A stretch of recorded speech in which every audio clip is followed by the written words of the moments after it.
For the everlasting forest. The tides beckon. Bow your head.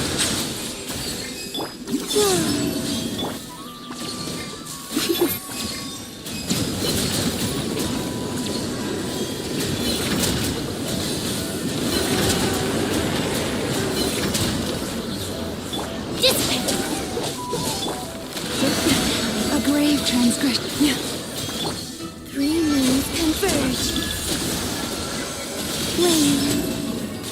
With one heart, we pray.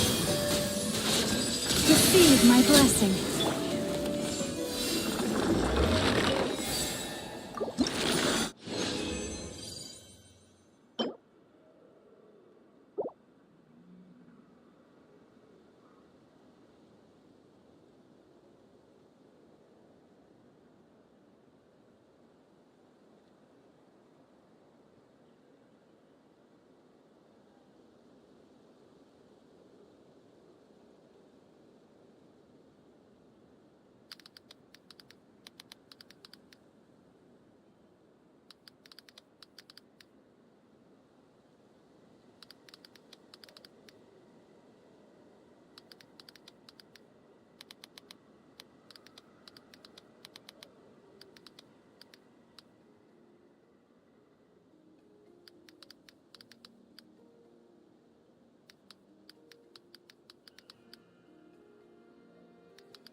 Strong.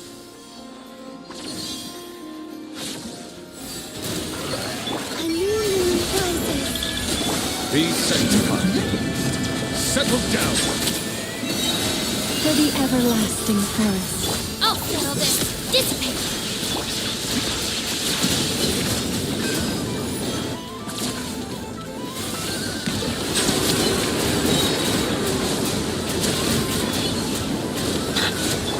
Branches of song. Three moons converge. Stop right there. By the frost moon of old.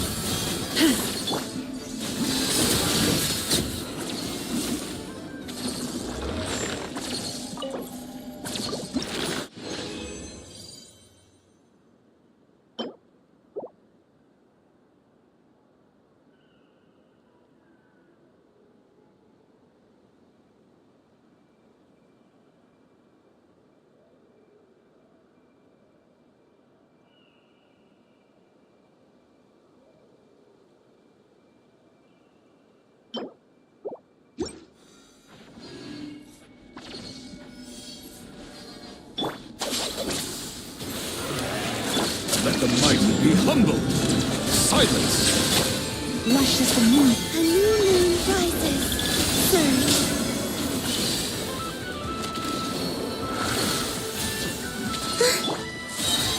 With one heart, we Lightning terrified. Did with Bow your head.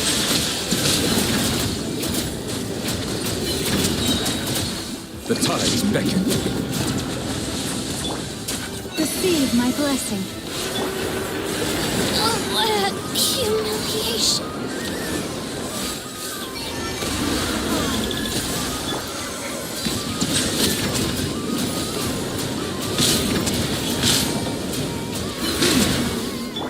For the everlasting forest, branches a song.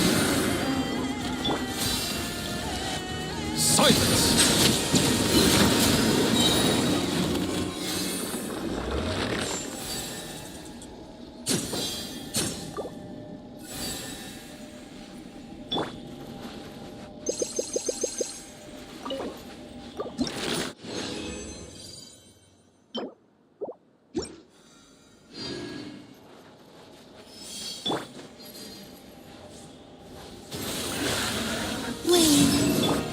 Lush as the moon. Be sanctified. Bow your head. A new moon rises. With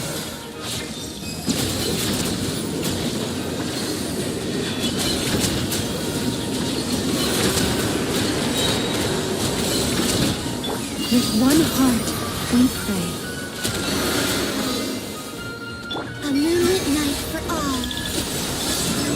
Silence! Dissipate!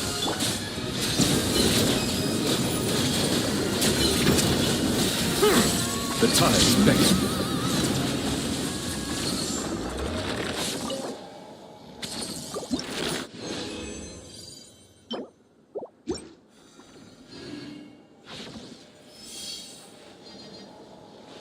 Our bond is strong! Receive my blessing.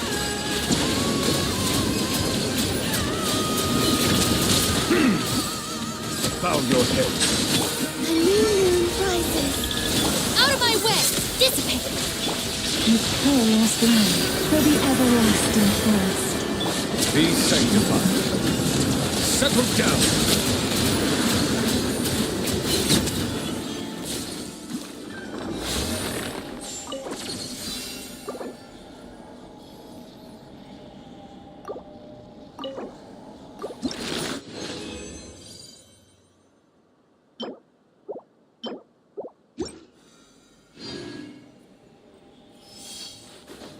A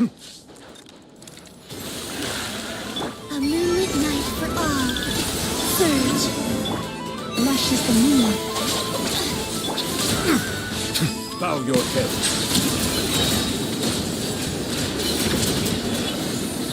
Let the mighty be humble. With one heart, we pray. Three moons converge. Lightning terrified! Settle down.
Try not to enjoy this too much. A moonlit night for all.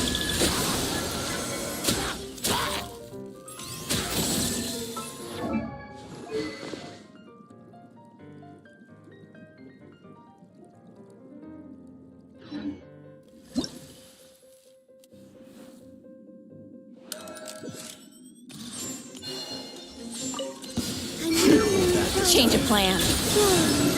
Preparing for dust-up. Defensive mode engaged. for the everlasting forest. Leave. Stand clear! Enhanced cannon module 75! Three moons converge. Flame. Annihilation mode. By the frost moon of old, receive my blessing. Animal testing!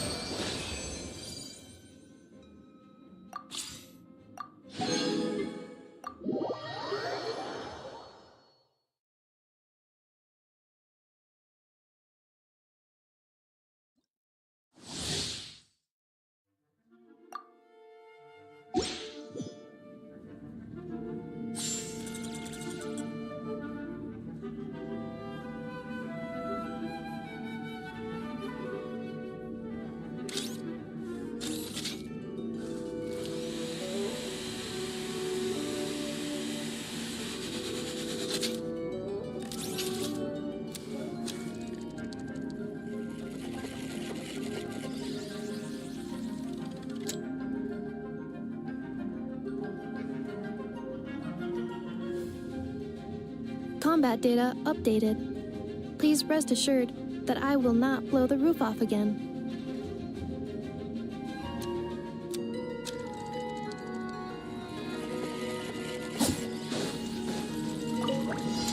Ultimatum protocol. Cleanup sequence is Witness the power of Gua. Rain outlines your fate. Wings of darkness. Come, sever night from day. Animal hypostasis simulation. Stand clear. Animal check 6308. preparing for dust up. Defensive mode engaged. By royal decree. Let me leave you a bird. Shadow Raven. Let night fall. No rest for the... Stand clear. Swirl. Mark 2.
By the eternal moon.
Be sanctified.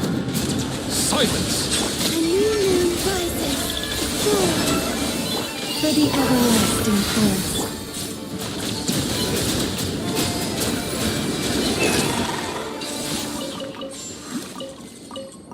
Let the record show that I verbally consent to relinquishing these items into your possession.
Three moons converge.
What a waste of time!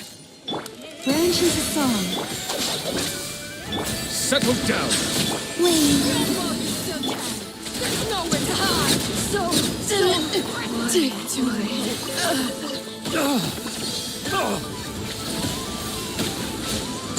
So quiet. Let the record show that I verbally consent to relinquishing these items into your...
Stand with me!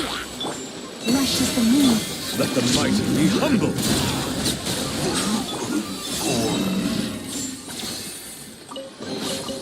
They call this a pleasant surprise, right?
With one heart, we pray. A bond is strong. I'll settle this. Silence! A moonlit night for all.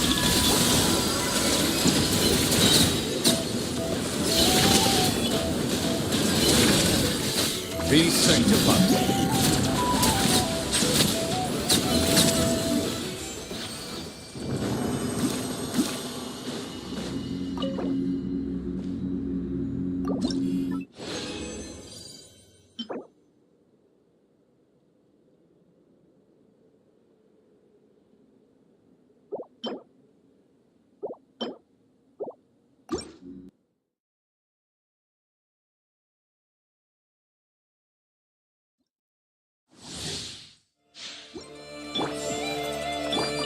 A new moon rises. Flame. Lightning terrified. Dissipate. By the frost moon of old. Bow your head. The tides beckon.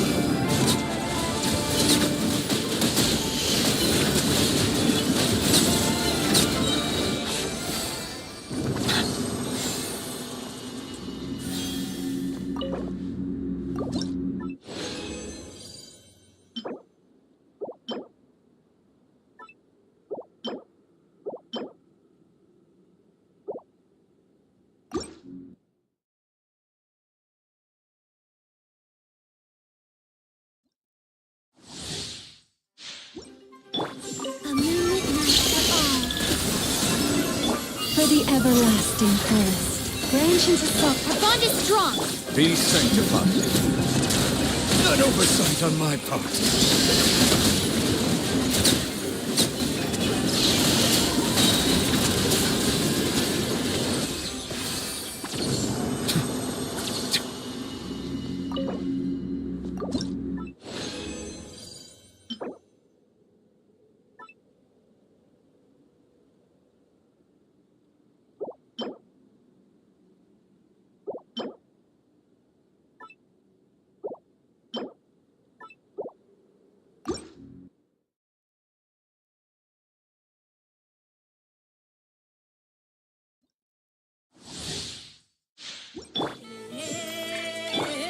Three moons converge. By the frost moon of old. Forest, protect. I'll settle this. Get with me. The tides beckon. Justice is blindsided.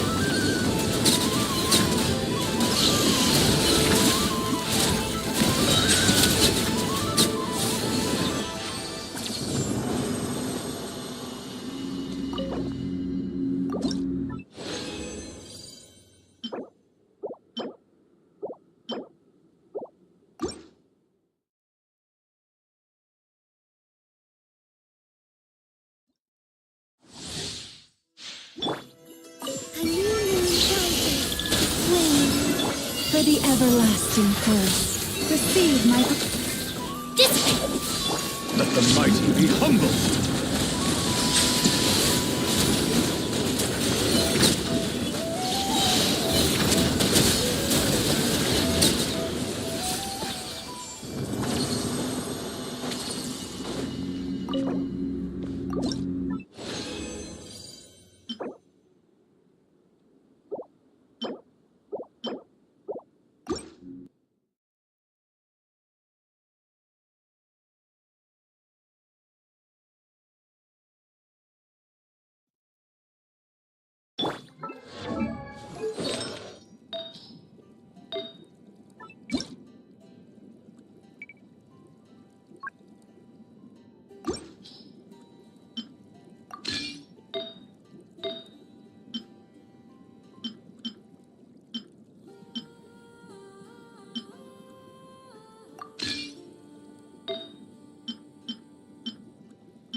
With one heart. Be sanctified. Silence!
This realm is...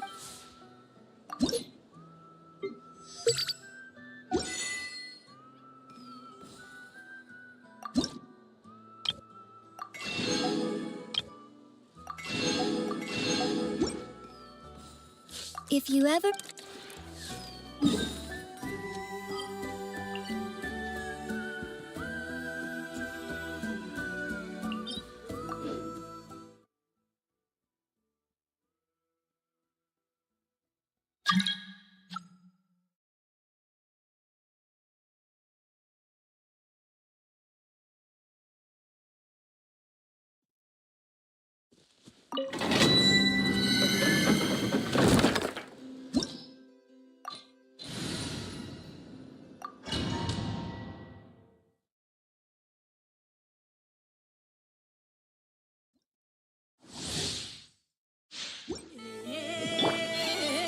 A moonlit night for all.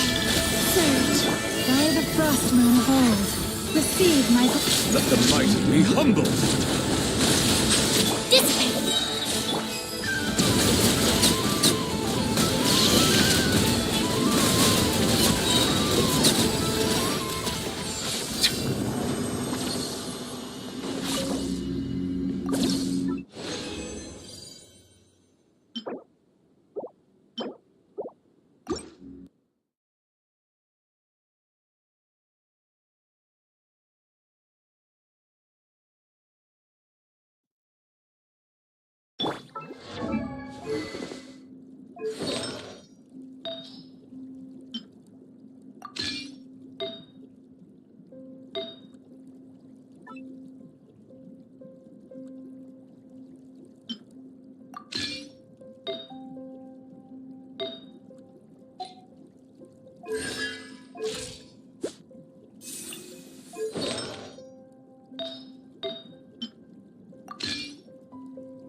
Add Astra.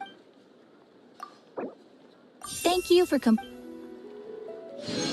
Add Astra.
Looks like the gang's all here!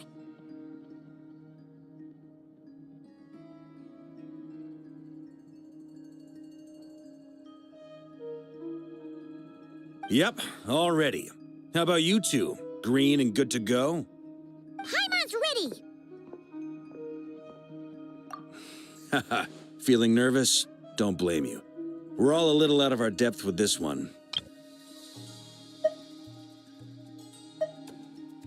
Paimon coming in! Paimon coming in!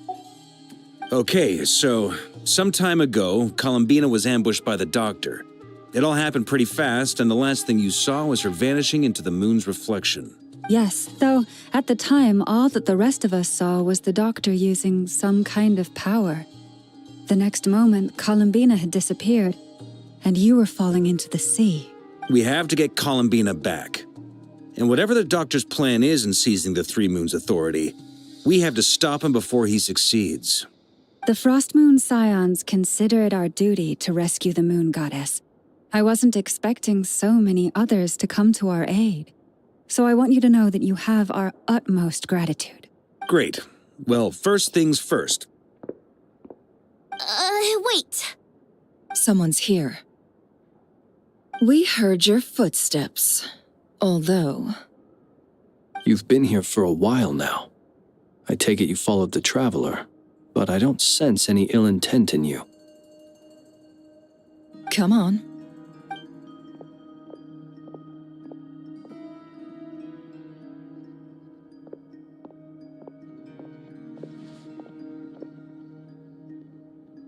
I figured it wouldn't take you long to notice me. I come bearing news from my lady, the Knave.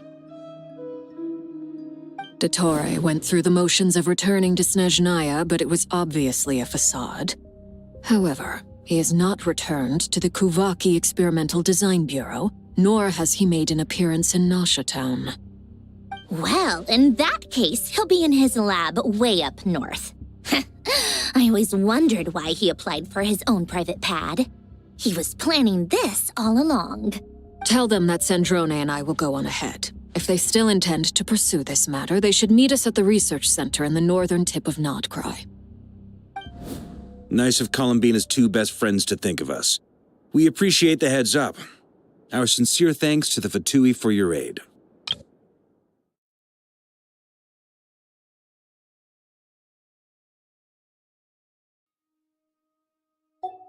Lady Damselette may have left our organization, but at least some of her colleagues remain genuinely concerned for her well-being. Not to mention that the Doctor's increasingly cryptic conduct gives us great cause for alarm. We have crossed swords many times before, but it's not personal. We're just on different sides. We don't lack humanity.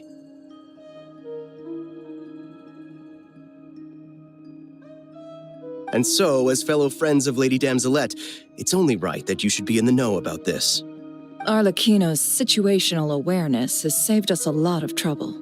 I'll leave the map here with you. If you do decide to head to the research center, please proceed with caution. And remember, at least while you're in Nodcry, Lady Arlecchino's subordinates are your comrades if you want them to be. This is very accommodating of you. We can't thank you enough. Just doing my duty. I shall take my leave now. If you need us, you'll find us at the Experimental Design Bureau.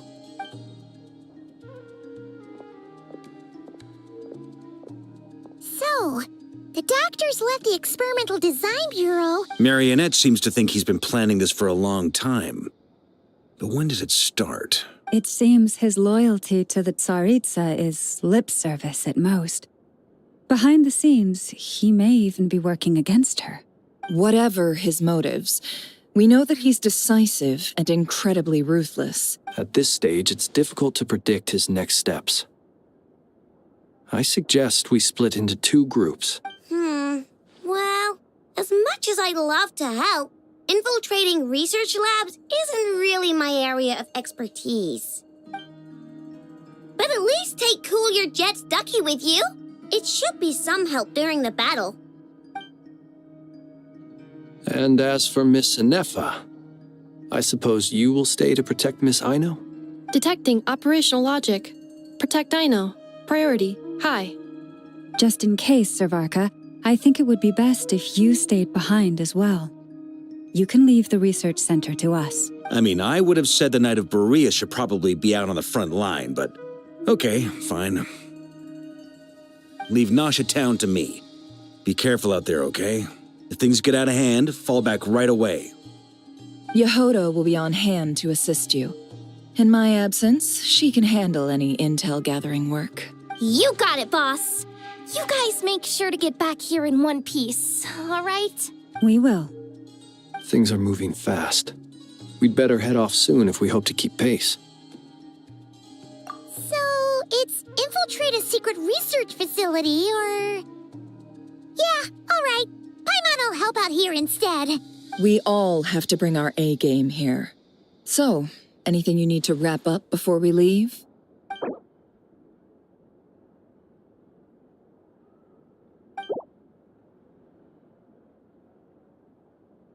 Then you'd better get going. Very well.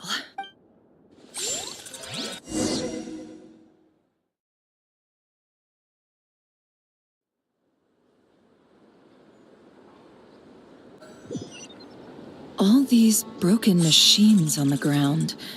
Someone got here before us. Could it be Arlecchino and Sandrone?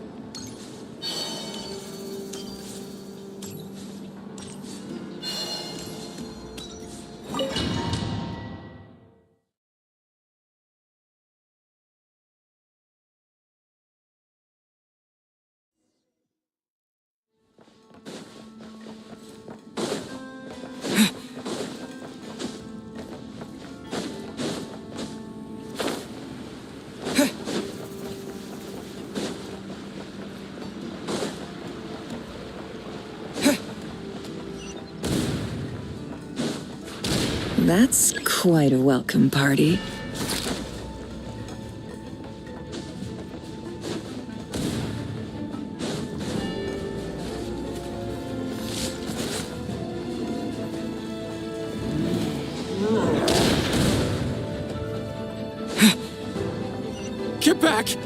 I said get back! Do you hear me?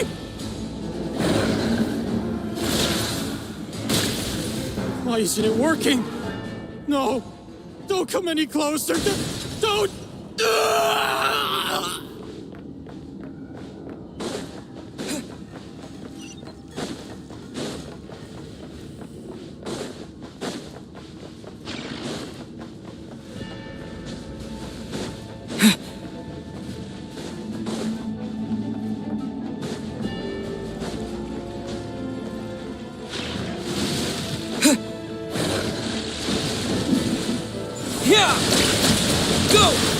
The long sleep beckons. Be silent. You poor soul. May your spirits find peace. Grab that key on the ground. We'll probably need it at some point.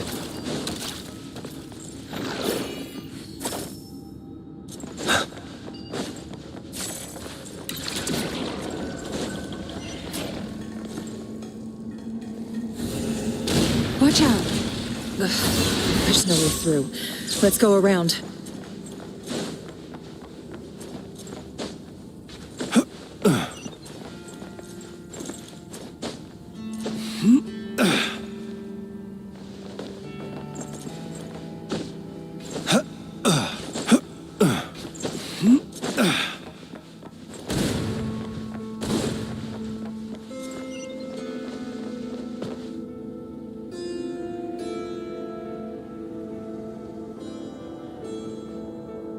What the?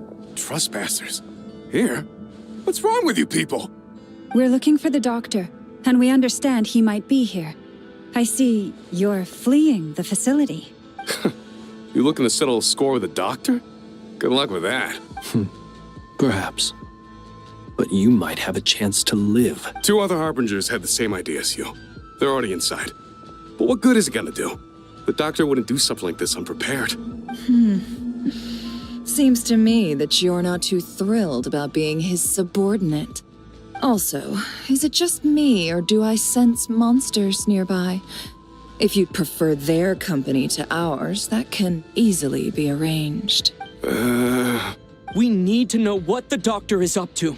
Please, if you know anything at all, tell me. This is about more than us versus the doctor. His actions could have consequences for all of Nodcry, and perhaps even your homeland, Snezhnaya.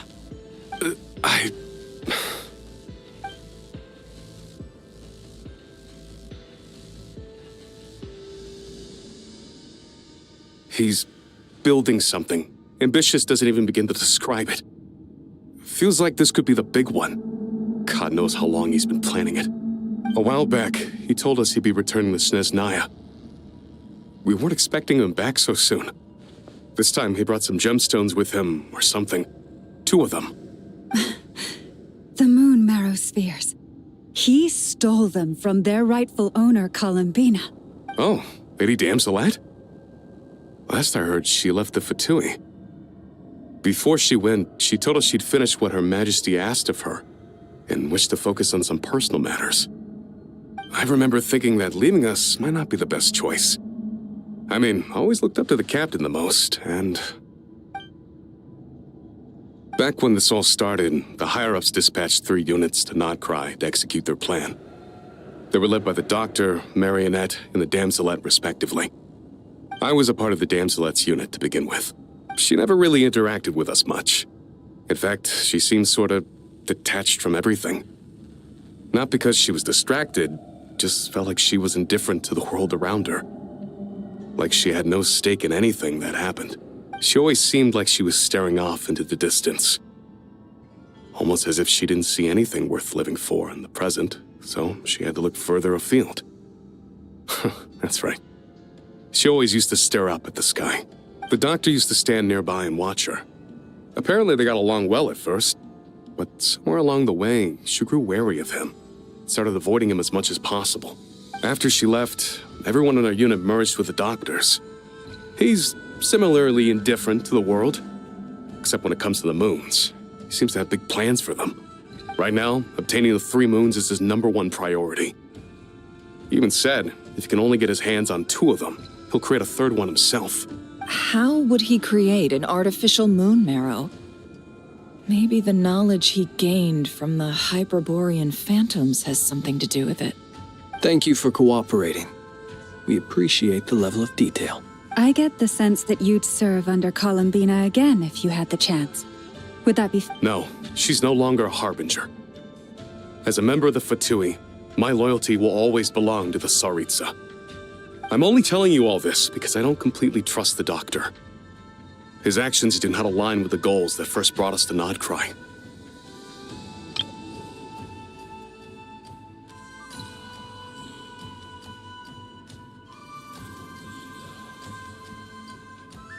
I understand. We'll do everything within our power to stop him. The Knaves unit is based at the Kuvaki Experimental Design Bureau. Maybe you can seek refuge with them. Well, now we know what's going on here. Artificial moon marrow. He's likely well on the way to completing it. Dottore's technological capabilities are far more advanced than I thought. I fear this could get ugly.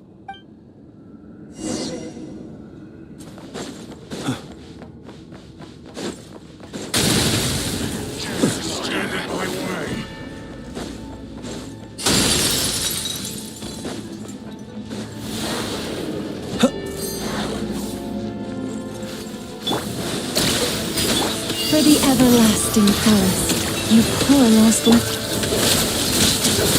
To dust. Do you fear the dark?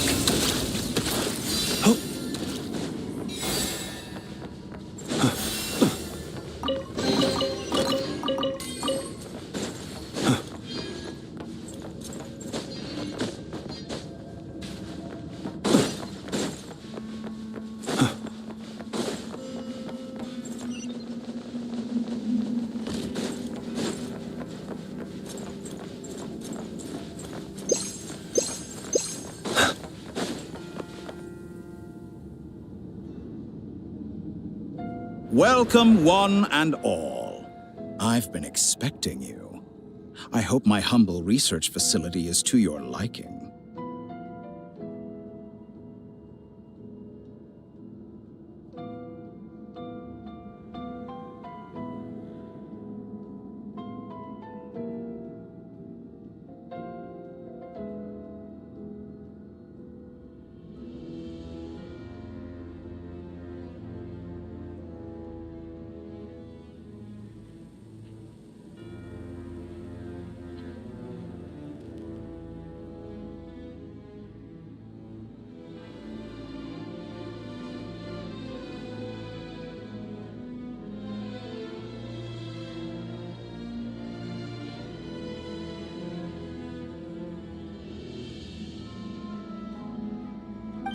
Yeah, we really appreciated fighting our way in through a horde of monsters. The gall! You expect us to believe you've just been patiently waiting for us? Of course I have. Should I be worried about something? Everything seems to be going quite smoothly so far, and you've shown up right on schedule. First Sandrone and Arlecchino, now you. Ah, quite a surfeit of guests I've had today. If you were looking for them, I should probably mention that Arlecchino disappeared as soon as she entered the facility. As for Sandrone, why, she stood right here only moments ago demanding answers from me at the top of her voice. Hardly out of character. She never was one for basic courtesy.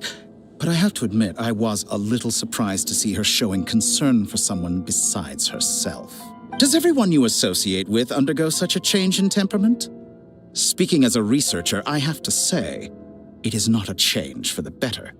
It threatens one's ability to remain objective. Well, since you ask... So you've got your hands on the moon marrow, and now you're claiming godhood. Don't you think that's a bit of a stretch, Dottore? I must protest what you are insinuating with that phrase, claiming godhood. I am not claiming anything. I am stating a fact. You're a researcher. I'm sure you appreciate the distinction between the two. Huh? Wait, you really think you're all that? You'll excuse me if I'm not being a polite little lady for you.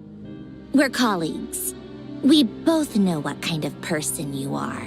By the same token, I knew you'd respond along those lines. You and I both understand that facts speak louder than words. To that end, I've had my people send you a small gift. It should go some way toward helping you understand my present position. What gift?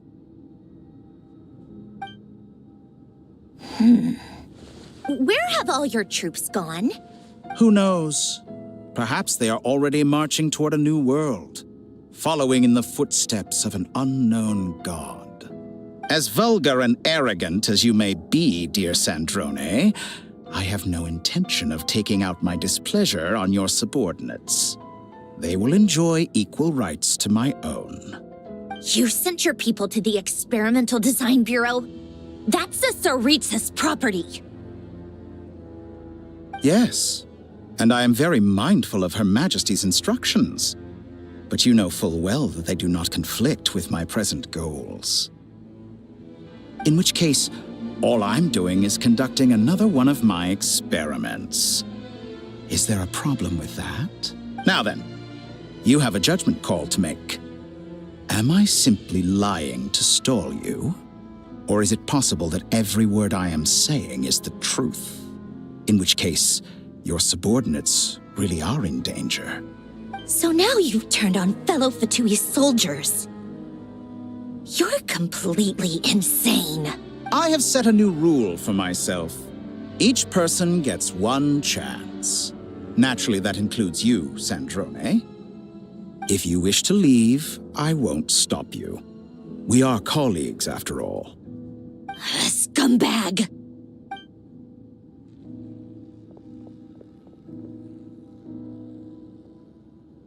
Still, I hadn't counted on Sandrone sparing any thought for the people of this world. Shame. I always found her self-centeredness to be one of her few better qualities. How can she ever hope to achieve greatness when she's so obsessed with protecting her little design bureau? It's more than a little disingenuous to speak of achieving greatness while taking hostages. Or does honor no longer mean anything to you? Honor? I have the marrow of 2 moons in my possession and will soon complete the construction of a 3rd. I will be the god of a new world. And you speak to me of honor? How charmingly naive. Those are sacred relics. You do not deserve them. In my view, many in this world do not deserve to be alive. And yet, I mercifully permit them to go on living, do I not?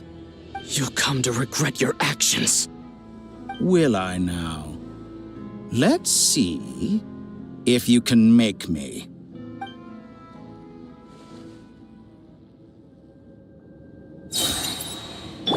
Wipe out! Go!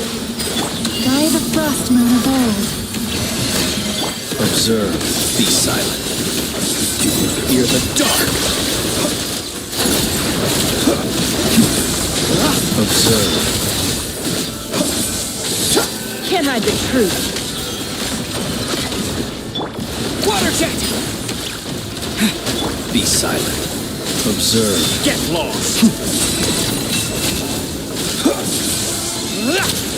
Close your eyes.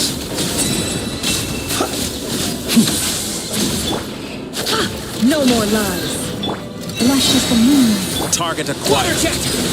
The mystery unravels.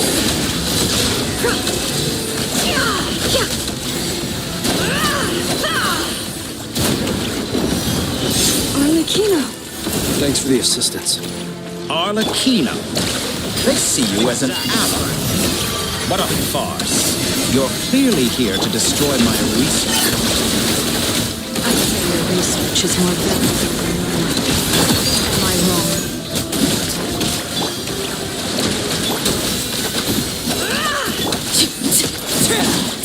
Is this all it takes? How Witness my disappointing. lies. Transfixed. Water jet! The night cometh. Be silent. For the everlasting Like a force. reflection. Can't hide the truth. No more lies. The deception ends here.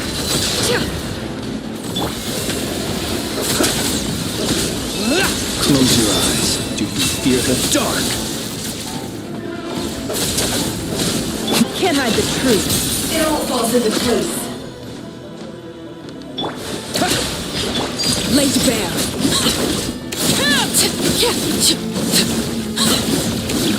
Get lost.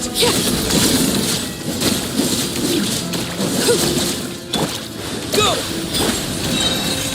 By the frost moon of Target old. acquired. Be silent. Observe. Night falls. Dottore is too powerful with the artificial moon marrow in his arsenal. Fighting him is futile. Quickly!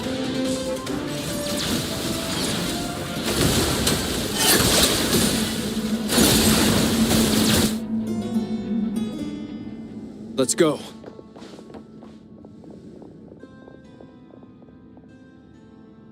I've always thought it is wiser to flee than surrender.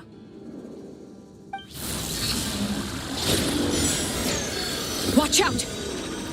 What the? Forget about me! You should... Where's the Traveler?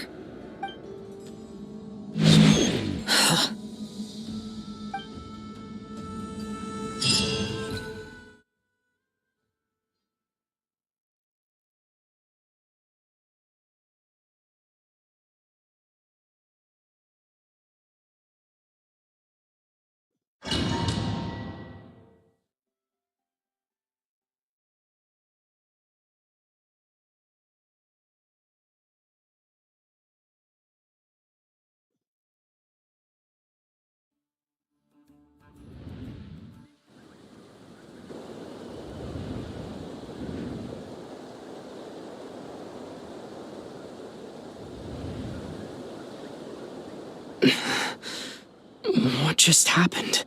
Nasha Town? How did I get here? Strange. I remember being trapped by Dottore during the battle. And now all of a sudden, I'm here. Something weird is going on. I guess I'll start by exploring the area. Huh? Traveler? What brings you here at this hour? Huh? What are you in the mood for today? A hot dog? Or something else? Sorry, I'm not hungry right now. Ah. Well, feel free to take a seat for now. Everyone seems to be acting normal. Oh, darling, look who it is. One of our regular customers. Get the traveler something to eat, would you, dear? Wait, why is he talking like that? Well, I'd love to, but can't serve a customer unless they order something. Anyway, I take it your business is wrapped up? Yes, thankfully. It was a long trip, and it's left me feeling pretty exhausted. Wait, these two are a couple? I see some kids around too. I didn't know they had a family. Hey there! I haven't seen you in ages! What's keeping you so busy? I've been looking forward to playing with you again. You forgot already? You're silly. Daddy brought you over to our house recently. We had some snacks together. What is she talking about? We've had a lot of customers over the last few days, so we've been real busy. And like my mom always says, some people are more than just customers. Oh, another customer's arrived. I better go see what they want. This is all wrong. I never once heard the owner of this restaurant talk about their family. It certainly isn't a family-run business. Could this be a false memory? Very good. I knew you had it in you. Aren't you going to try the house special? When did he show up? No, none of this is real. You don't seem to like it here. That's fine. We can change venues.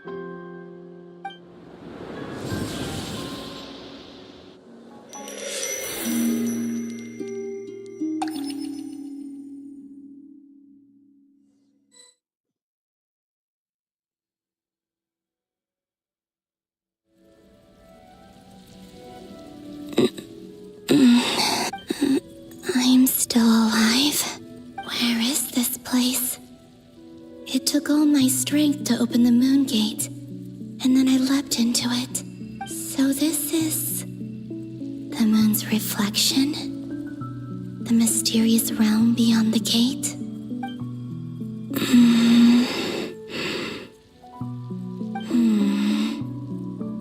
I can't sense anything.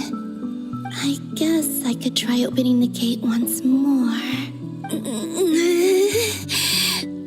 No response. Maybe this space can't be opened from inside. If this was the space that killed both Revier and his lover, then why am I unscathed? Or... no, I'm not unscathed. Even the air here feels frozen in place. I should conserve my strength and proceed with caution. I don't believe Dotori's scheming will stop just because I escaped. If there is any chance that I can get back to the others, any chance at all, I must return.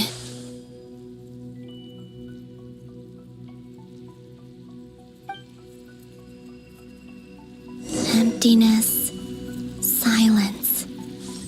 What is this place? Or maybe the real question is, what is it for? What's this? Looks like it responds to my power.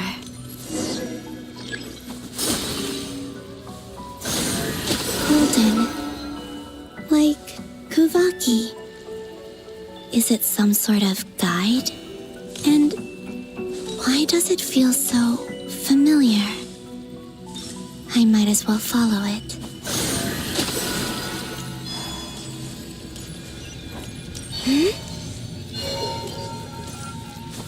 Where does this lead?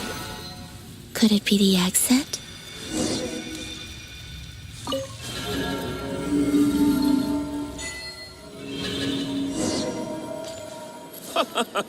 Welcome home, Moon Goddess. Is this Nasha Town? But isn't Moon Prayer Night over already?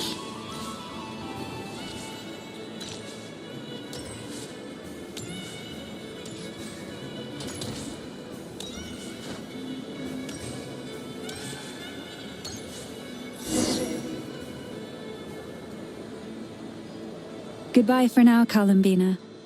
I hope you have a wonderful night. I will. Lama, everyone else, and me? Are these my memories?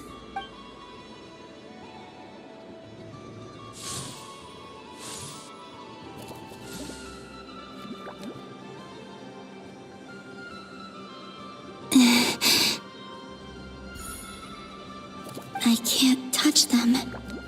It's as if we're separated by some impenetrable power.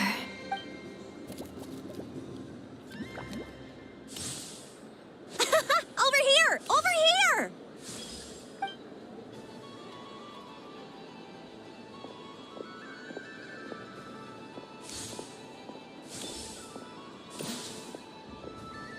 But the people in these memories pass right through me. If only I had known what would come to pass after that. Even so, I should still take a look around. Just being back here, it gives me the strength to keep going. Welcome home, Moon Goddess. Oh, you're the genuine article. Alice was right. This Moon Prayer Night was worth watching after all. Oh, yes. That was the fortune-telling stall run by Barbeloth from the Hexen Circle.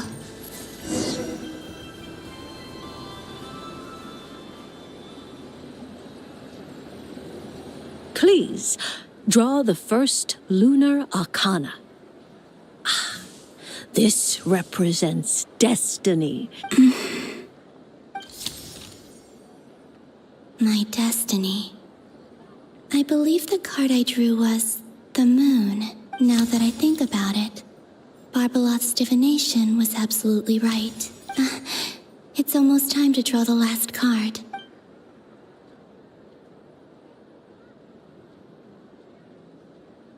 That was the card that popped out on its own. From here, I think.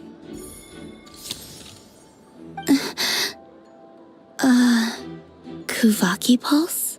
What? Fascinating. I've never encountered this before in my role as a diviner. What's going on? Did that card leave the deck? Because of my influence?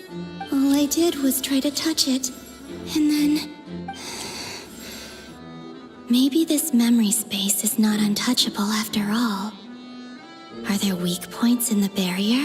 Or is it possible that there's more to this space than my memories alone? This card is death.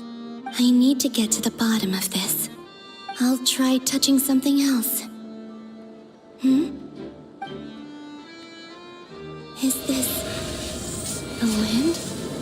No, it's gravity. It's pulling me outwards. No, Traveler!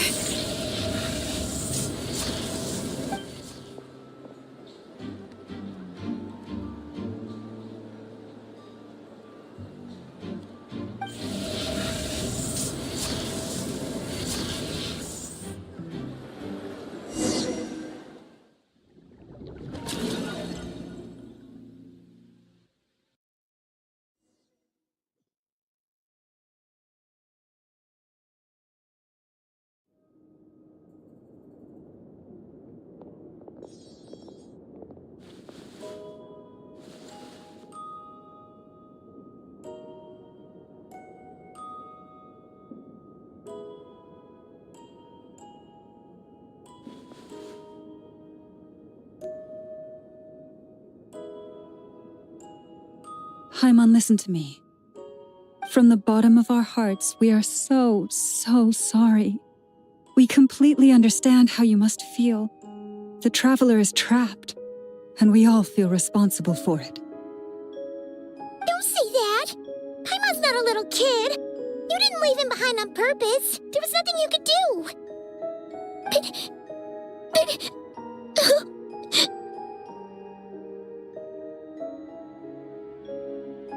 He's all alone in there!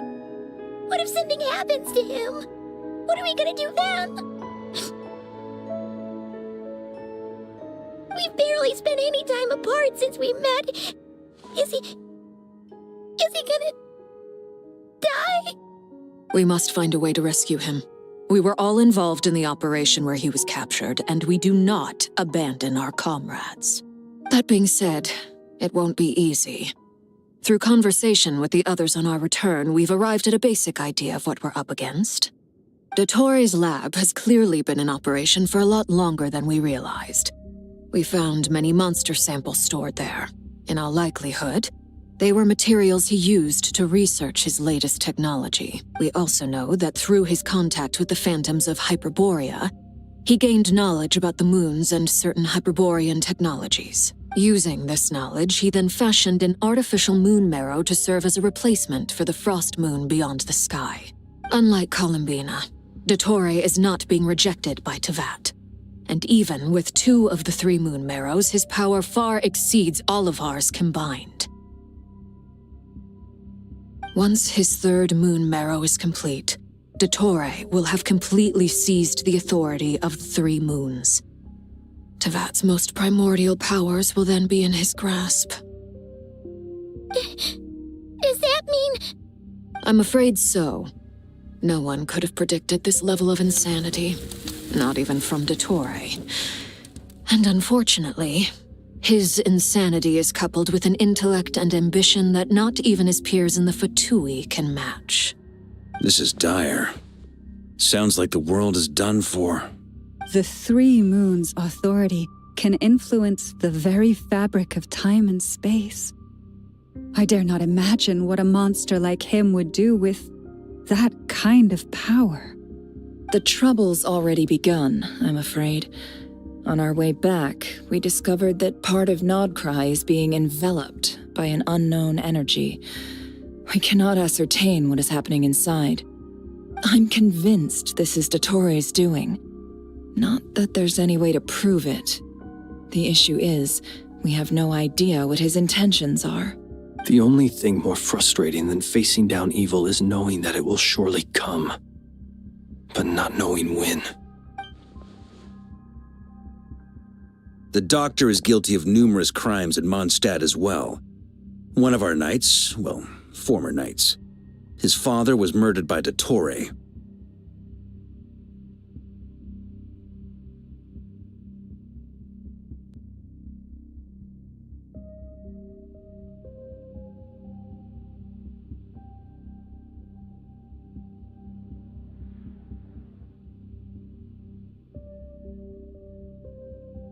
His ideology and methodology are a danger to everything in his path, from individuals to entire nations.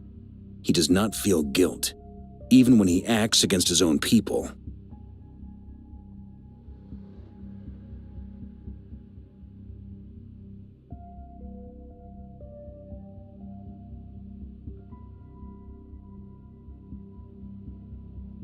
He doesn't see them as his own people, that's why. People like him see everyone else as beneath them. Right. He views other people only in terms of how they can benefit him. That's the basis of all his social connections. Granted, he's hardly the only harbinger to pursue their own interests. We all do. And Her Majesty is gracious enough to permit it. Still, her mercy has its limits.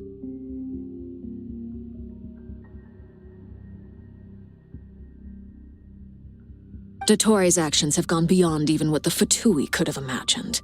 Usurping divine authority to become a god. For a servant of the Tsaritsa, that goes beyond being disloyal. It's treason of the highest order. We can't expect him to heed the Tsaritsa's will once he gains the Three Moons' authority. Even we harbingers consider him the most self-interested among us.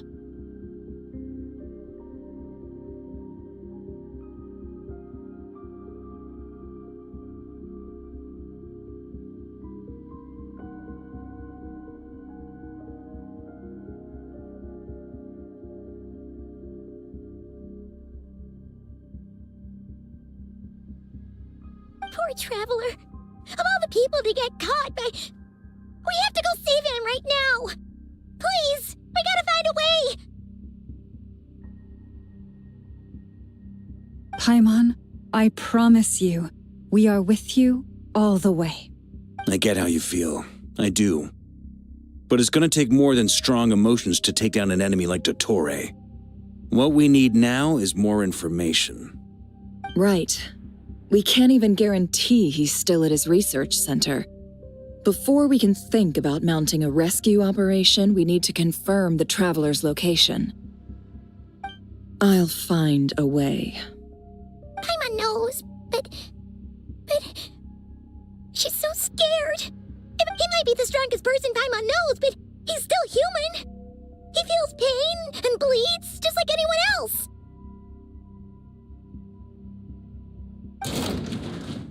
Then think things through before you stick your neck out. Unless you want to lose your head. Sandrone. Miss Sandrone, you're okay? Put the stuff over there, and be gentle with it. Am I okay? As you can see, I've had to move my whole livelihood out of the Experimental Design Bureau. It's been swallowed up by Dottore's energy field. If I'd left it any longer, I probably would have gotten stuck there.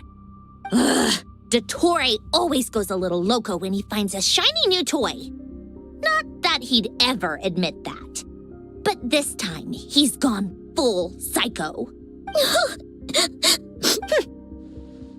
Just go ahead and cry already. Sorry.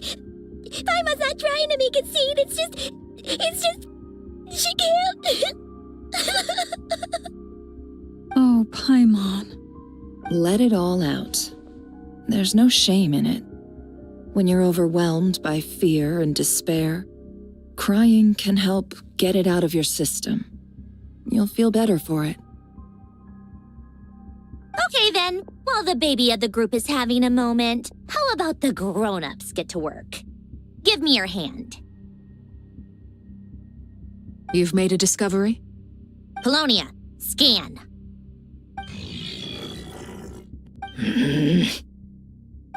You, hand, now. Oh, I thought you'd never ask, my lady. Curses! You're next! Then you.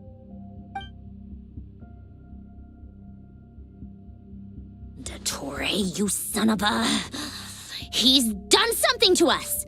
Everyone who entered his research center has been implanted with some sort of curse. I don't feel anything unusual at the moment. Does that mean it hasn't activated yet? Is there a way to figure out its purpose and what might trigger it?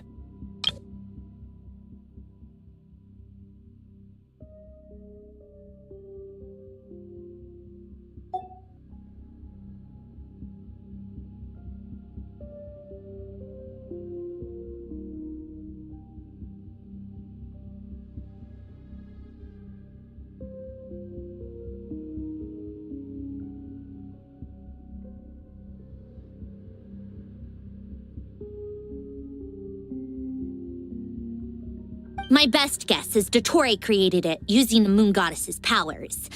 1 second, analyzing.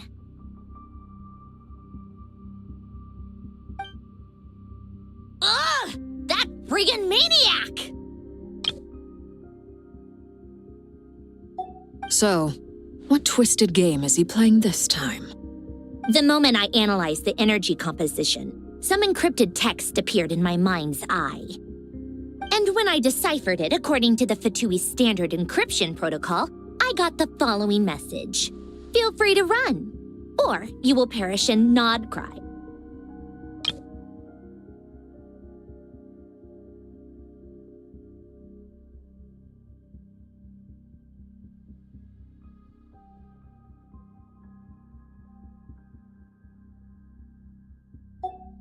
He's mocking us. Yep, he loves to toy with people. Only in this case, there might be more to it. But I didn't detect any murderous intent or malice either in the message or the curse's energy. As if this is him at his least malicious. Or perhaps all people are cowards in his eyes. Maybe he thinks the threat alone will be effective. What a despicable person. And he has the Traveler in his grasp. If I may, as unhinged as Dottore may be, he has always exercised great patience with the objects of his interest. I remember a comment he made when we first arrived in Nodcry. He said, "This world is, on the whole, an exceedingly dull place. But at least there are a few intriguing features, such as the gods, or the Traveler. Presumably, they interest him because they're unknown quantities. He wants to understand as much as he can about them." Agreed. The Traveler is Tevat's fourth descender. All harbingers are aware of this.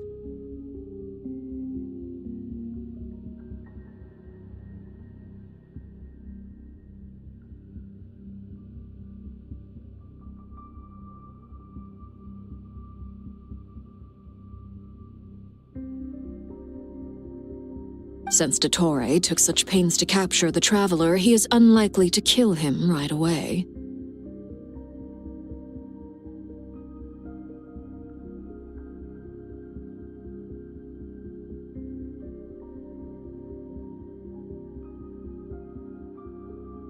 Okay, but we still have to do that rescue operation.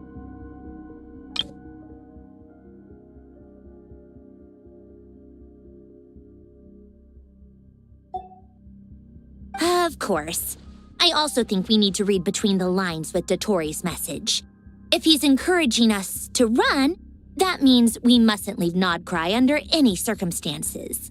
My guess is, his curse will only trigger if we leave.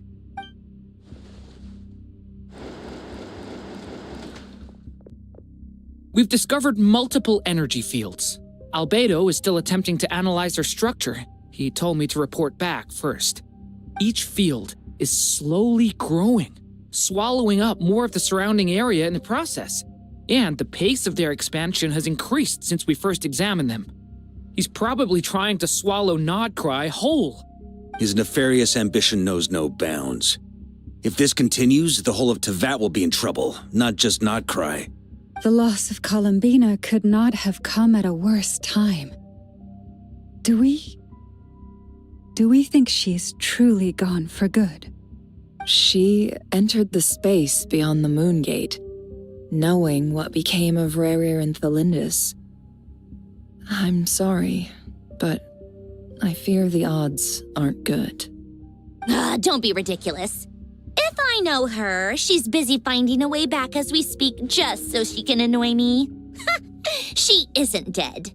Whatever has become of her, the fact remains that we are two comrades short on the eve of a decisive battle. We need to find out the Traveler's location. But there is also other work to be done. Agreed. Whatever Dottore planning, we have to get the local populace somewhere safe. So, as well as a rescue mission, we have to organize a mass evacuation at the same time. It would be best if someone could approach leaders of neighboring nations and negotiate emergency asylum for Nodcry's inhabitants. Can anyone handle that?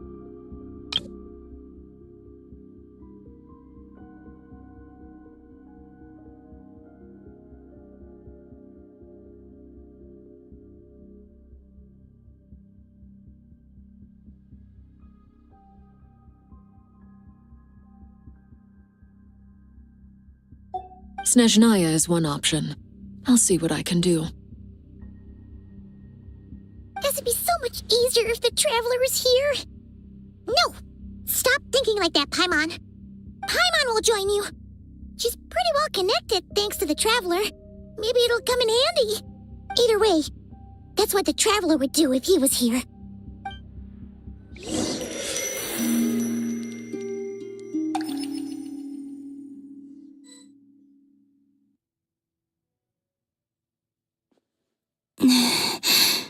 Back here again.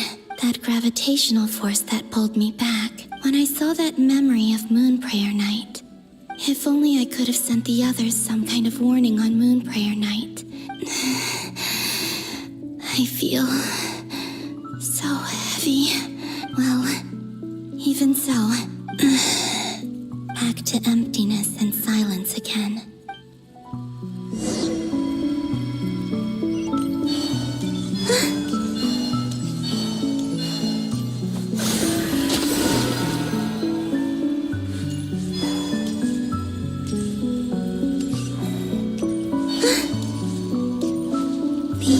From last time isn't showing up. What am I missing? Looks like I need to gather these scattered fragments.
It worked.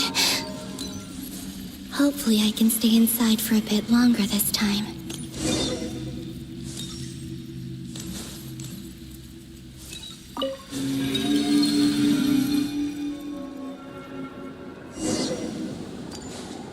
Astra Abyssosque. Welcome to the Adventurers Guild. What? This doesn't look like Moon Prayer Night. Extra, extra! Latest issue of the Nasha Express! I don't think I've ever been here. Maybe this space isn't comprised of my memories after all.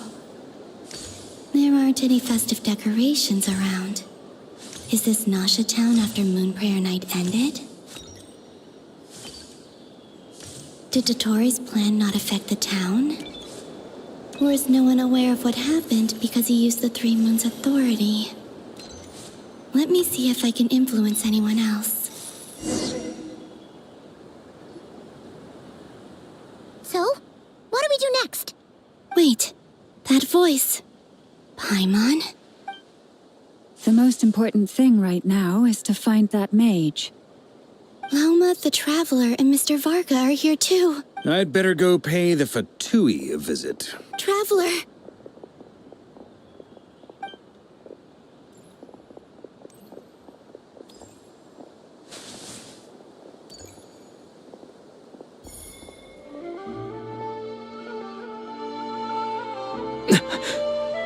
Columbina? I made contact. It's me, Columbina.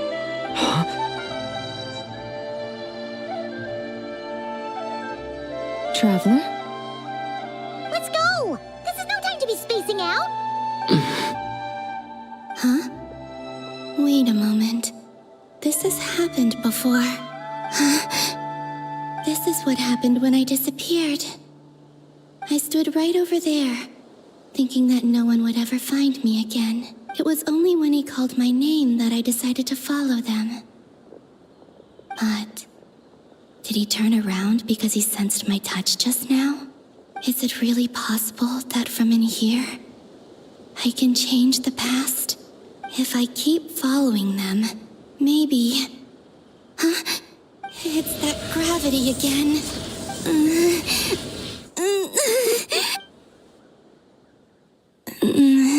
Every time I influence reality within that space, this force intervenes and pulls me back. It's as if it's trying to stop me from leaving. I'm getting weaker and weaker. I'll just have to try another approach next time. Come on, Columbina. Keep going.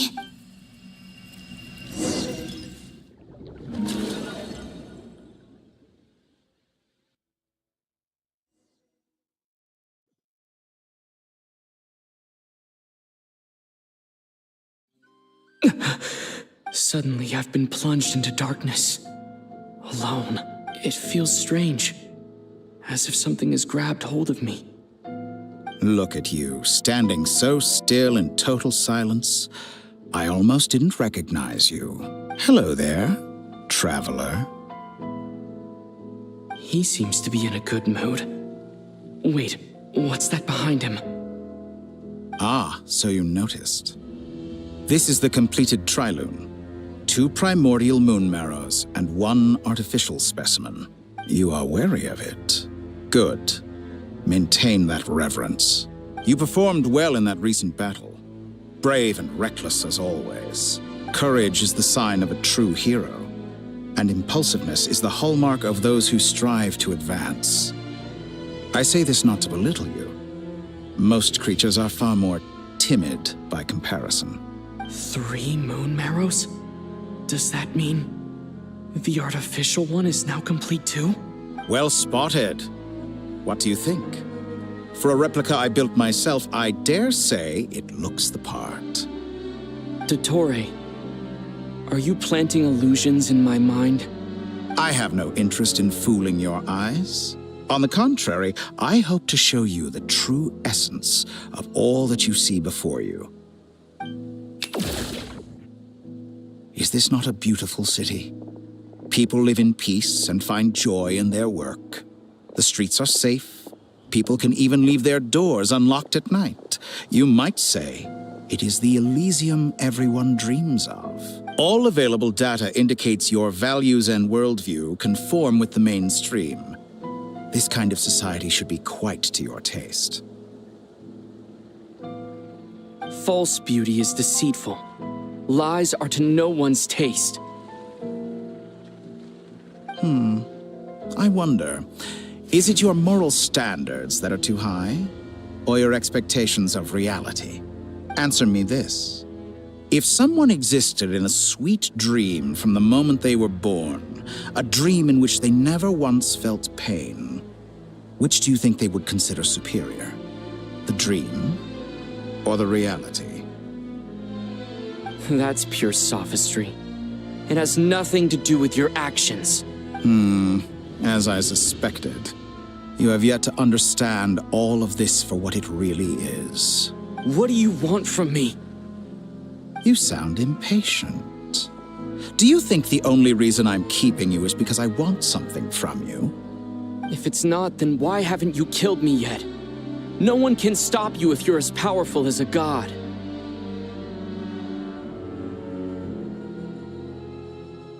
I'm delighted you recognize that fact. I believe we last squared off in Sumeru. Ah, the memories. How time flies. You and I have both grown. I'm not surprised that Arlecchino and Sandrone worked with you. You've always a way of slowly but surely ingratiating yourself with all levels of society. People laud you as a hero, but I suspect there's more to it than that. Oh, but to be clear, I don't say that to flatter you. Do you always give your opponent an appraisal before you deal the final blow? Call it a long-time habit. I'm a researcher, and one of my duties is to give an objective assessment of my subjects. But you misunderstand. We are not opponents. Not at this moment. I just want to talk. Think back to Tartaglia, Arlecchino, Capitano, Columbina, and now even Sandrone.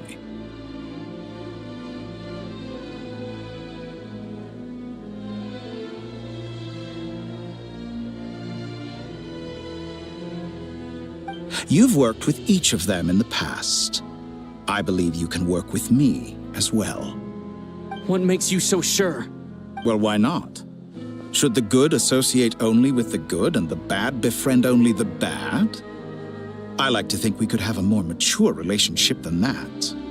Surely you don't think all your relationships are grounded in friendship or shared ideals? People come together because it benefits them to do so. If you think of the people you admire, you must surely admit that they have provided some benefit to you. Morality, ambition, dreams. People have plenty of words to embellish the nature of their relationships. But once you break free from those ethical frameworks, you will see that the only thing connecting the two of you is mutual benefit.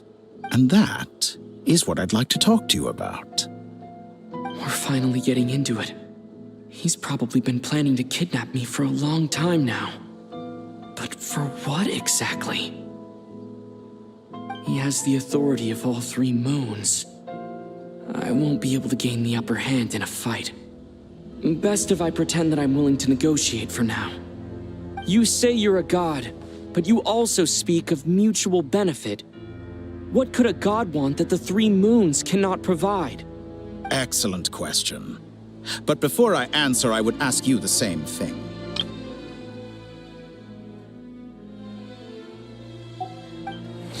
Gaining Columbina's allegiance was a rare and extraordinary feat. But the Moon Marrows are now in my hands, and I have the edge over her. For this artificial moon is not being rejected by Tevat.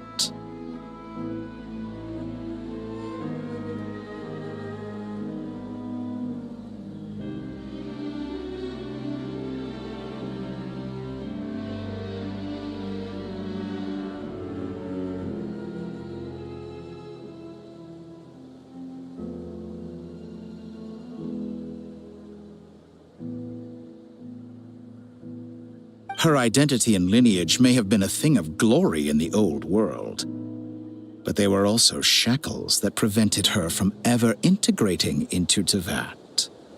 I, on the other hand, you may view me as a thief, but I have overcome that limitation. So what is it that the Three Moons cannot grant you? What stops you from negotiating with me to get what you want?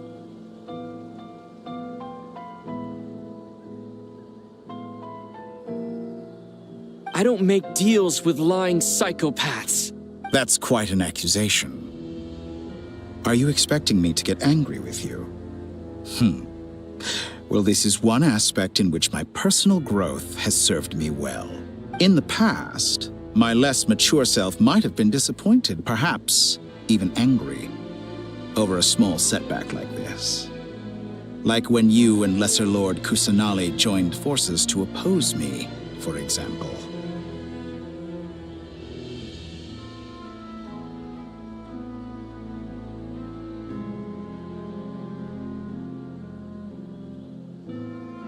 But things are different now. Just as the rich do not quibble with the poor, I no longer find myself perturbed by these trivial affairs.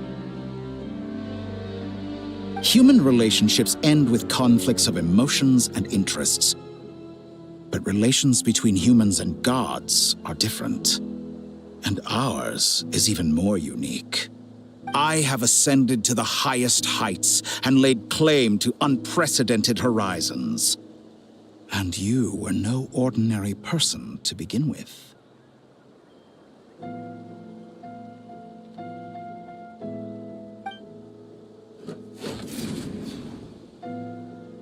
Allow me to show you the world, Descender.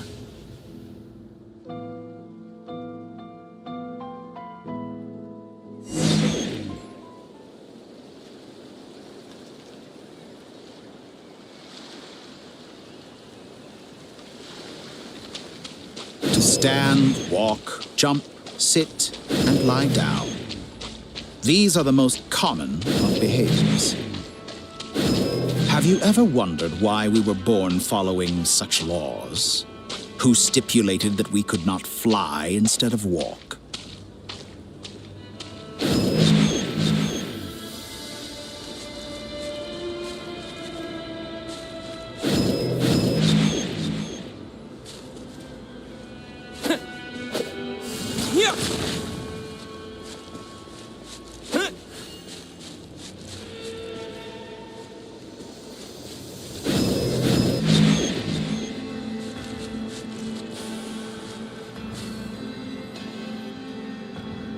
Someone of your talent and experience must surely know of the 4 great rulers who serve the heavenly principles. They govern life, death, time, and space. One wounded by a blade will die from blood loss or infection, and one who falls into a lake will drown in agony. The elderly wallow in solitude, and the solitary age faster. Eventually, new life is born, only to embark on the same path of suffering. These 4 divisions anchor the world and shackle those who live in it. But they themselves transcend its boundaries, squandering the power bestowed by the heavens. All who live yearn for equality, but unless the gods prostrate themselves and profess that they are mere servants of the living, equality can never exist. Who makes the rules we must live by? Who has the right to restrict us? The limits of the body can be rejected.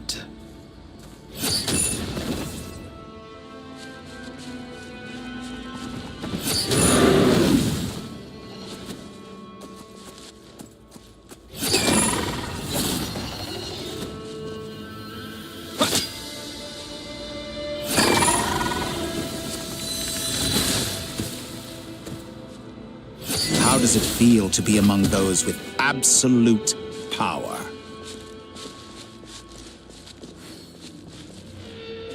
You cannot conceive the extent to which your flesh hinders your mind and spirit.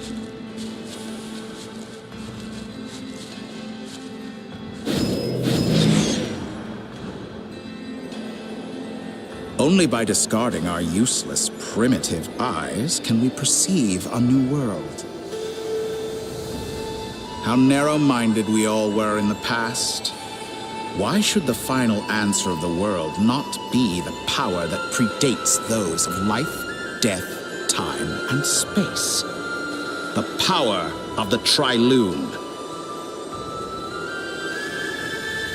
Through it, I have glimpsed new experimental possibilities. Nature suppressed, authority exiled, souls controlled.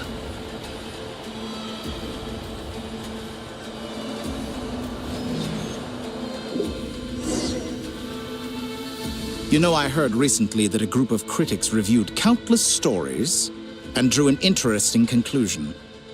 They found that it is more often than not the villains who strive tirelessly to push the boundaries of progress. In fact, long before this, someone voiced a similar idea in an academia editorial. I felt a great affinity with this perspective. I have never been afraid to step up and play the role of the villain. Fanatics are trampled down for their transgressions, and those who transcend are rebuked for their audacity. And so,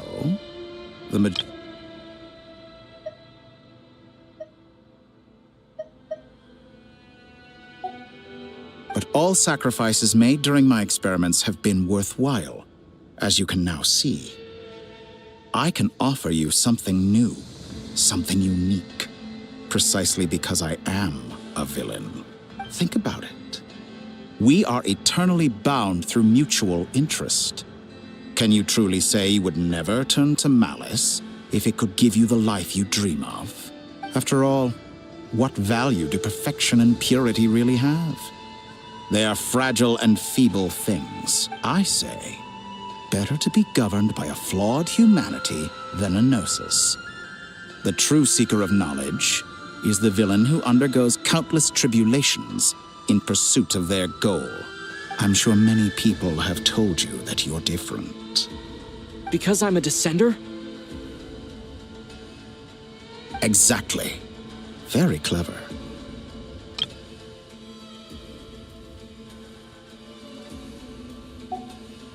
But what does that got to do with you?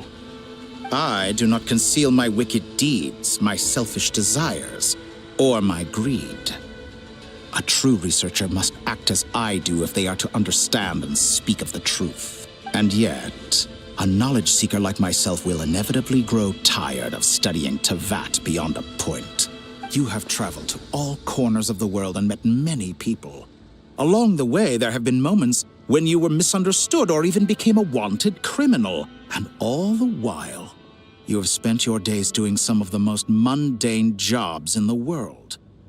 You fight and toil, claim minuscule rewards from my friend Pantalone, then you fight some more, winning some battles and losing others as your search goes on. And this cycle continues, with no end in sight. Surely you must sometimes grow weary of being stuck in this same loop day after day. We're completely different. I embrace everything that life throws at me. I am engaged in every step of my journey. How does that make us different? I too embrace what life brings, researching everything that interests me.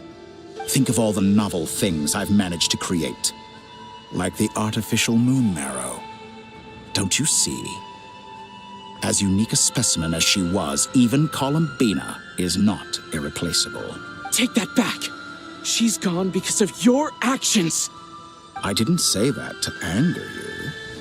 Though admittedly, I don't see what there is to be angry about. Anything Columbina could do for you, I can do better.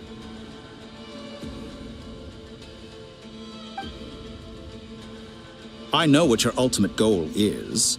You wish to walk the path your sister walked, and seek answers from her at the end of that journey, don't you?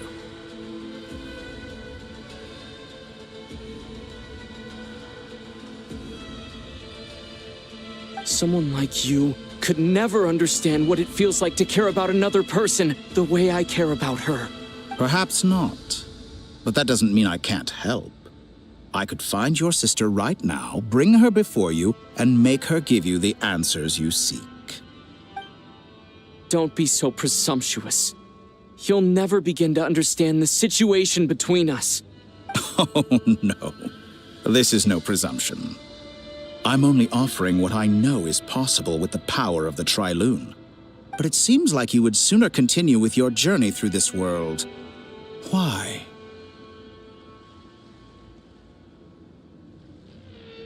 Do you truly desire this journey? Or is it simply a necessary process from which you cannot escape? Think of all the time and energy you have spent, everything you've had to endure just to make it this far. Is this really what you want? Or has your hand been forced by the promise of that final answer? Yes, you have made many friends. But do they ever spare a thought for the void in your heart and what it yearns for? What you want is not friends. It is family. But do they know this? I, on the other hand, am far more considerate. Join my experiment, and in return, I will bring your meaningless journey and all its struggles to an end. This is a malicious attempt to manipulate me. But at the same time, he's stating some very human truths. Of course he's right about my predicament. How can I deny it? I have faced ungrateful strangers, never-ending troubles, an endless quest for answers. I want to see her.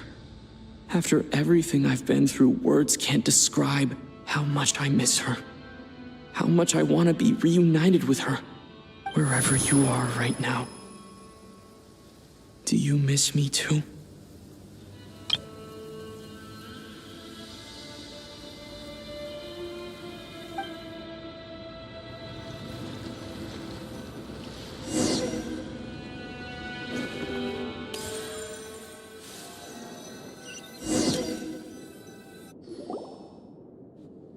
All right, everyone. Our next mission is clear. We need to contact all the major organizations, explain the situation to the public, and then begin the evacuation. The residents of Nodcry are quite dispersed. The two most populated areas are the Southern Isles and Pyramida. Miss Lauma, I will leave Hisi Island and Nasha Town in your hands. I will liaise with the Fatui and Pyramida. Agreed. We will reach out to Natlan and Snezhnaya.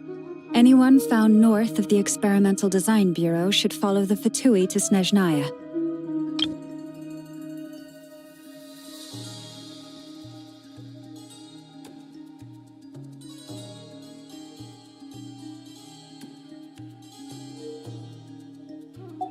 As for those dwelling south of that line, I will ask the Voynich Guild to help persuade them to leave.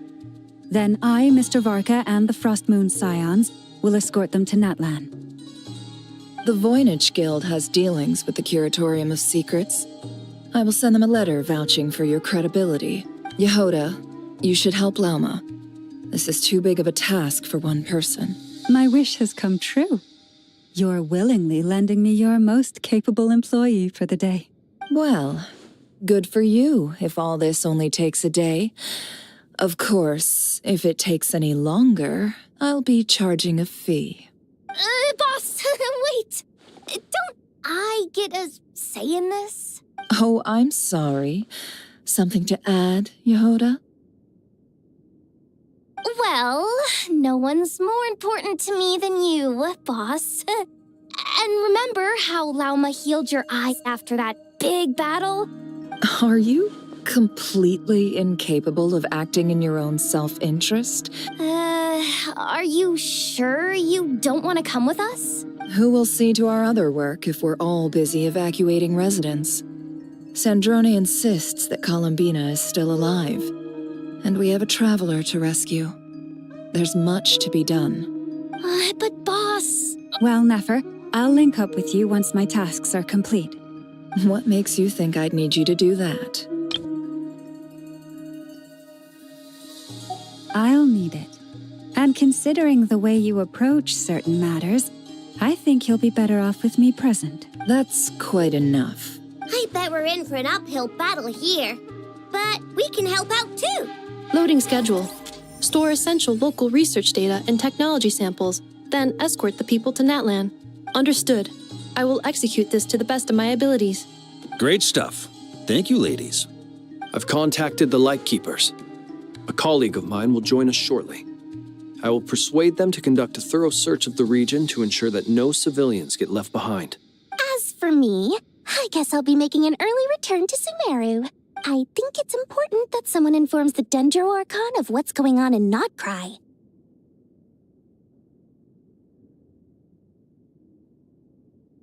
Roger that. Someone should inform Mondstadt, too. Mr. Duran, can I trust you to handle that? I think you fly faster than any of us can run.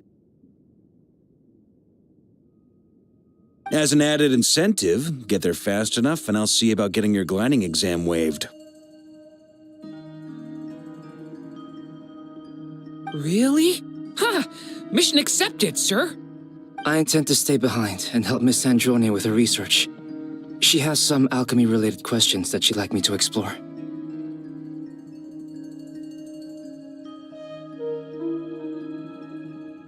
She recognizes your expertise, then. I wish you a fruitful collaboration. Thank you. In truth, I was surprised to hear her express an interest in subject matter outside of machines. I believe she has been investigating some Fontanian technology recently. She made a point of bringing the relevant materials with her when she left the Experimental Design Bureau. She's sorting through everything in her room as we speak. I should mention that we have one other friend who isn't present. He hasn't made his position in all of this clear. But if we know anything about him, he's likely investigating on his own. Paimon's been very quiet today. But I know how close she and the Traveler are with the Natlanese. She should come with us to the border. Okay. Paimon will do her best. Make sure to heed Sandrone's warning. Many of us have been cursed by Dottore. As such, under no circumstances should anyone cross national borders. Remain within Nodcry. That aside, personally I have faith in Columbina. Things look grim, sure, but who knows how it'll play out. Same goes for rescuing the Traveler. Both of them are important allies and friends. We'll be counting on you to gather intel on them, Miss Nefer. Oh, wonderful. You're all here. That voice again. Nicole? Whoa, that was loud. And it came out of nowhere. Sorry. This is the only way I can speak to you all right now. Please accept my apology. Anyway, time is short. I'll cut to the chase. We're still facing quite a catastrophe here at the world's borders.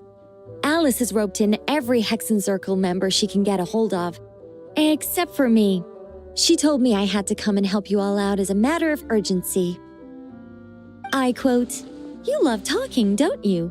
Well, now it's finally your time to shine. Take these. Make sure the whole party gets one each. You'll be in charge of making sure everyone stays connected." Huh? Is this a Dodo communication device? Scanning. Unknown device. Analyzing. Unknown device. Conclusion. Cute. Affirmative. It is cute and good.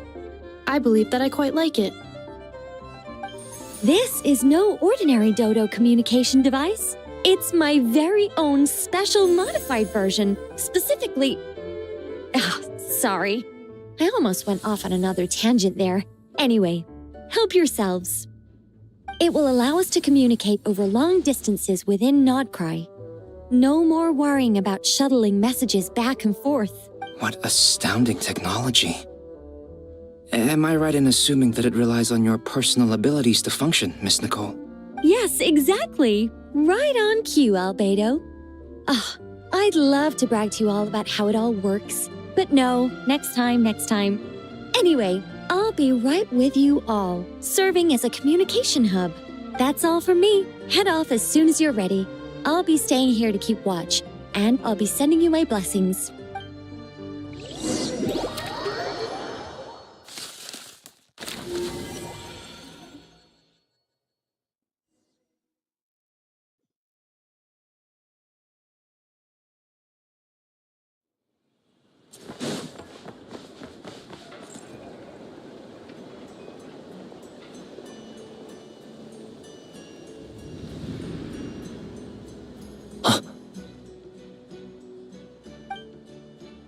Sir Flint.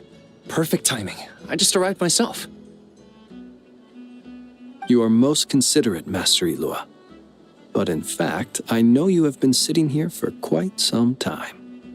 If you saw me, why didn't you say something? I was curious to see how long you could sit still for. Also, shouldn't you have managed to sense me approaching? That would be a first. You always seem to appear out of thin air without making a peep. Also, how many times do I have to tell you not to address me as master? I beg to differ. Why should a young man so well versed in social graces as yourself not be worthy of that title? Please, Lord Flint's. Sir Flint's. I'm begging you, don't flatter me into complacency like you do with everyone else. You understand me better than most. My newest acquaintances tell me I love complimenting others. I think they don't understand why you do it. You just love puffing people up till they're a big, happy ball of hot air that floats away into the sky. In all sincerity, I can only hope that they bring good tidings when they come back down to Earth. Is the situation that bad? We just held a strategy meeting.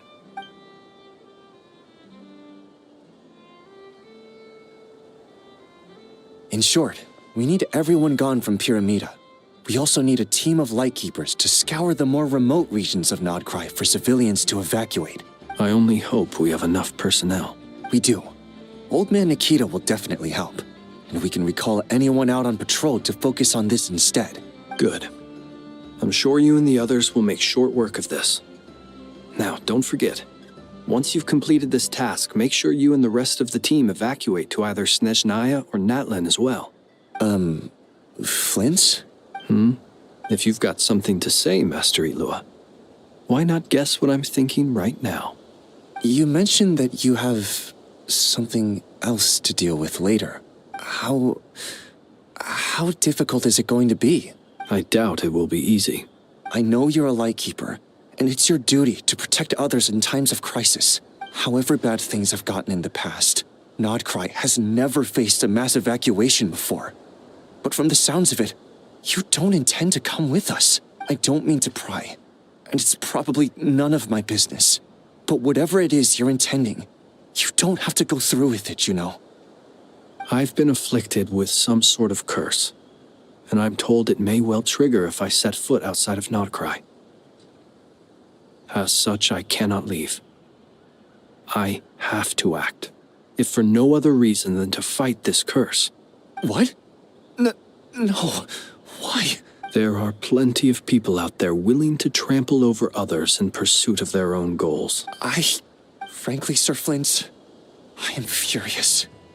You're making light of what is an incredibly serious situation. Indeed I am. And? And what? I told you, I'm furious about this. Nothing I can do about it, I'm afraid. Things happen, and we just have to deal with them. If you find yourself feeling angry, perhaps start by drinking a big glass of water. Hey, you mean you're completely unmoved by my anger?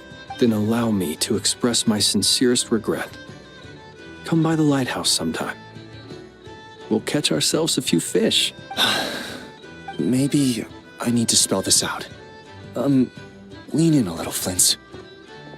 Oh my, this doesn't bode well. Word is that you were caught up in a real horror show recently. People were amazed that you returned safe and sound. They've been debating whether you're even human. I've returned safe and sound from plenty of crises. When you say people, do you mean other people? Or do you just mean you? Fine. I'll be frank. You're not human, are you? Heavens. Now that's a horrifying thought. You know what? Forget it. We'll revisit this once it's all over. A sound plan. Albeit a little ominous sounding. Just promise me you'll come back in one piece, all right? For you, Master Ilua. How could I refuse? Also, please pass my regards on to our colleagues. Tell them, Thank you all for your assistance. Please put safety first as you proceed with the operation.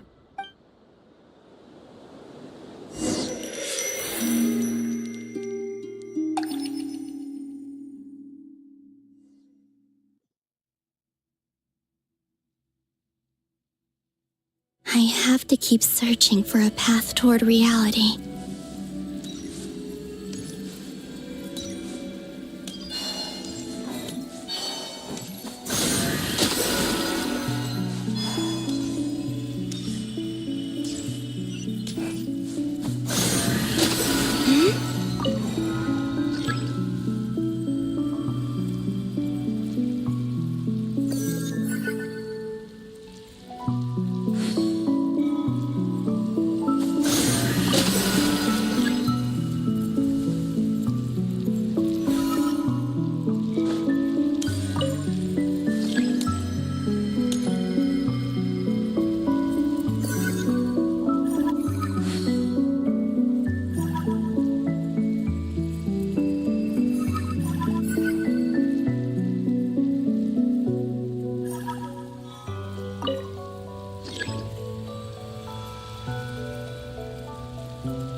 This should do it.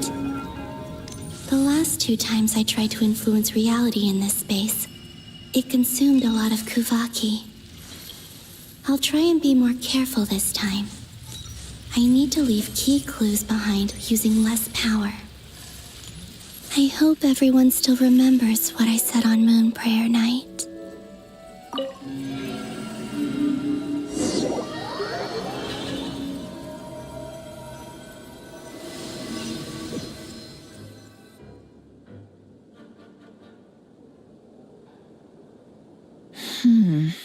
Nothing here either. Flints? Ah, Miss Nefer.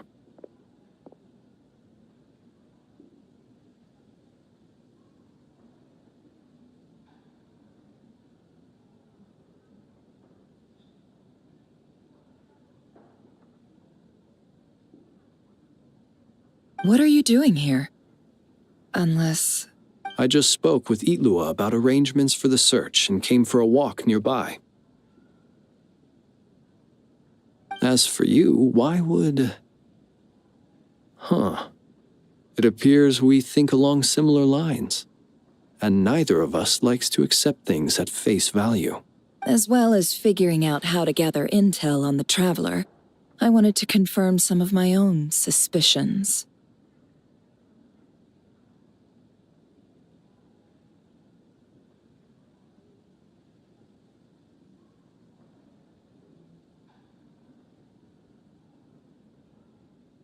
Also, we'll need to bring a lot of force to bear against Ettore, even if we're only looking to rescue the Traveler. We can't leave anything to chance. You don't think Columbina perished either, do you? I'm merely considering the possibility that she survived, just as you are. How much can we really know about a deity like her anyway? Do you remember what she said on Moon Prayer Night? about using moonlight to send messages to us. Of course. I think that's why we're both here.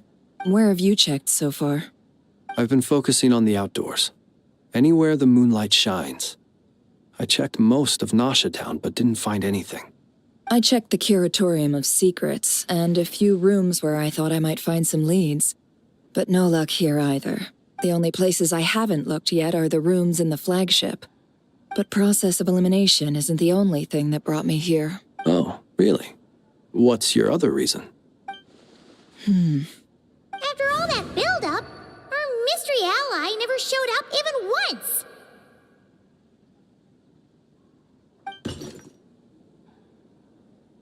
Huh? Am I imagining things?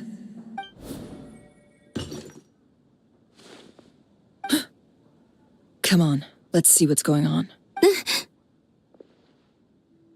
Oh no. I knocked over a vase as soon as I came in. It must have been caused by a Kuvaki fluctuation when I entered the space.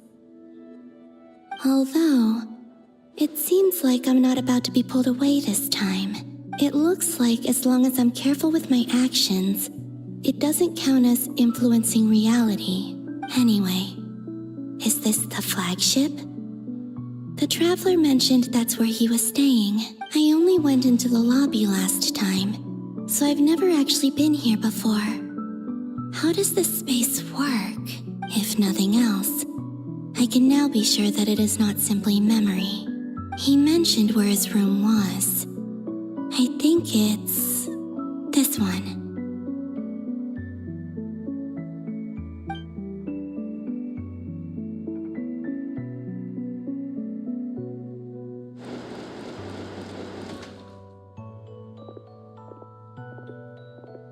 The door is closed. But if this is anything like when I disappeared, then maybe...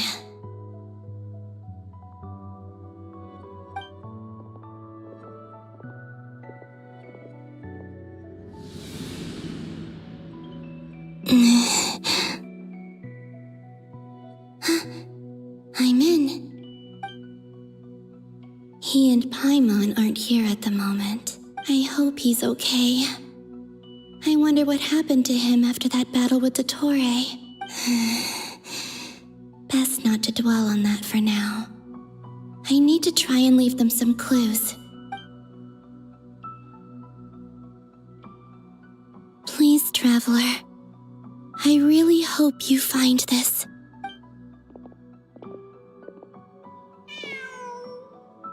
Huh. Just a cat.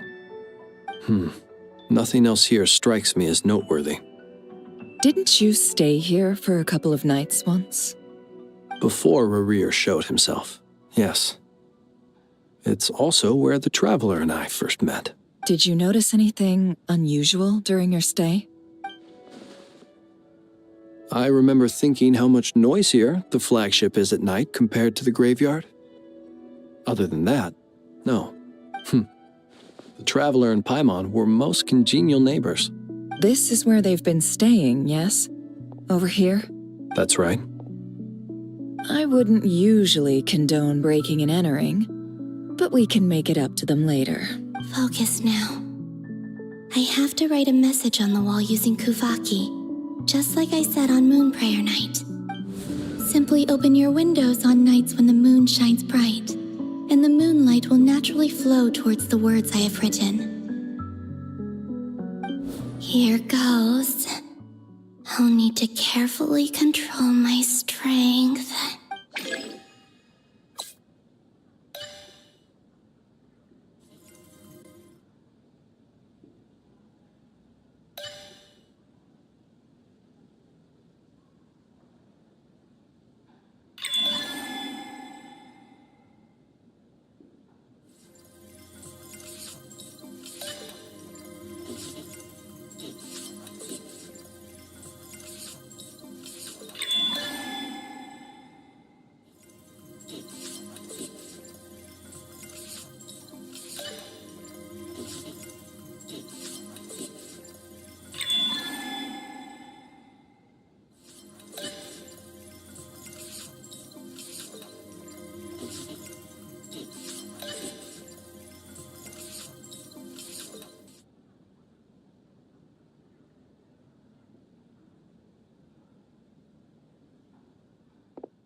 There's a noise outside the door.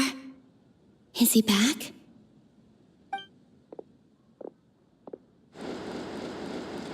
Please, you have to see these words.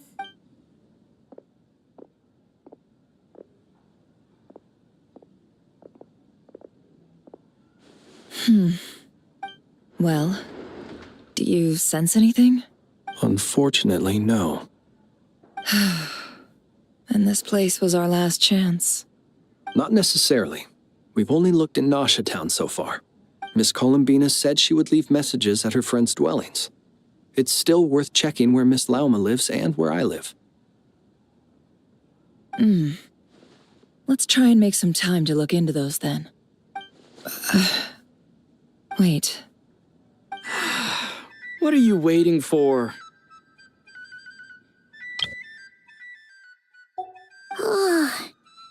Paimon might have overeaten slightly.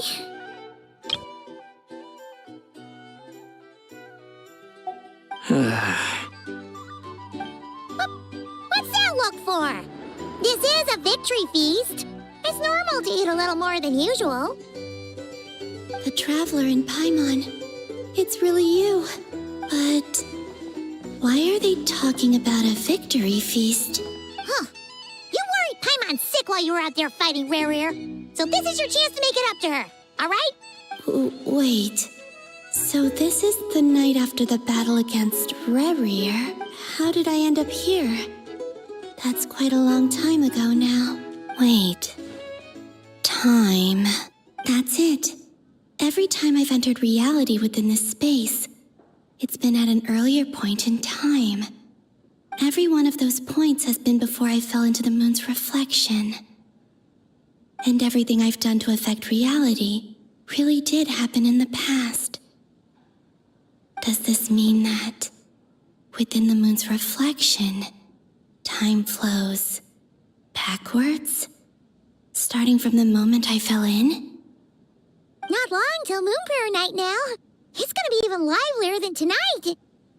Although, it's gonna be sad saying goodbye to the damselette. She seems like a really nice person. Paimon. No, I can't. Even if I make contact, they probably won't understand what's going on. And in any case, I'll likely get pulled away again if I do. Instead, I have to find a way to get them to notice what I've written using the moonlight. Wait. Even I hadn't thought of doing that before Moon Prayer Night. They'd never conceive of that possibility. Is there truly no other way? Don't lose heart. We'll find a way somehow. Huh? Oh, you say that, but the Frost Moon is beyond the fall sky. If we wanted to go visit her, how would we make it through to the other side? We might not have all the answers now, but I'm sure we'll find a way one day. Huh. Guess someone's gotta be the optimist. The present. The future. That's right. There are still things I can do. What's your plan? Flint's, when you were staying next door, did you ever open the window? No. The rooms here are dark and damp. And there's such a buildup of dust on the windows that the moonlight can't even get in. The moonlight? I think I see where you're going. One moment. I'll see if the owner is available. Don't bother. Time is of the essence.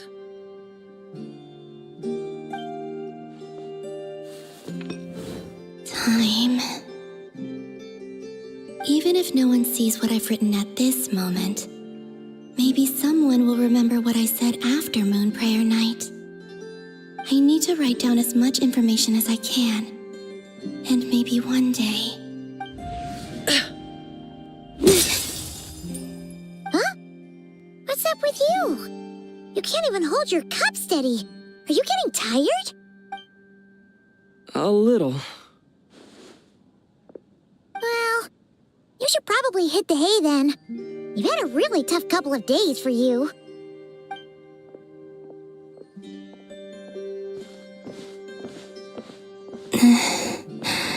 You truly have.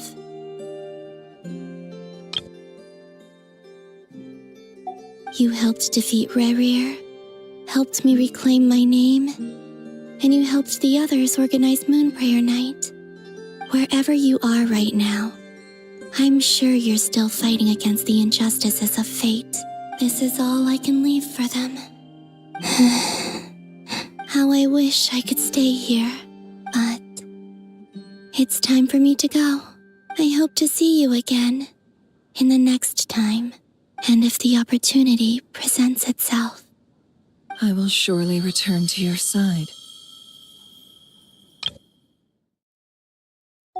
Huh. Columbina. She's alive.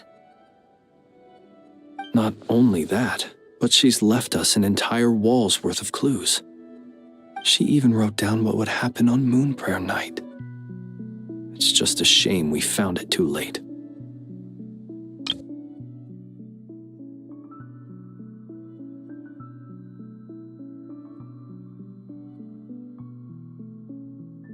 I am here. Time in this place flows backwards. I am constantly moving forward. It sounds like she's found a way to influence the past using Kuvaki. But her future is our past. So, these words have been here ever since we defeated the Reikir of Solnari. We just never discovered them. Which came first, the chicken or the egg? Do you ever mull over questions like that? Only when I'm in a good mood and at leisure. Well, I never do. Everything that has happened already belongs to the realm of fact. As a business person, and especially an intel broker, what I do is extrapolate from those facts to try and read the future.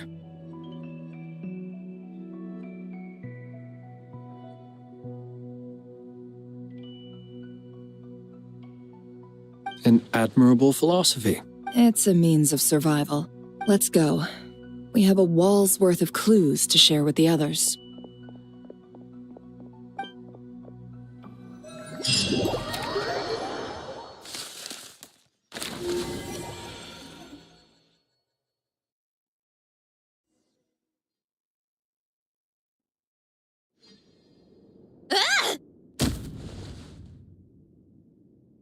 It appears that the doctor's energy signature has changed to something similar to Kuvaki, but not like the Kuvaki we're used to. Nodcry's Kuvaki devices will only have a limited effect on it. I can see why you've chosen to place your hopes in alchemy instead.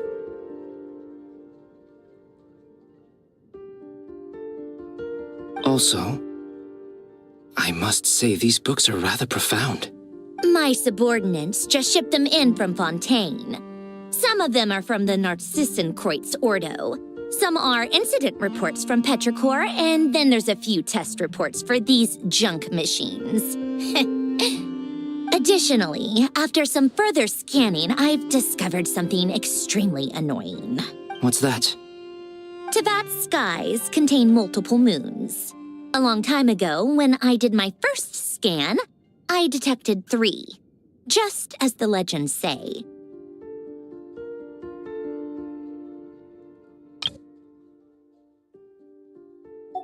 But when I checked again just now, I detected 4 moons.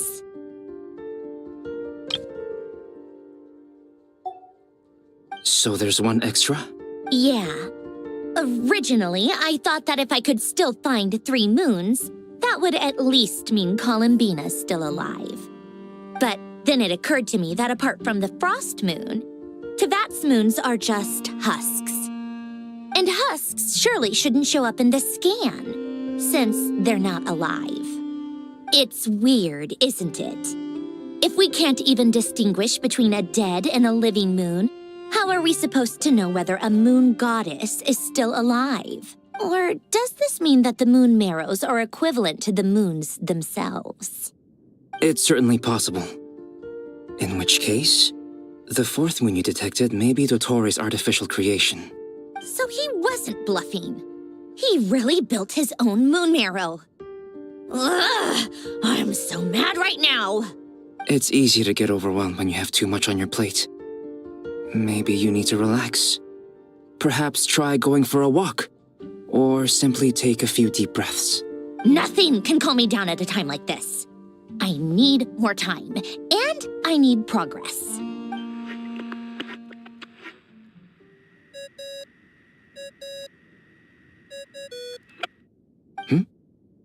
It's Mr. Flynn's.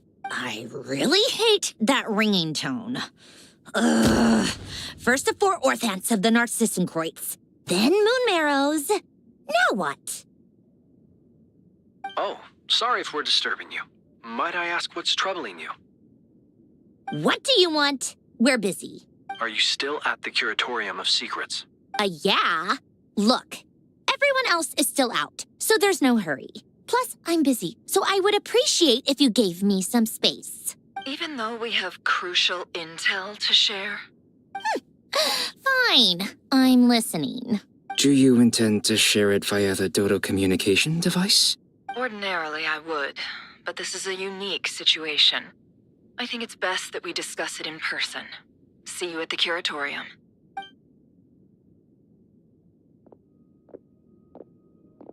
All right, then. So, what's the situation? The rest of the team is still out working on their missions and evacuations. But we've decided to fill you in on the most crucial information first. Sandrone, you were right. Columbina is most likely still alive.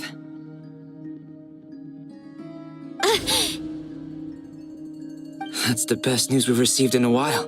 By a long way.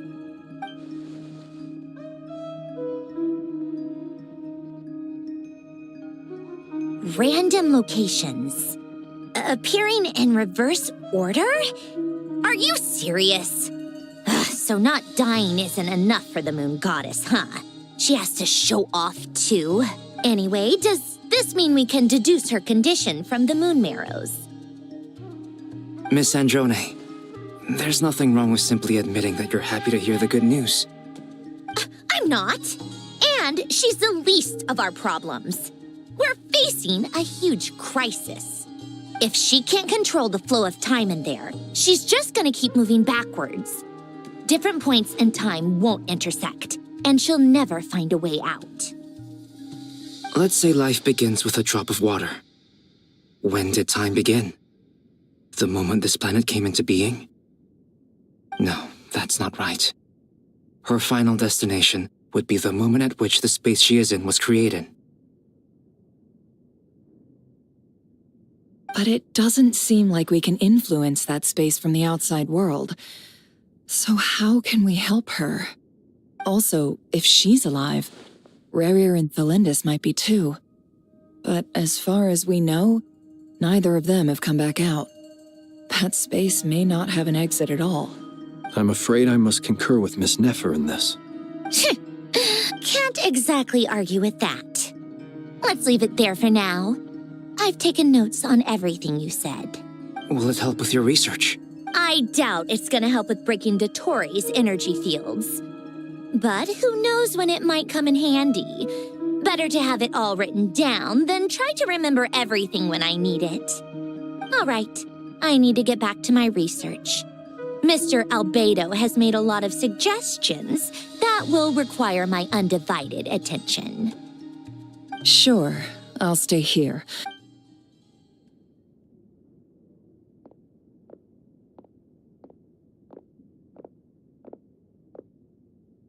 Paimon, are you there? Oh, right. She went with Varka to Natlan, didn't she? Good thing we've moved her and the Traveler's luggage in here.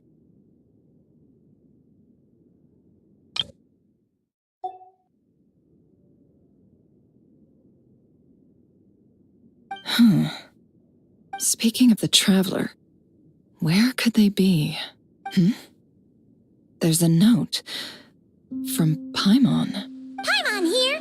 Not in at the moment, but if anyone needs to borrow her stuff or the Travelers, go ahead and help yourself. Paimon won't be mad.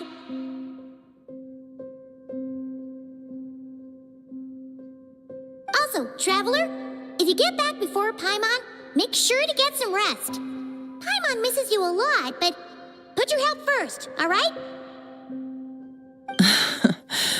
How sweet. Well, since you offered, Paimon, don't mind if I do.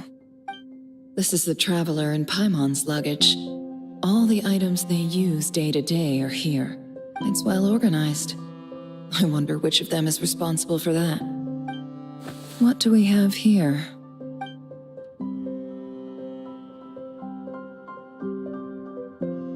The camera captured a special moment that can only occur between people who are close to one another. You can really sense how the photographer feels about their subject. I wonder why this picture was placed outside. Is it because Paimon recently looked at it?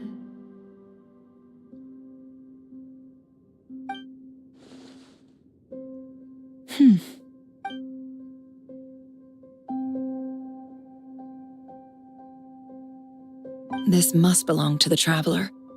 Perfect. I'll use this. Hang in there.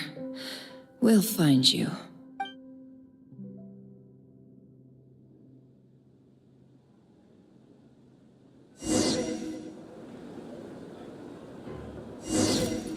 Polonia. Search keyword world formula and bring me all relevant books.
Let's see. This one is on Tonki's sermon dictation concerning the apocalypse. I believe that the correct term for this is Fortuna. This was an ancient Romorian technology, a wisdom unparalleled. I never imagined that Romorian ideas would be so similar to the diagram I have named, the world formula. This is strong evidence that human civilization should gradually shed possibilities as it continues to explore and evolve. The end of humankind may well be upon us right now. The sparks of civilization shall run out, unless we consider introducing variables from outside the system. Variables. Surely that can only mean one thing. Descenders?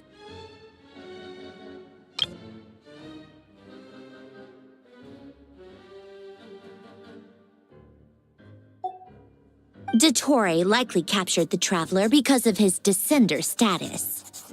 But the Three Moons' authority comes from the world itself. Why would Dottore need anything beyond that? Where does this variable factor in? The world formula calculates the fate of an entire world. Introducing a variable would therefore give us...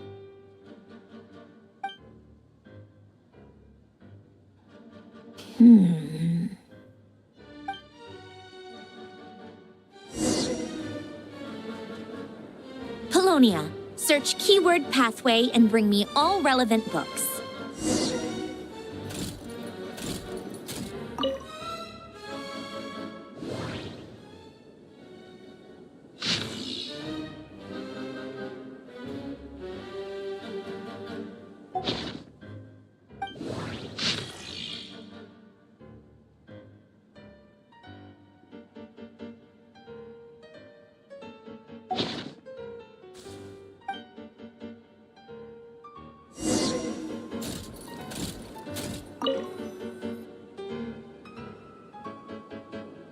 Otonki Sermon Dictation. Explications on the Chemical Marriage.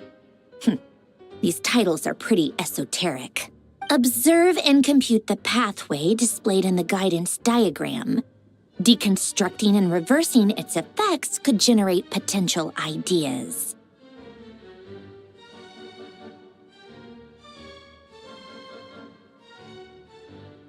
So, it's one of Renee's draft lectures. Deconstructing the pathway. I suppose that could lead to a breakthrough.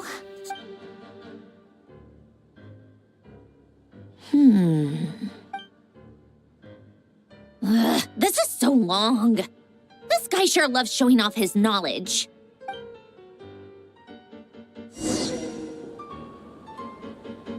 Polonia. Search keyword tree model and bring me all relevant books.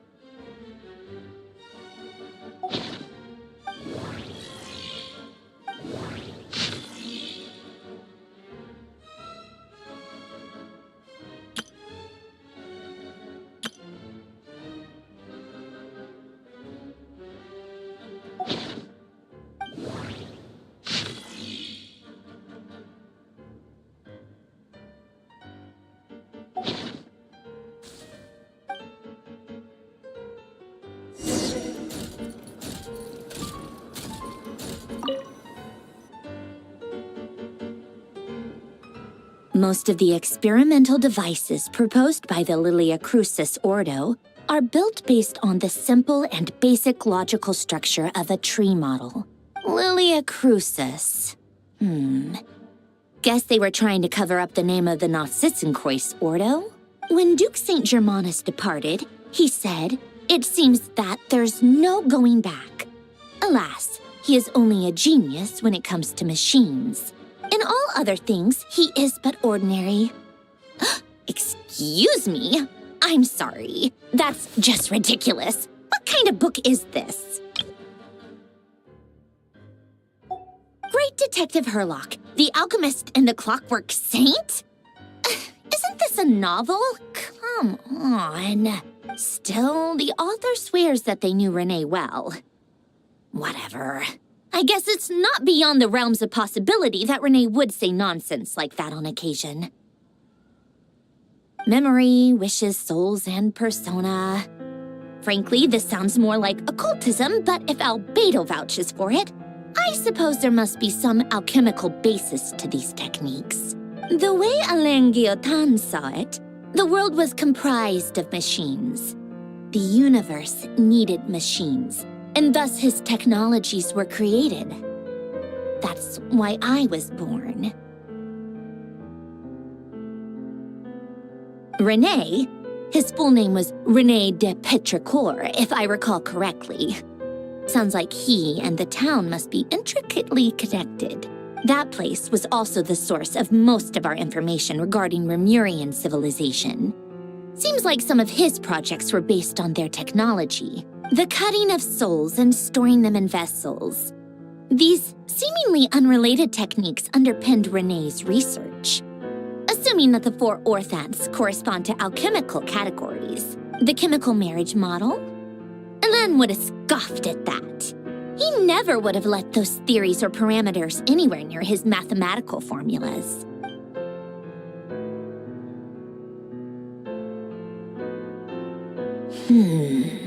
What was Alain's view on René? I know he mentioned the name, albeit very rarely.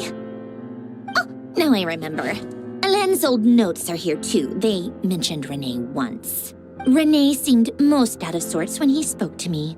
A lack of sweet foods has dulled his mind, I should think. Either way, his words are not to be believed. Yep, that sounds like Alain. My subordinates actually did a half-decent job digging out all these materials. Makes a change.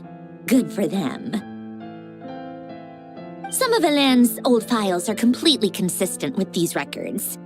He must have gotten them from the Tower of Gestalt. I never knew he got his hands on Renee's records that early.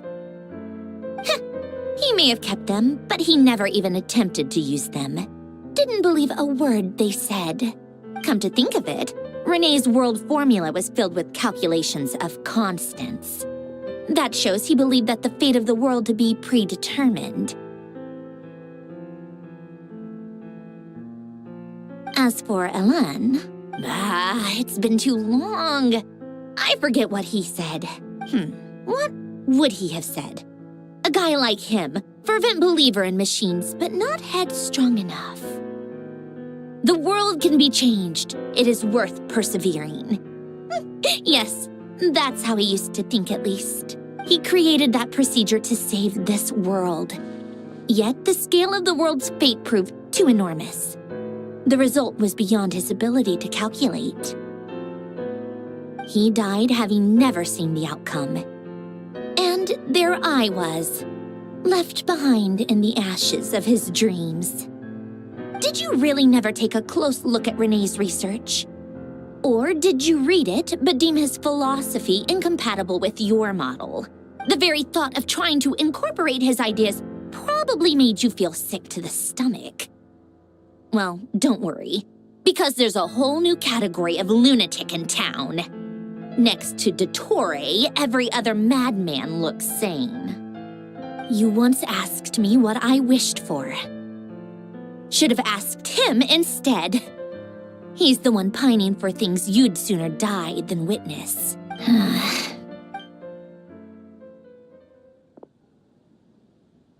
Even the tiniest variable can make big waves in the present. Now then, allow me to put these incompatible fragments together in your stead. First, establish and verify the existence of the Great Circle. Absolute nihil on one end, absolute reality on the other. Now, search between these two extremes. Then, the construction criteria. Variables. The sparks of civilization shall run out unless we consider introducing variables from outside the system. Input variables. Traverse the world, space-time, and civilization. Then extract the essential nodes from the records to determine which variables they point to. The primordial power that differentiated itself from the void. The power of light. Yes, light. Records. Hyperborea. This is horrendously complicated. After all that, I'm still missing a few variables. I need to think this through again. How do you think it looks, Polonia? Like the frenzied scrawlings of a madwoman? Fine, keep it to yourself. It's not like you can talk anyway. I'll assume you gave it a passing grade. I jest. But true madness does often start with trying to save the world. What would Arlecchino and Columbina think if they saw this incomprehensible hen scratch? They'd probably have me institutionalized. So would Rosaline. She's been dead for a while now. When I close my eyes and think back, I can still see her face. And that enormous dress she used to wear. Such a bizarre choice. What possessed her? Oh, and the clack-clack of those heels used to drive me insane. No one's asking me, obviously, but I hope you all know that I never wanted to save the world. I'm not crazy. I don't have delusional ambitions, and that's a clinical fact. The world needs a solution, but I don't need the world's validation. It's the world begging me for answers, not the other way around.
go with the tea.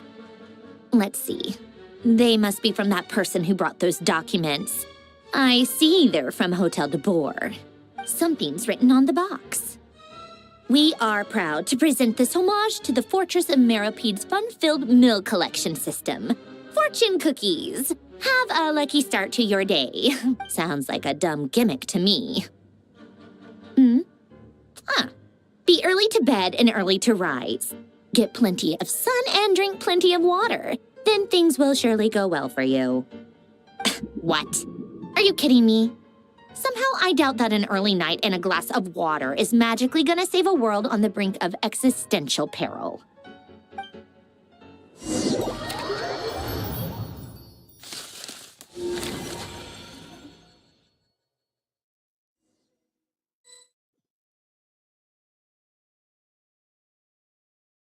Lady Arlecchino, word has reached us that Lady Marionette's troops are all in position. They are ready to act as soon as the order is given.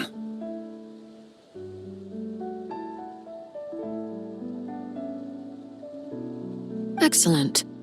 The only thing is, they are fewer in number than we expected. It looks like many of them must have lost their lives at the hand of the monsters released by the Doctor. Can't be helped. Allow them to join our ranks and keep in contact. As you wish.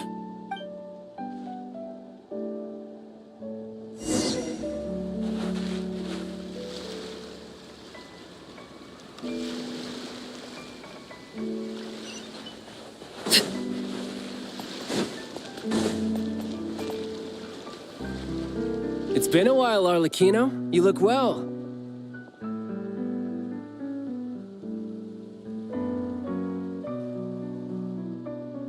Did Dottore really have to build his lab right on the sole path between Snezhnaya and Nodcry?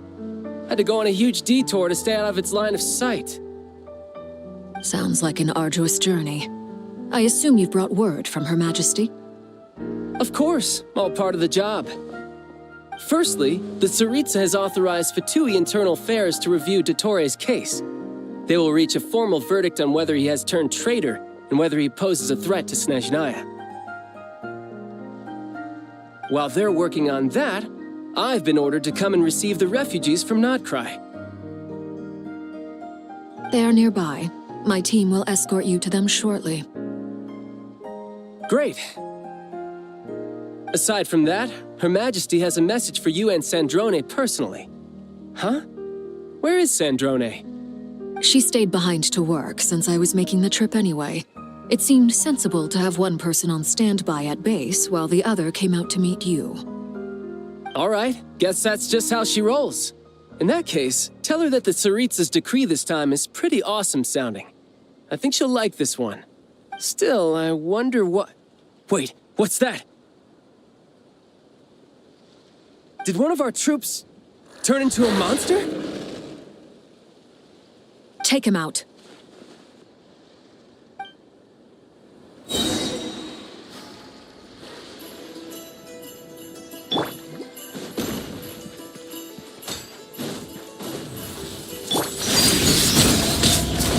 Everlasting as the moon! Overruled!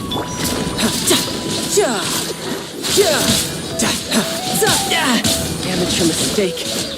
Shouldn't let your guard down. You've gotten stronger, Arlecchino. Nice. Stop that right now. I appreciate the praise, but I am not fighting you today. I knew it.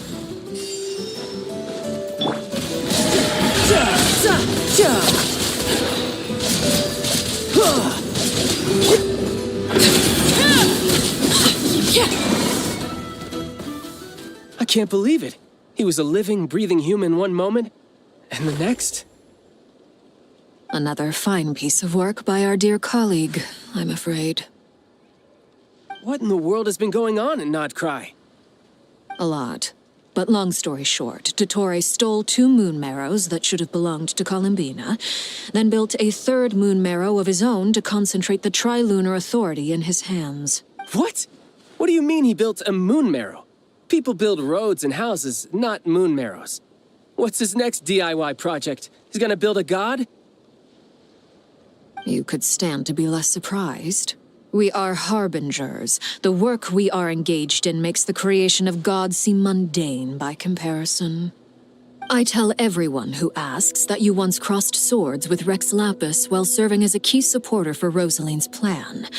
But right now, you're acting like a common adventurer. Thanks for speaking up for me. Those two really took me for a ride back then. Then again, surely no common adventurer would manage to get tangled up with them the way I did. That's gotta count in my favor, right? It almost sounds like you wish to repeat the experience. I might have to lower my opinion of you. No. I'll stop talking. Please, go on. Dottore is currently still experimenting with his newfound power in ways that continue to corrode the outside world. As for the human mutation, I believe this is simply a consequence of his experiments, and not a strategic move. That radiant beast was once a subordinate of Sandrone's. I suspect he was only allowed to live so that he could become an experimental subject. Also, those of us who fought Dottore have been afflicted with a curse. As such, I cannot leave Nodcry. This is so much worse than I thought. No wonder Her Majesty's decree is so extreme. While these exceptional circumstances persist, the Harbingers are hereby authorized to use unilateral executive powers. Should Dottore pose a threat, Arlecchino and Sandrone are permitted to eliminate him.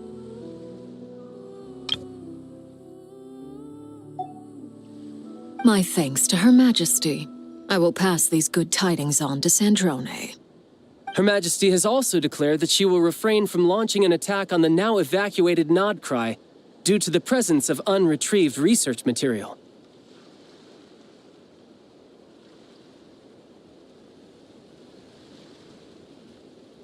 A wise decision. By the way, how's my old partner doing? I'm assuming they're with you? Partner? You mean the Traveler? I'm afraid I have bad news. He was captured after our failed assault in Dottore's lab. His whereabouts are currently unknown. What? Why? Since when does Dottore have a bone to pick with him? That is indeed the question. I'm not sure he does. He must have some other goal in mind. This won't do. I have to rescue him. You can't. We have no idea where the Traveler is. What am I supposed to do then? Stand here twiddling my thumbs?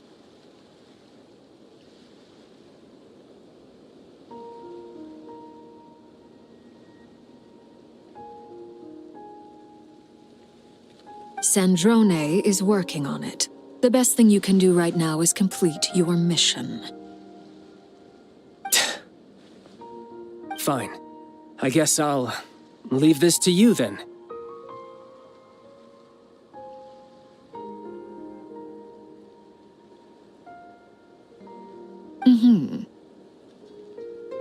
One last thing. Tell the Rooster to get the message out to the gods and citizens of every nation in Teyvat. Beware. An uncontrollable pollution is spreading forth from Nodcry.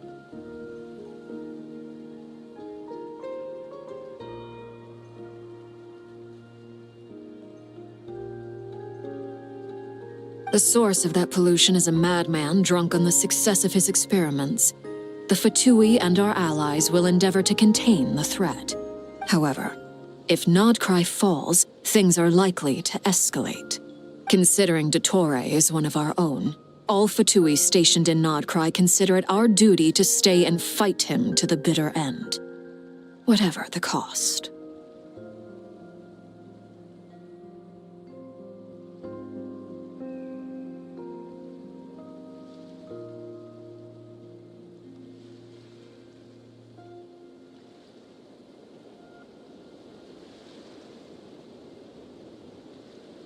Hey, don't be too pessimistic. If it comes to it, I'm sure Her Majesty won't stand by and do nothing. I hope you're right.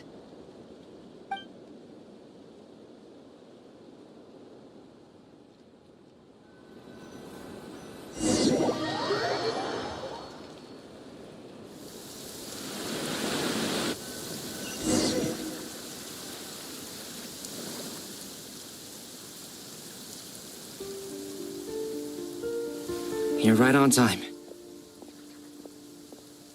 Thanks. Hey, do you think I'll get that gliding exam exemption? I made sure I was on my best behavior in Mondstadt. I landed well outside the city and walked in through the gates. I'll help you apply, don't worry. For now, let's see what we have here. What are the doctor's energy fields even made from? The usual attract and repel principles that govern Kuvaki don't seem to apply to them.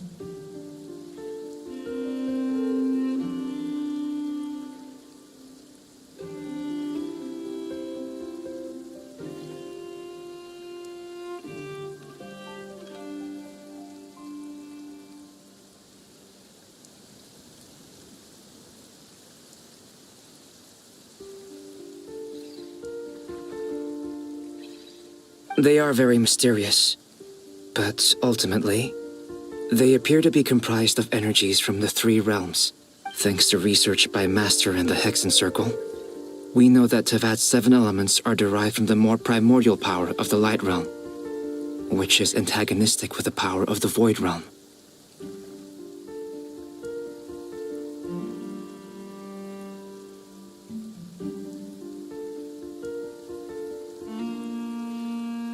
Since you have the power of the Dragon Durin within you, I'm sure you can already tell that this energy field contains no abyssal energy. That's true. It's not abyssal energy. It's something pure, wild, and untamed. I've been thinking about something. Do you still remember the device that Dory supplied from the Academia when you and Miss Columbina fought Raria? That was one of the most marvelous feats of ingenuity I've ever seen. The design, the craftsmanship, the material selection. I couldn't fault any of it, not to mention the operating principles. Surely the most ingenious feature of all. Dory didn't go into detail on how it functions, but I have a working theory. The clue was that Miss Columbina was somehow able to use the pyro energy that you provided, despite the fact that, as a moon goddess, she should only be able to use Light Realm energy in principle. Now, all elemental energy is, of course, derived from Light Realm energy to begin with. Hence, I suspect that the device works by restoring elemental energy to its original state. This presumes a theoretical model of the 7 elements akin to that of light refracted through a prism. Perhaps it is no mere analogy. Maybe there is indeed a prism in this model. I almost wonder if the idea for the device was conceived based on direct observations of said prism. It would explain how such an ironclad design concept was achieved. It is at once a masterwork of engineering and a groundbreaking application of the Academia's latest elemental theories. I suspect only Lesser Lord Kusanali herself could have devised such an ambitious technology. But back to the energy field before us. If this is pure Light Realm energy, its relation to elemental energy is one of integration versus division. Or you could say that the former contains the latter.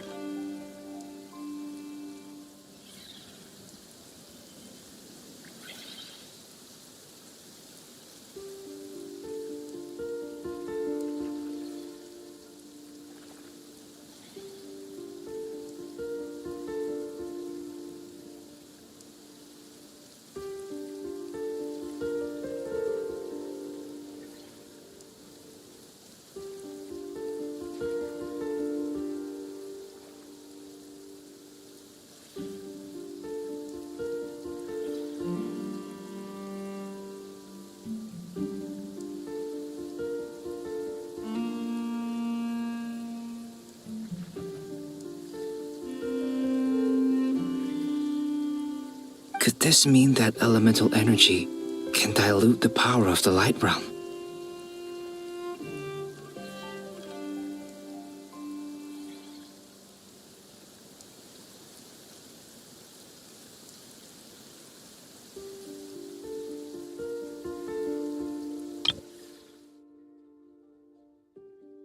Should we give it a try? We should.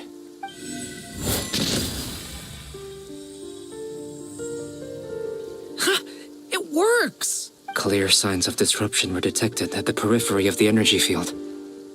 This indicates that elemental energy can disturb or even negate the field.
Now you try.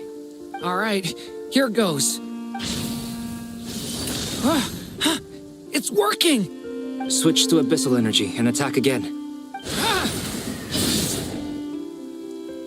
No surprises there.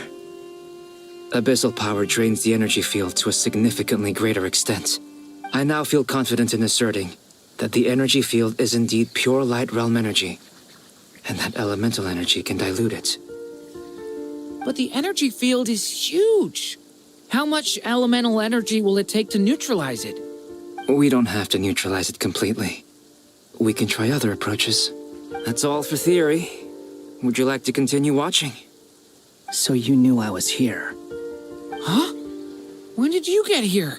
A while ago. But Albedo sounded like he was working on his thesis defense back there. Back in Sumeru. You can end a person's whole career by interrupting them mid-speech.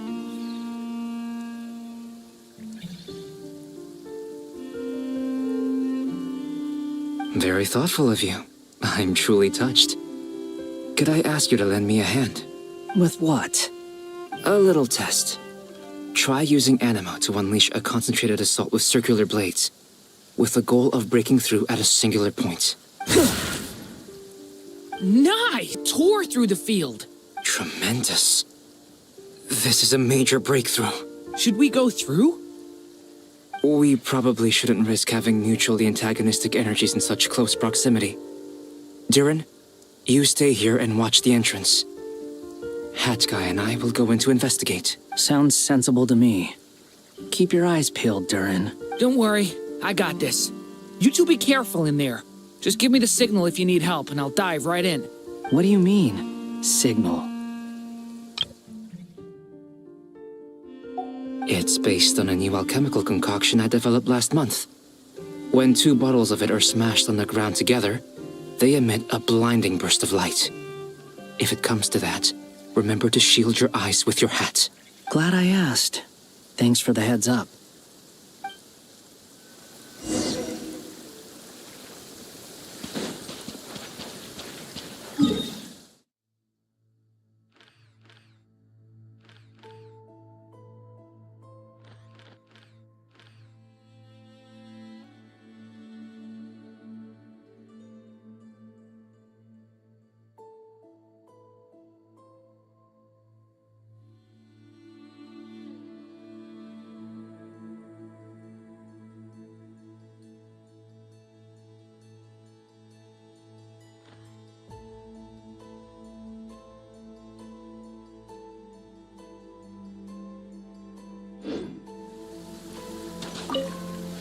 Like I thought. Beyond a certain distance, we can't see the opening where we came in. Maybe that's to prevent people from escaping. Sounds like Dottore style to me.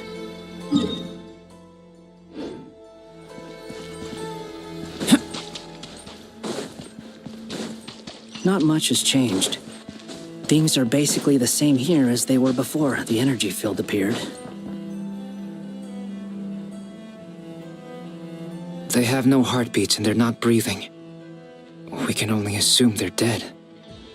But there are no visible wounds. Also, there's an animal squatting next to each body. It's watching us. That's not an animal's gaze.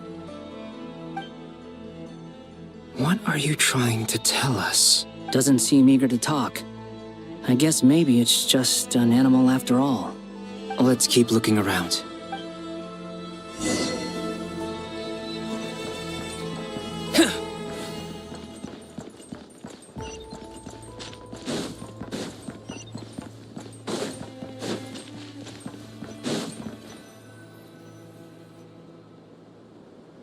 Same situation everywhere. Not a living soul in sight. Just countless bodies with animals standing watch over them. Well, I think we can safely rule out the possibility that they're all pets. Is skirting around the topic your way of showing consideration for other people's feelings?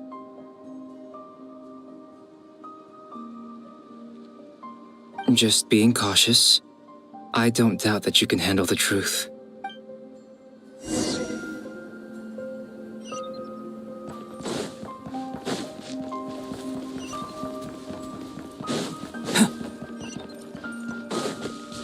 Careful.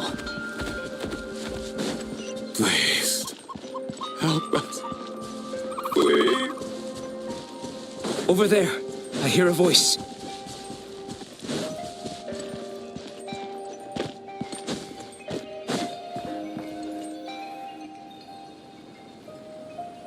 Please. Help us. Please. What happened here? I don't know. Suddenly, everyone collapsed. Then my line of sight got lower. I still have some of my senses left. I gotta get out of here.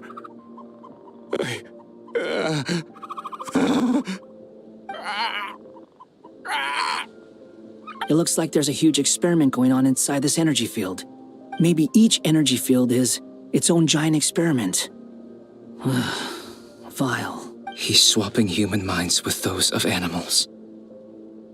Even without the other circumstances, this would be an extremely radical experiment. Those people may have lost their sense of selves, but they are not fully animals either. If they were, they would have left. But instead, their instincts are driving them to remain by their dead bodies.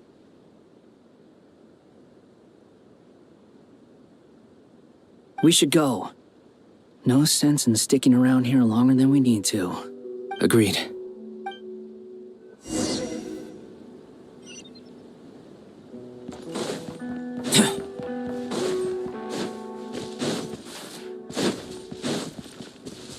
Behold!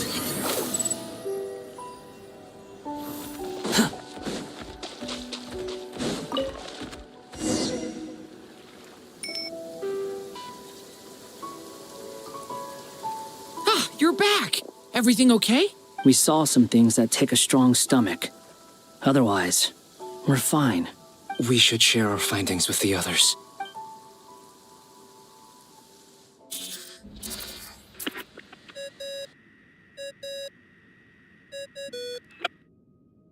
Yes? Who is it? Miss Nefer, it's me, Albedo. We found a way to break through the energy fields. With enough control, it's possible to tear them open using elemental energy. Also, we managed to take a look inside. Dottore is carrying out his cruel experiments on an immense scale. Any residents who have failed to evacuate in time will likely meet a grisly end. Sounds like he's living down to our expectations. Might I ask how things are proceeding on your end? I'm just about to get started. I'll be in touch once I have a result. Understood. Stay safe. I will.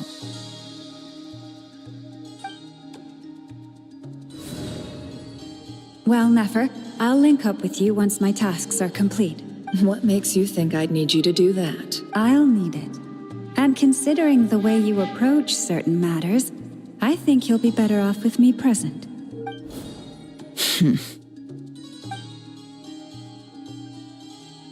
Let's begin. Entering simulation mode.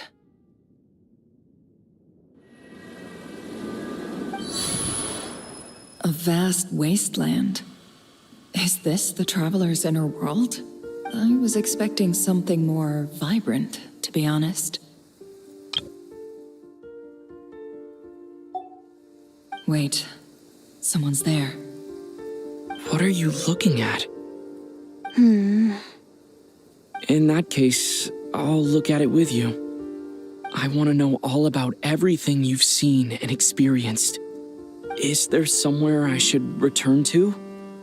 Or should I stay here and be the hero everyone says I am?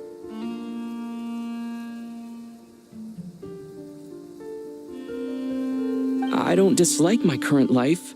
Roaming the land, fighting battles, accomplishing missions, earning a living, looking after Paimon. It's not so bad. I guess the only thing that's missing is that you're not here with me. This is the conscious layer, which contains a person's true feelings. It is filled with both longing and kindness. I suppose anyone who lives long enough ends up wishing for someone who can't be there. Maybe it's the only way we can feel truly alive.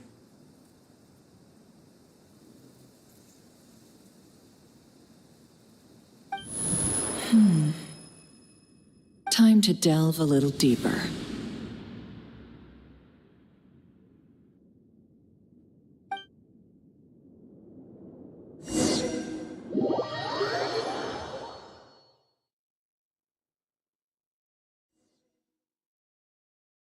Nasha Town is hardly the optimal choice for a place to live, but it has character and a reasonable population density. What are you trying to say? Oh, don't be nervous. I was just thinking where might make a good starting point for your journey. Perhaps I should send you further afield. Conria, perhaps. Conria ceased to exist long ago. Once again, you fail to understand the possibilities that the Tri-Lune creates. Anything that has existed in the past, I can now recreate. You simply do not wish to see that happen. That might be because you miss your sibling and fear getting answers that you are not ready to learn. But this is not for me to judge. If we are to collaborate, we need to maintain an amicable relationship. In a moment, you will be able to... Oh no.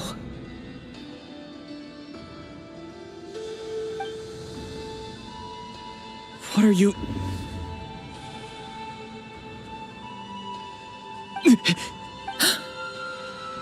What are you gonna do? Don't move. Something unwanted has crept into... Oh? Gone as quickly as it came.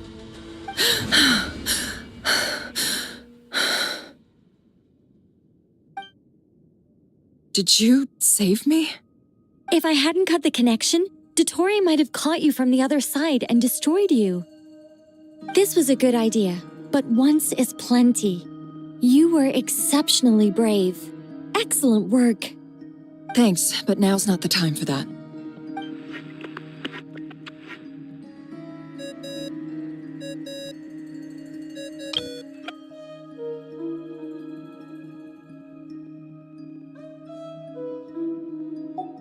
Albedo speaking. I think I know where he is. What is this endless darkness? I can't see anything, even though my eyes are wide open. But why? What happened?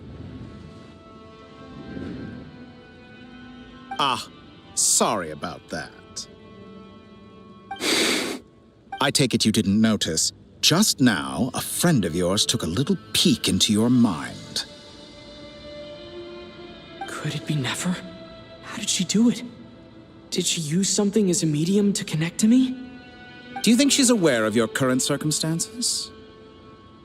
Oh dear. Have I stunned you into silence? I only wanted to slow down your time a little so I could stop your intruder in her tracks. It would have been nice to capture the spy.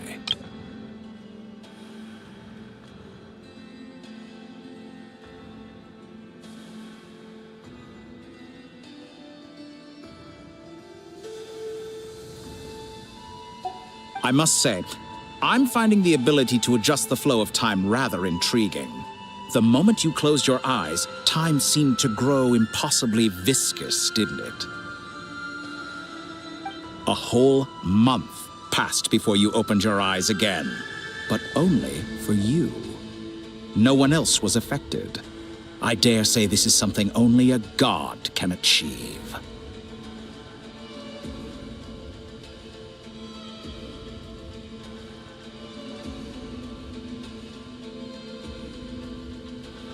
Point taken. You've proven once again that you have god-tier powers. Oh, you misunderstand. This wasn't about proving a point. I was testing things out. I find I learn best by doing, and I have to admit, time is not the easiest dimension to control. I only wanted to make you sleep for a short while, but it ended up lasting a whole month. Clearly some finesse is required to wield the authority over time as I wish.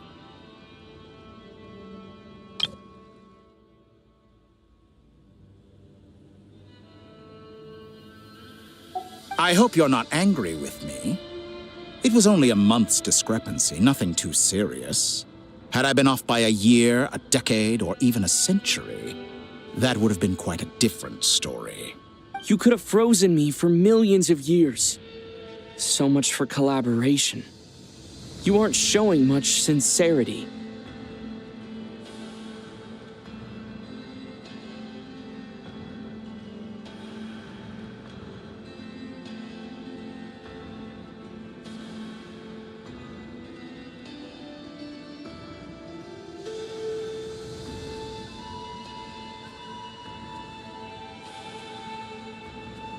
Millions of years? To what end?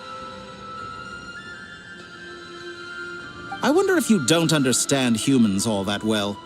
They are very pragmatic creatures who understand only that which they can perceive with their senses.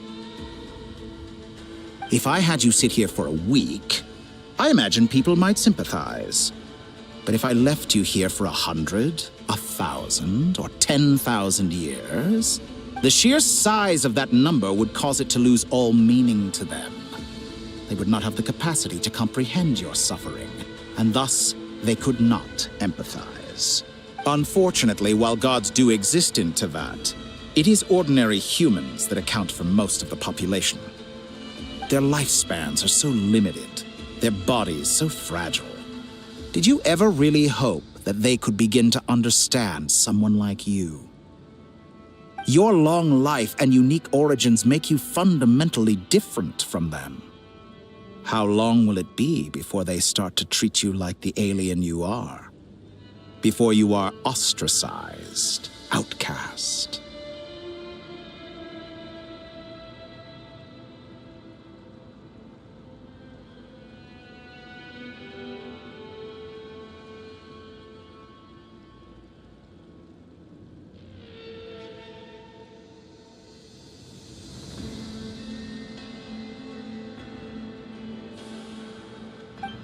Alien?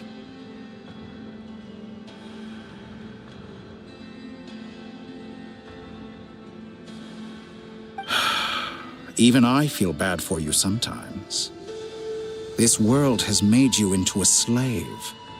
So many times you have served its will, and not once have the powers that be ever thought to grant you the one simple thing you wish for.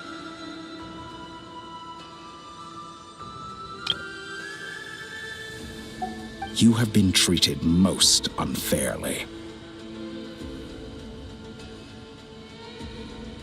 I can change that. I will grant you special privileges and give you back the status you rightly deserve as a descender.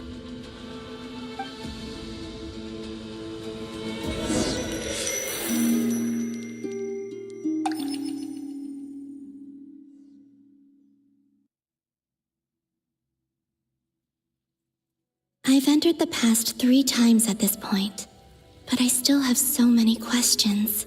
For instance, beyond each point being further back in time than the last, what determines the specific locations at which I can make entry?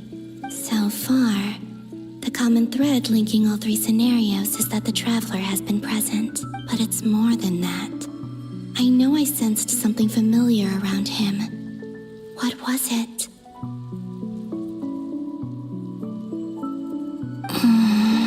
I'll keep this question in mind as I carry on.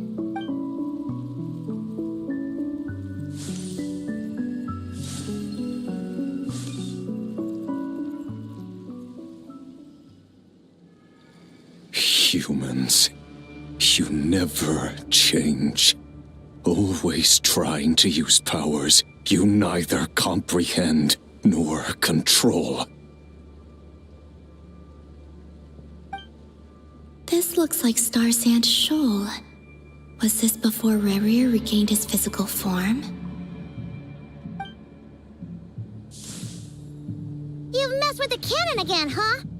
Sorry, but this round's not gonna go your way. The cannon.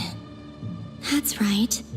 I was at Silvermoon Hall and I sensed an abnormal Kuvaki fluctuation coming from Nasha Town. And right after that, came an ominous power emanating from Star Sand Shoal. My body was once torn into countless pieces and hurled into the swirling chaos of time itself. But even so, my life and will were not extinguished. I wonder if I could try to prevent his resurrection. But how would I do it? What can I do, here and now?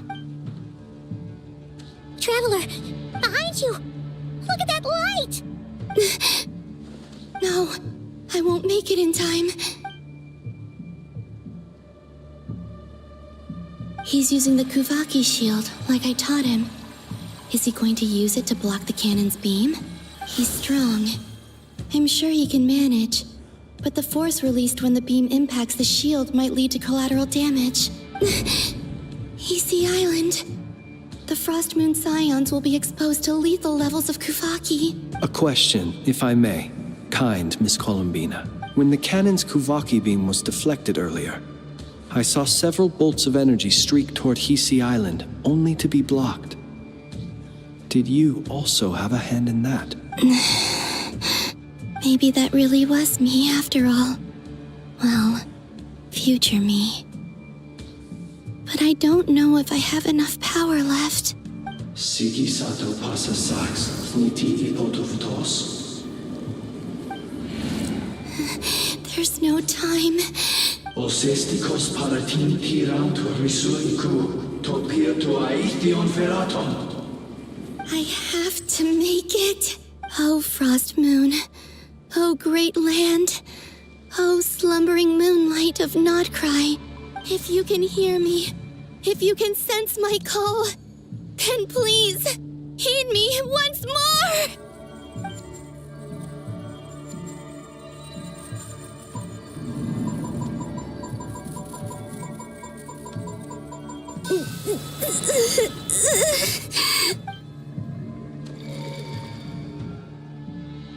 Did it work?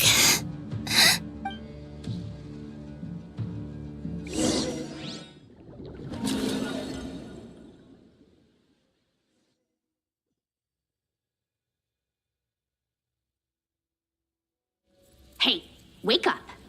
Hey, did you hear me? Columbina, I said wake up now! Oh, good morning, Sandrone. It's 3 in the afternoon, actually. And could you kindly not use my quarters as your personal nap room next time? But I feel so safe here. And your coffee, right? It's so bitter, but it smells lovely. It's like you were raised by wolves in a forest or something. What did you drink growing up? Grass tea? The Frostmoon Scions certainly led a more frugal existence than the Fatui. Then I'll bet you've never eaten one of these before. It smells delicious. That's because it's a Fontanian recipe. I had a little free time today, so I made a batch.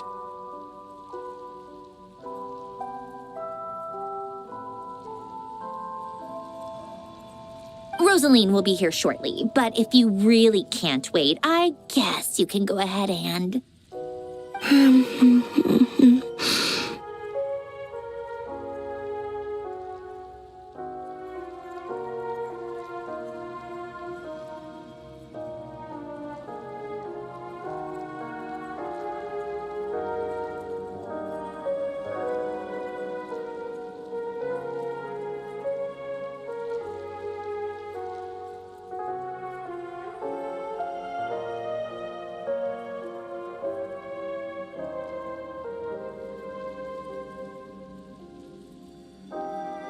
Hey, at least let me finish before you start eating! Did the Frostmoon Scions not teach you basic table manners?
Or did the rules not apply to you because you're the high and mighty moon goddess?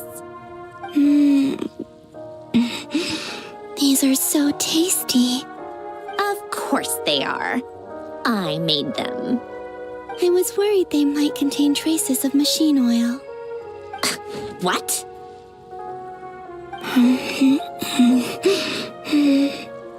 You know, there's something I've always wanted to ask you. Why did you leave your old home and join the VIII? I mean, I'm sure their food was awful. But there's gotta be more to it than that. Well, life there didn't go quite how I imagined. What were you expecting? You're a god. Your followers are gonna make some demands of you, right? Surely you can just answer a few prayers here and there in return for the free food and drink. How bad can it be? Well, would you help other people just for free food and drink? The doctor told me that you were created by a great mechanic, Lord something Fisher. The Lord Artificer. Ugh, some people can't keep their mouths shut. Oh, Lord Artificer. And didn't he have something to do with the, narcissist?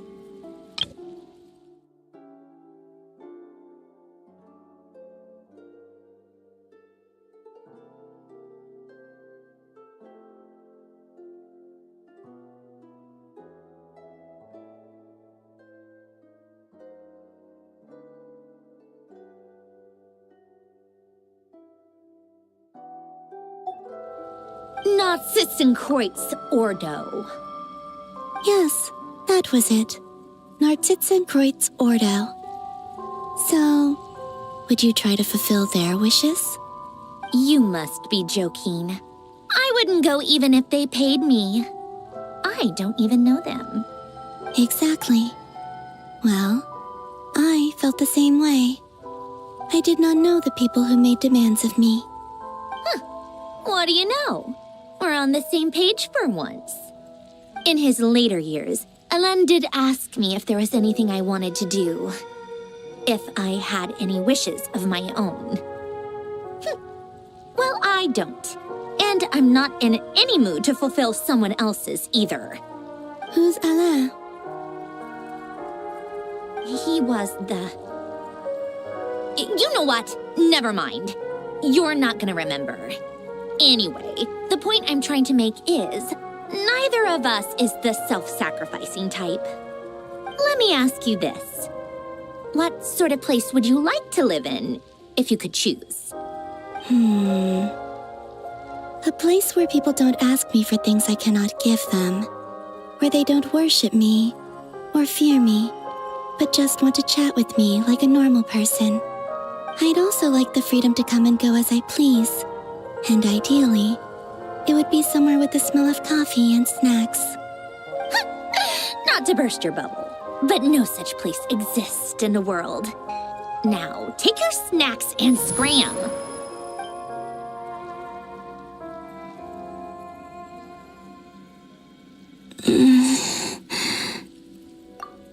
Did I pass out? Of course.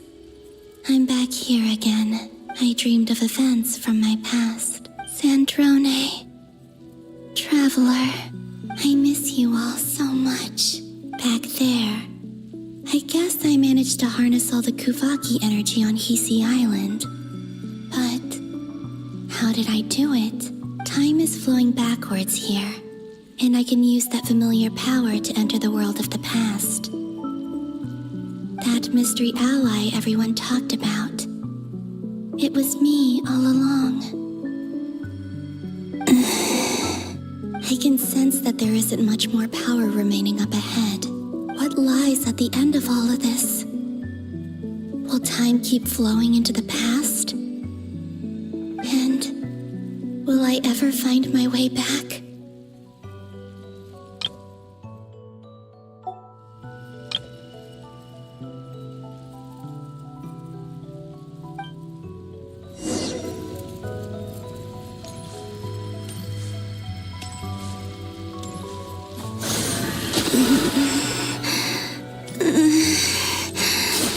It's getting harder and harder to use my power.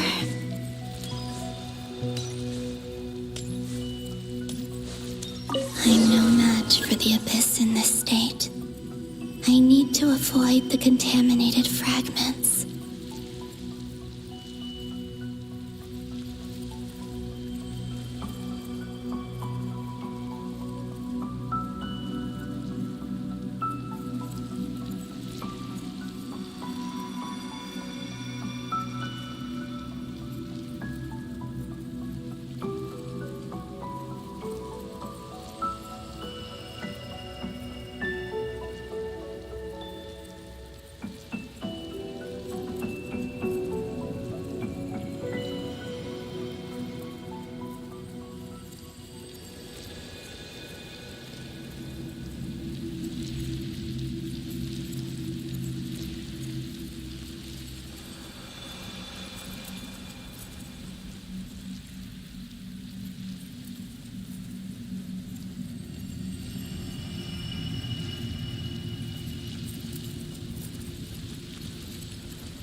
Time to go.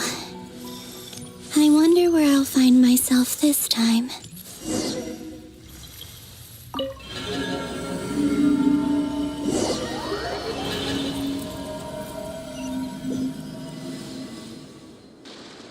The Final Night Cemetery.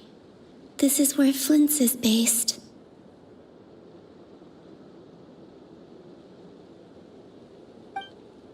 Or not!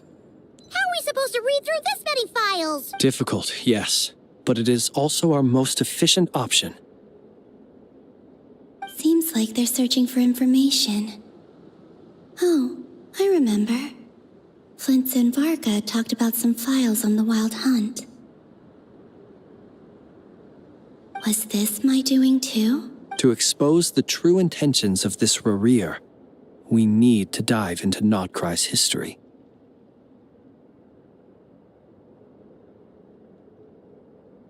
Are my actions changing the past? Or are they simply completing a process? Is all of this inevitable? Or am I the one making these decisions? If I choose not to help them now, will it change how things turn out? Hope we don't land on our heads then. They're my friends. I can't not help them.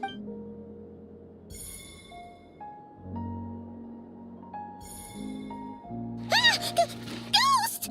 And the other one was... here. Hey! Another file's moving!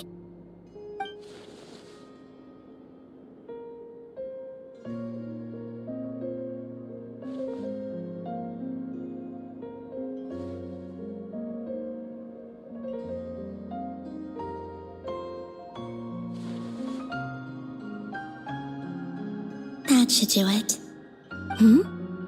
Luanatar? You can sense my presence? Wait!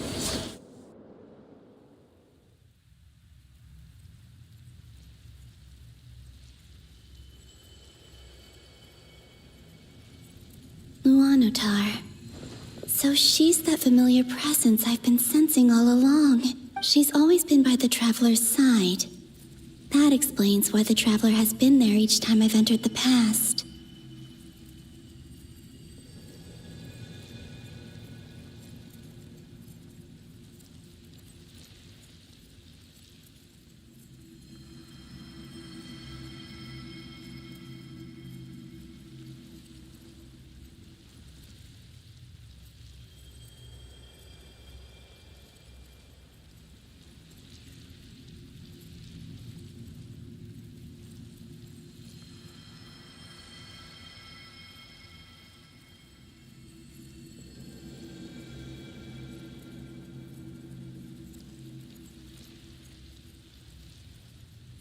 But why Luanatar?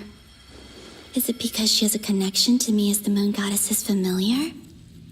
If so, why not any other Kuhenki? That's...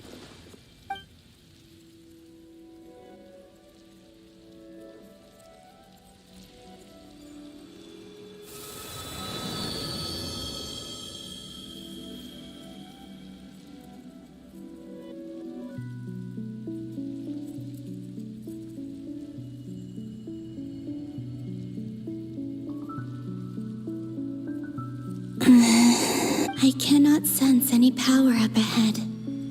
Just a void, stretching out into infinity. This is likely my final chance to enter the past. It's now or never.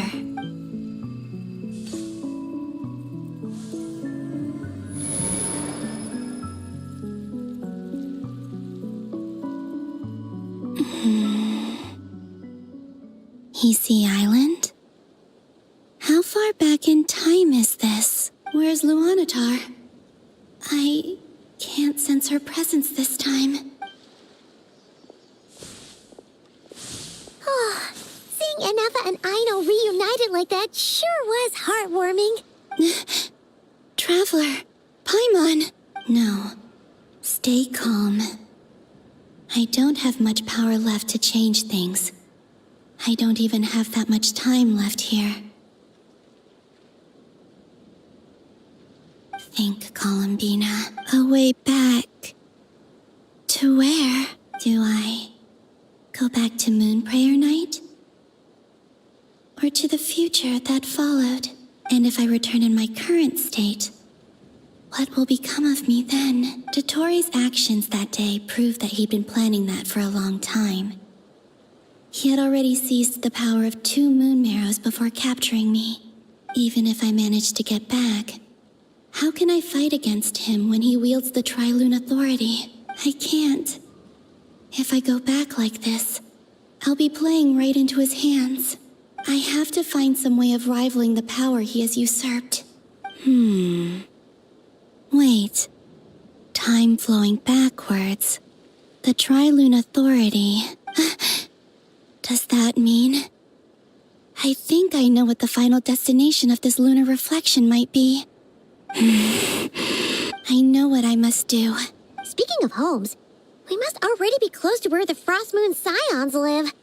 The vibe here feels different. But how do I communicate my plan to my friends? Should I write it down here? No, I need something with a close connection to me. Something I can use as a medium to tell them what's happened to me in here. Now it makes sense.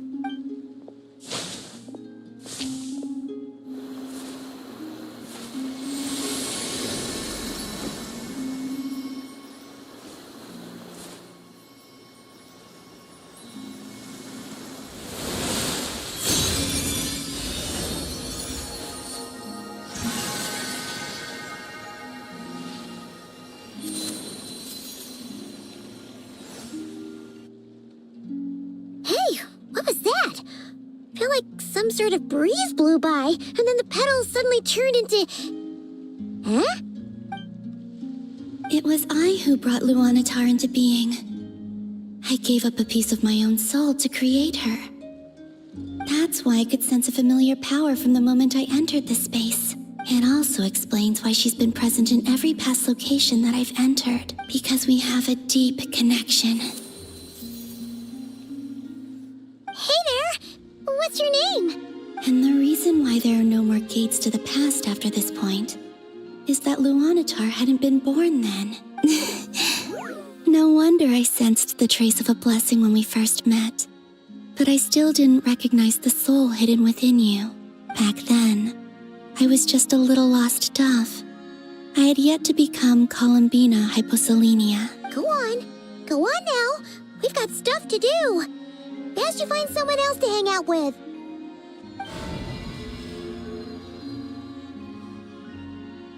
Hey, you scared it off.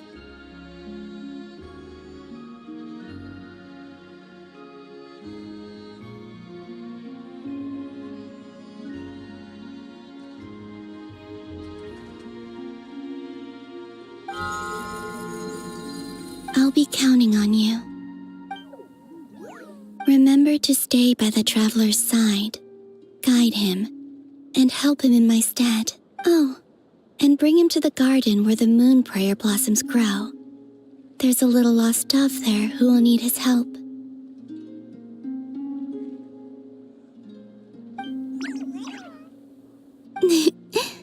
Go on. You too. Go and live your story.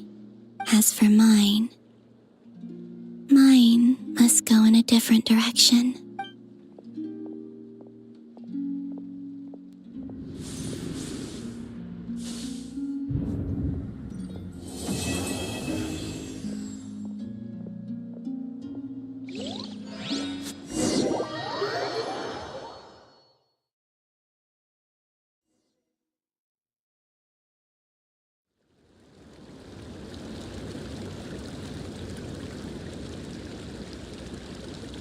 How would you like to experience the thrill of never being held accountable for your actions?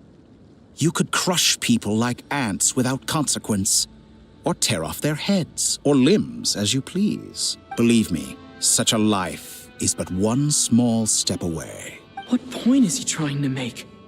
Freedom? But the freedom to kill? To do evil and get away with it?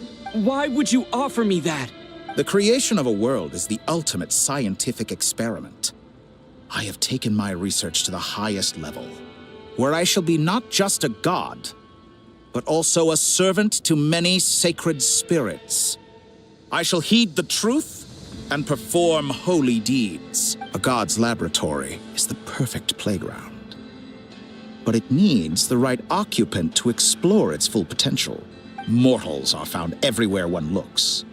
Not so with Descenders. I'd prefer my first guest to be a distinguished individual such as yourself. And I know you could make the most of the opportunities it offers. So the condition for entering the new world is to take innocent lives. The same dilemma that Rerir once faced. Could I really bring myself to kill others for my own benefit? Rerir did. And look where it got him. Have you made up your mind?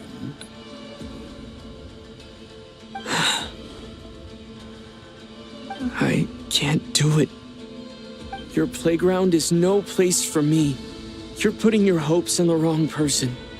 But we both know I'm not quite the hero you say I am either. I have my own reasons for the journey I'm on. And they aren't all selfless. You've grown a lot since we last met, but there are still things you are unwilling to compromise on. This will only hinder you. Why don't I lower my requirements a little as a gesture of goodwill? I'll give you a little time to learn to be a less noble soul. That'll make things much easier for you. I really doubt I could live that sort of life. And yet you already sound less defiant than a moment ago. The benefits appeal to you because you can read the signs of the times. Why don't we return to my research facility? Your last visit was so rushed. There is much that I have yet to show you.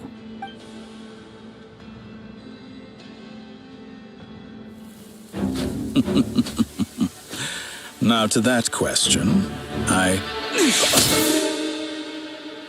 Heroes don't attack from behind. Guess I'm no hero. This is most disappointing.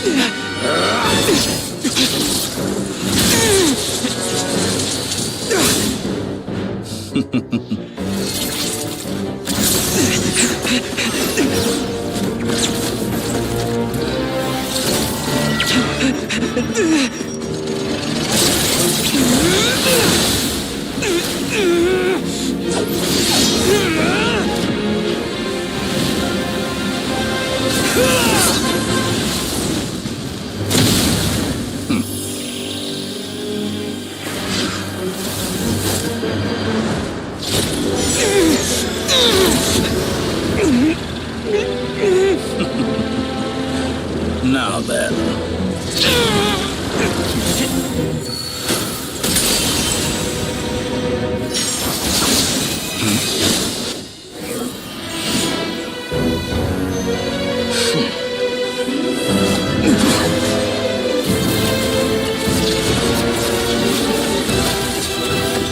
A new face.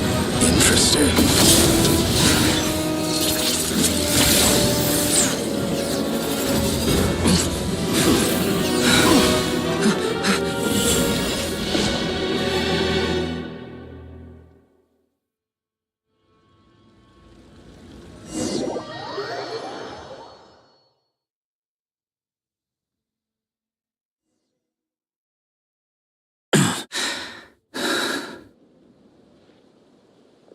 You're still gonna call me Hack Guy after that, huh? I didn't see anyone else in there who needed saving.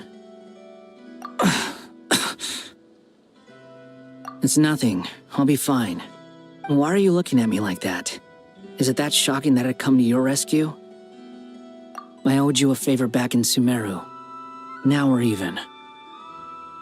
Distracting Dottore was tough, I won't lie. He's not gonna fall for the same trick twice. That was my one shot.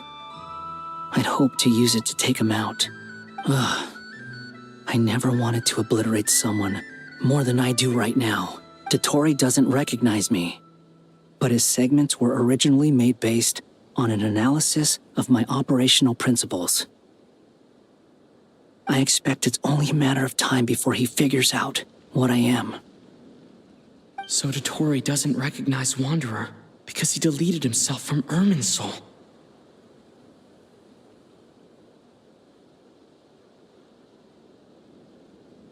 Did he really miss his only chance for revenge by saving me? Why the long face? Hey, I'm not blaming you, okay? And I'm not complaining either. Rescuing you and killing Dottore are equally important goals. Everyone would be pretty stuck without you. It's best you live to fight another day. How are you holding up? Are you all right? Hat Guy said to put safety first, so we agreed to run as far away as we could after leaving the energy field and only meet up once it was safe. You don't look injured. It seems that Dottore didn't do anything to you. All right. Rescue operation complete. Let's head back. There's a lot more work to be done before this is over.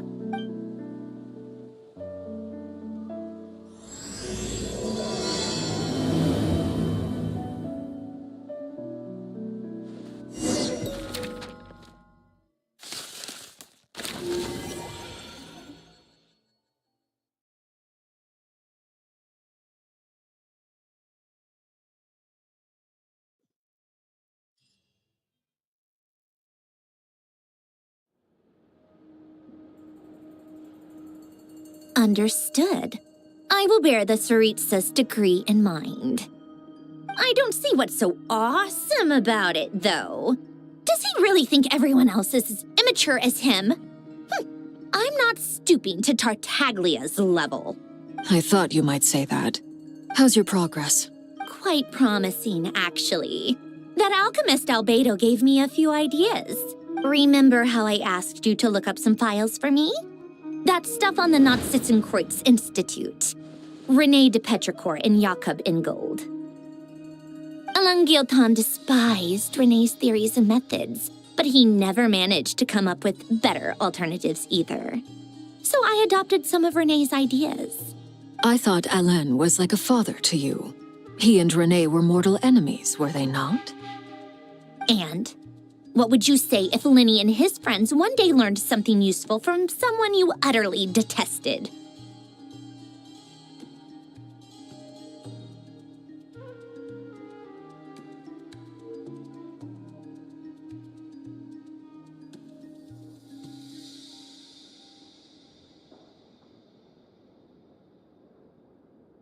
I would applaud them for it. That would mean that they have surpassed me.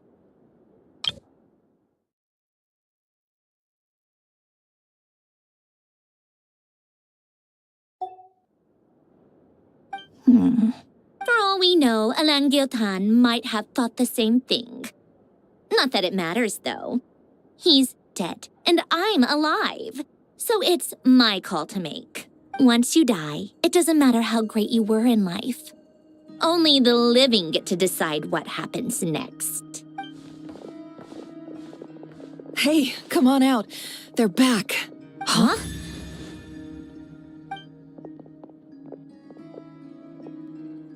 You're back? And your head's still screwed on? And you still have all your limbs?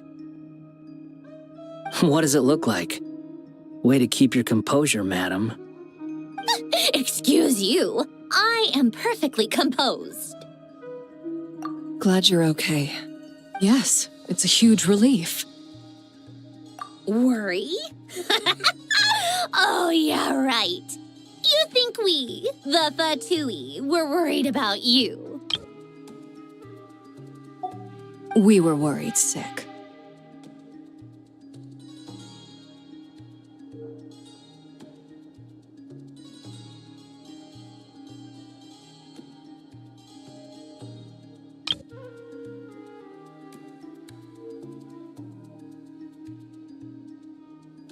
Hey! The Traveler and I were already friends. You are free to join this mission in whatever capacity you please, much like your tea parties.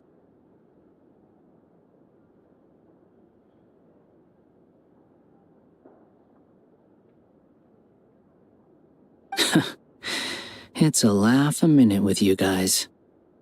I must say, I was quite surprised when Mr. Albedo told me he would need no additional aid. We discussed this on our way back as well. I am rarely so unequivocal, but in this case, we had full confidence in Hat Guy. He said he knew what he was doing. Albedo and I pretty much had to just wait outside on standby. Meanwhile, Hat Guy broke into the energy field and rescued the Traveler solo. You didn't have to mention that. Well, I'm thoroughly impressed. You are a force to be reckoned with, Hat Guy. Is he back? Is he really back? Traveler! It's really you! Oh, thank goodness! Paimon missed you so much! You can finally breathe easy, Paimon. It's great to have you back in one piece! Oh, Paimon's been having nightmares the whole time you were gone! Look at them. You know, once you reach my age, there's nothing better than watching a misty-eyed reunion between friends. It's nothing. Same goes when you get to my age, too. I bet Aino and Anefa would be tearing up as well if they were here. Varka, I'm not sure Anefa can cry. Oh, yeah, good point. Hey, your eyes are looking a little red and puffy. Come here, let's hug it out. What? Ew, no! No, thank you.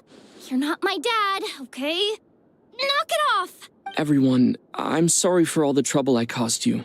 But the silver lining is, I didn't come away from this ordeal empty-handed. While I was being held captive, I learned a lot about Dottoro's current capabilities, and what he plans to do with them. Allow me to explain.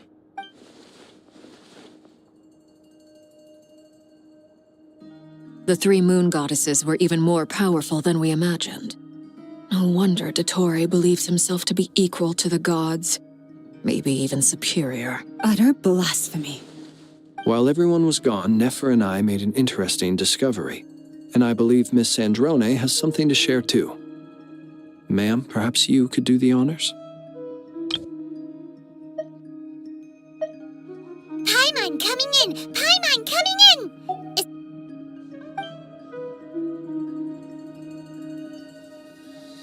Called it.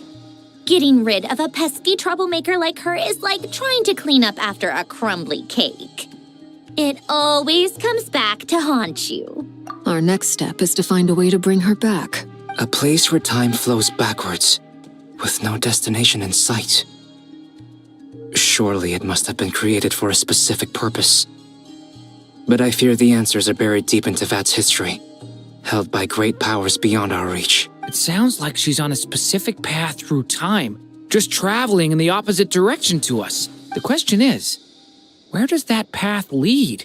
Or will it keep going to infinity? We considered that question as well. Strictly speaking, time is not infinite. Indeed not. Every road has an end. Nicole! You sure loved quietly sneaking in mid-conversation. I do, in fact. It's something I've always done at our mages' tea parties. Quiet, mysterious, and persuasive. You wonder what lies at the end of her road. Well, just as the world has a beginning and an end, so too does time. And so, the end of the road is the moment that Tevat was born. But where Miss Columbina will end up along this road, that depends on where this particular river of reverse time began. What about the original moons and the moon goddesses? Do they have a beginning too? All things do. In the beginning, no moons adorned the sky. It was the Dragon King Nibelung who raised the three moons into the heavens, and thus were the moon goddesses born. They were shadows of the planet, born to wield Nibelung's authority and oversee the world on his behalf. They were extensions of his will, manifestations of his majesty. But then one day, They disappeared just as suddenly as they had once been brought into being. Nobody knew where they had gone.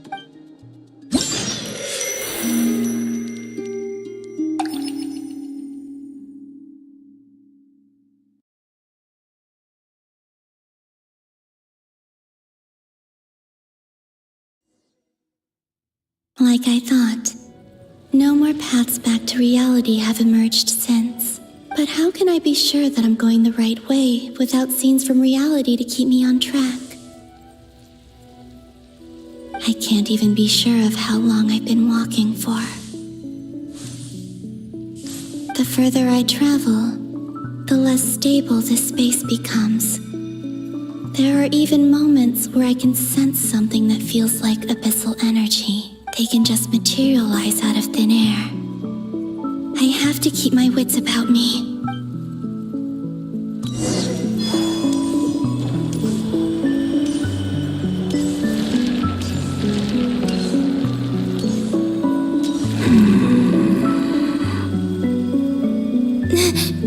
Is that the ray here of Solnari?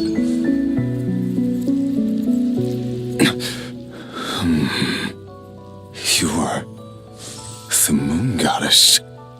But how? Please, there's no need. I'm not interested in fighting anymore. I find that a little difficult to believe. Yeah. Honestly, so do I. The way you used my own power against me was... It was a brilliant strategy. And then, in the final moment before I was thrown into this space, I got to see an old friend. Mr. Dainsleif. Right. It was so long ago now. But we were friends once. When I first got here, I was filled with hatred, remorse, and rage.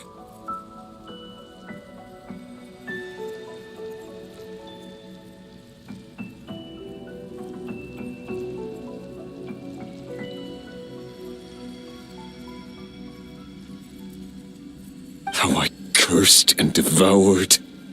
I tore everything here apart.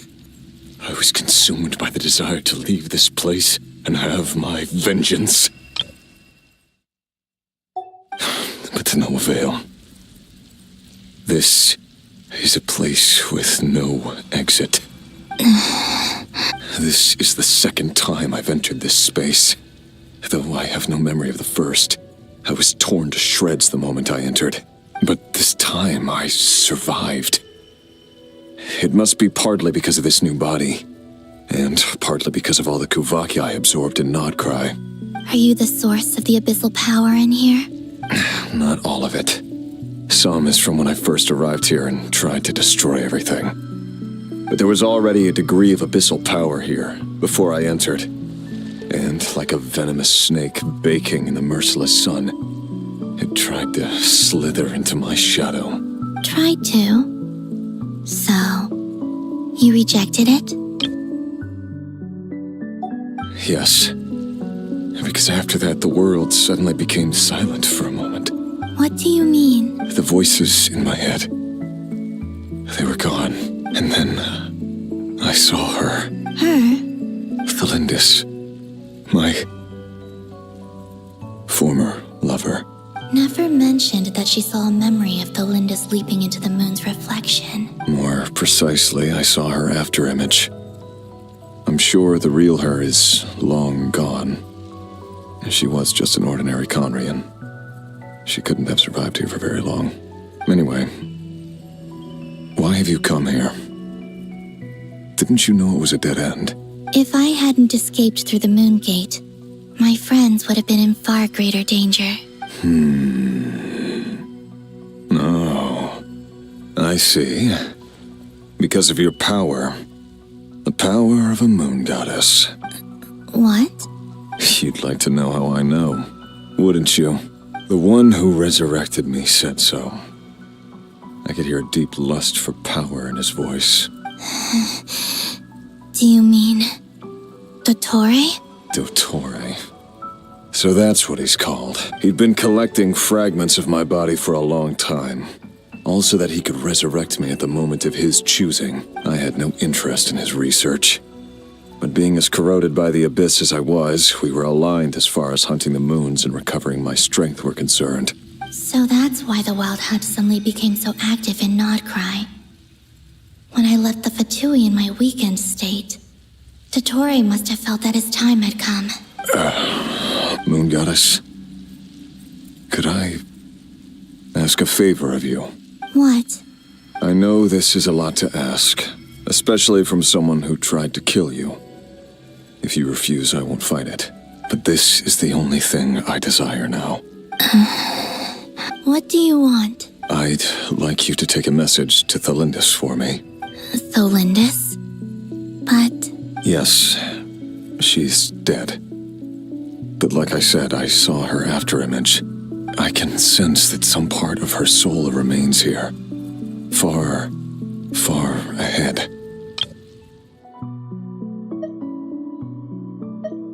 Paimon coming in! Paimon coming! Why don't you go and speak to her yourself? I can't. I don't know why, but I can't move freely in this space as you can. All I can see is a glimpse of her, walking away. Just like the moment when I last saw her in life. In return, I will clear these abyssal obstacles for you. No, not in return. I'll clear them for you. Whether you want to help me or not. It feels like something I ought to do. Why? Yeah. Why, indeed. I've been asking myself that question a lot recently. Why did I do the things I did? I'm tired of it all. Tired of the person I became. People used me.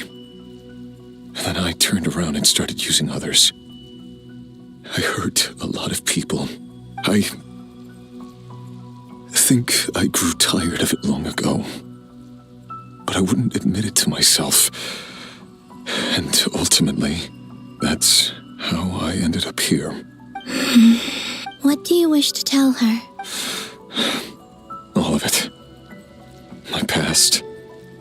My mistakes. Everything that happened after we were separated. Is it okay if I give her the abridged version? Yeah, I'm sure there's plenty you can skip over. Just tell her the important parts. Whatever you think that means. Like the part where you relentlessly tried to kill us? It's up to you.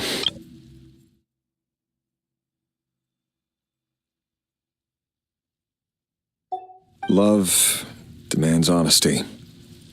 But my relationship with Thelindis was built on lies. We hid too much from each other. But after living my whole life in the shadows, I don't want to hide anything anymore. I will do my best.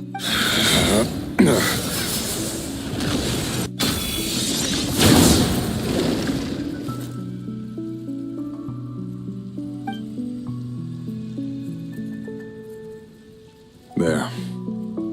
The abyss will no longer stand in your way. Even though Mr. Dainsliff felt he had to fight you, I think he still regarded you as a friend. Dane? He said that you betrayed him, but he also felt great remorse at never having understood what you were truly going through. Why tell me this? Because if he'd known that someone could take a message to you, I believe that's what he would have said. Thank you. It means a lot. I know this will sound strange coming from me, but don't die, Moon Goddess. I can tell that you're determined to get out of here.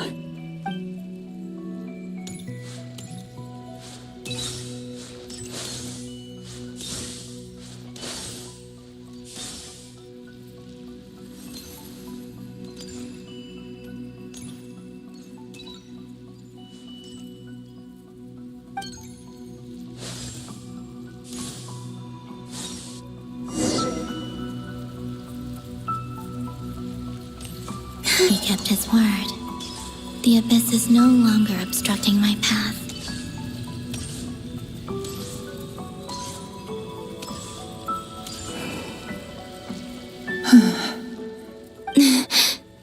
Is that the Lindis? She wasn't far off at all.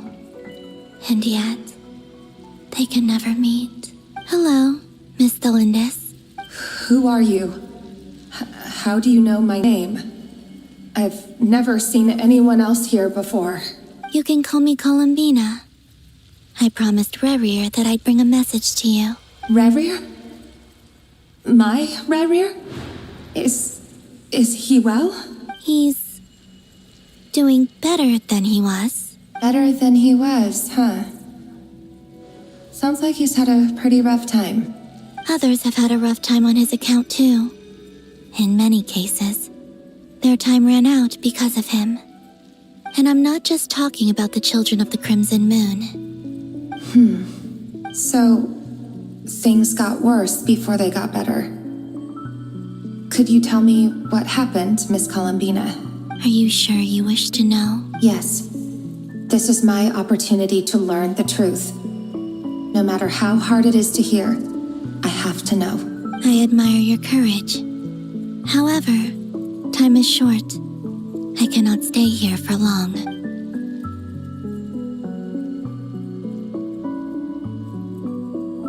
Rerir had seeds of hatred in his heart, and many people nursed them for their own ends. On some level, everything he did was to try and find a way to see you again, but in the end, he came to regret his mistakes. He wanted to apologize for hiding his past from you. Beyond that, he did not say specifically what it was he wished to convey to you, but I'm sure that you've always been on his mind. You are what has kept him going over all these years.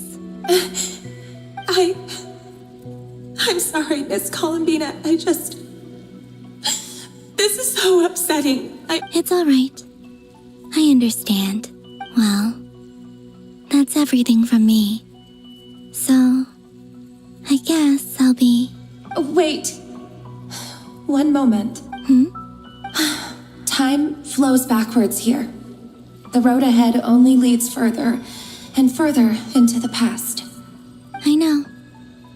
I intend to reach the end of that road. Without a moon marrow, without the 3 moons' power, you won't make it far. Wait, unless... Are you one of the moon goddesses? You could say that. I see. I often think to myself, if life is like a train ride, why haven't I reached the terminus? Where am I even going? And it's not just me. It's this whole place. Wherever it is, it seems like it's existed forever. I must seem so ridiculous. I can't answer these basic questions, and yet I jumped right in here without hesitating, only to be torn apart the moment I entered by powerful energy currents. Only my soul remains now. Thinking back, I was suddenly overcome with fear and terror in that moment. Perhaps I too became bewitched by the abyss. I may have been the leverage it needed to control Rerir. I used to be a researcher at the Universitas Magistrorum in Conria, researching the iridescent moon's marrow. Eventually, I came to the conclusion that time in here flows in reverse. Rerir was one of the Finster King's retainers. With me, he was in an impossible position. I wanted to help him escape his lot in life. I wanted him to be happy, so I thought I'd use this place to return to the past. At the time, I thought I could just go back to the day that the Finster King first found the princess. It was only after meeting the princess that the Finster King started going too far with his research into the abyss. That was the day all of our woes began. I thought I could stop the king from ever meeting her and solve everything. I couldn't kill the Finster King himself, so I had to find another way to save Rerir. That's why I wanted to go back, to kill the person who had brought new possibilities to our realm. I'm sure it was a futile endeavor, but the abyss probably enhances the basest human desires. so I naively hoped I could change everything. But I was simply too weak. Like a speck of dust against the whole universe. Look at me. I didn't even survive the journey here. Not physically, at least. I know I'm never getting out of here. But you're different. You can make it, and I want to help you. I owe you that much. How do you plan to help me? Have you noticed the golden energy that exists here? Based on my past research and my observations since coming here, I believe they carry you forward faster. I can share what I've learned, and help you understand the pattern in which this energy appears.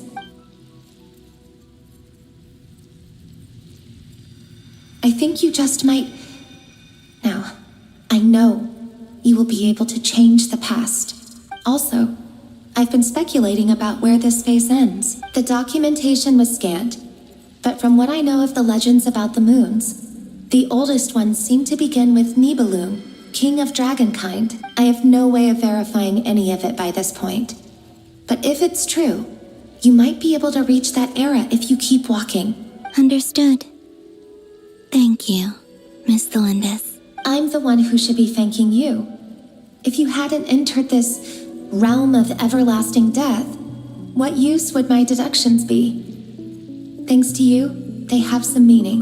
About Rayrir, I'm so sorry.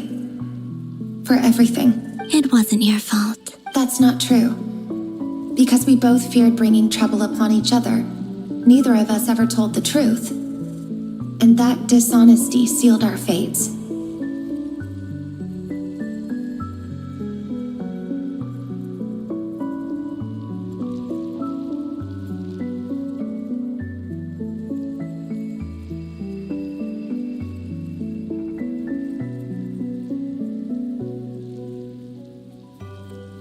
But enough about that. I wish you a safe journey, Miss Columbina.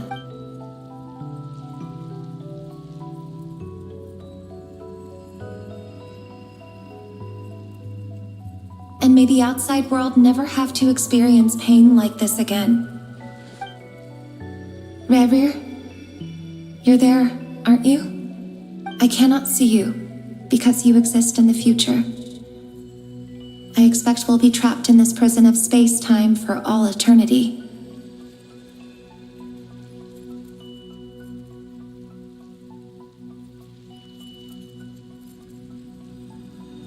But please, gaze upon the past, and then sit for a while. Let's find a place to sit down together, just like we did when we first met.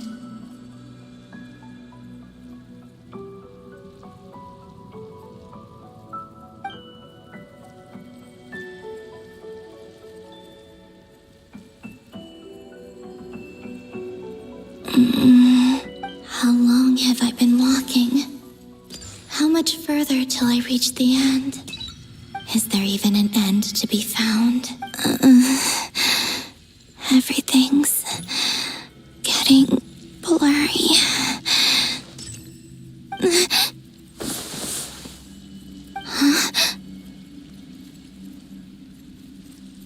Are you all right, little sister?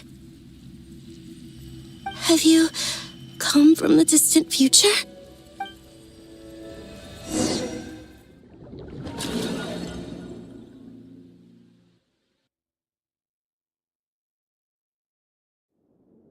So, how exactly did the moons just disappear? Shouldn't it be a little harder to get rid of major creations like moons? The world is a vast and ancient place. On a certain scale, all life lasts for but a fleeting moment. Miss Nicole explained that the moon goddesses likely perished in the War of Funerary Flame. The moons themselves were also destroyed at that time, save for the Frost Moon, from which a new moon goddess was later born. Am I missing something then? 'Cause the stories say that the moon goddesses were born on the moon, but doesn't Columbina say she was born in Nodcry? Huh, you're right. Why do their birthplaces differ? What's the difference between the two generations of moon goddesses? Also, remember what Sandrone said? Her scans detected 4 moons. In other words, 4 moon marrows. Technically, the result of the scan means that 4 moon marrows were detected and positively identified as moons in that moment. In other words, this piece of information alone isn't enough for us to know how Miss Columbina is doing right now. Yep. We have no way of staying up to date on whether she's dead or alive. She's on her own for now. But at least she's trying her best to get back to us. Yeah. She's a tough cookie. And a sore loser, too. We have to trust that she'll find a way. Because we really need her power. As much as it pains me to say it, we've got no chance of beating Dottore in a straight-up fight. He's much too powerful. It wouldn't even be close. That maniac is going to devour everything in his path until he reaches us. We need to find someone or something that can stop him before he does anything worse. I'll be frank. Our only hope of defeating this false god is with a real moon goddess on our side. I'm not just saying this because Columbina's a friend and I want her back safe and sound. It's just the truth. And I know that even she was no match for him when he attacked, but I don't have a better solution. We're not giving up on saving her, whether she can defeat Dottore or not. Right. Don't worry, Miss Sandrone. We're all aligned on saving Columbina. No one's trying to argue that we can only justify saving our friend because it will help save the world. This is about multitasking. We want to save both. So, she's more than just a moon goddess to you guys? Absolutely. Duh! She's part of the gang! And you are too, you know. Yes, I know. You don't need to labor the point. I knew that the moment I came running over with my documents that I was part of the in-group. I mean, if Arlecchino can fit in, I certainly can. Anyway, as for how we get Columbina back, I've been working on it constantly. But I think I'm still lacking certain information about the moon. I'd probably get there if I could continue my calculations, but the problem is, I've run out of computing power. Computing power? You mean you need more energy? No, the issue isn't energy, it's processing power. There's so much data to get through that the whole process has just ground to a halt. That's a tricky problem. René de Petrichor of the Nazissenkreuz Ordo once foretold the fate of the world. But I don't know how he did it. My guess is that he used the primordial sea's power. However, that won't work for me. His methodology was vastly different from my own. What's worse, they're incompatible. And, to top it all off, we can't even leave Nodcry. Ugh, this is so annoying. If I'd known we'd run into a bottleneck like this... Well, no, the design bureau's a bust as well. Curse that Dottore! Couldn't have made this harder for me if he tried. Oh, what do we do then? How about we grab a bite to eat and take a break? Maybe something will come to mind after you've cleared your head. You don't get it, do you? I'm trying to calculate the fate of an entire world here. And I need accurate results, not vague prophecies. Where the heck am I gonna find the computing power for that? Ahem. Anyway, time to shelve the discussion on technical difficulties. Being a killjoy isn't very ladylike, after all. Either way, we've done what we can. Rest well, everyone. Remember to let us know if anything new comes up. Hat guy? Is he hinting that we should talk outside? Let's go somewhere a little more private.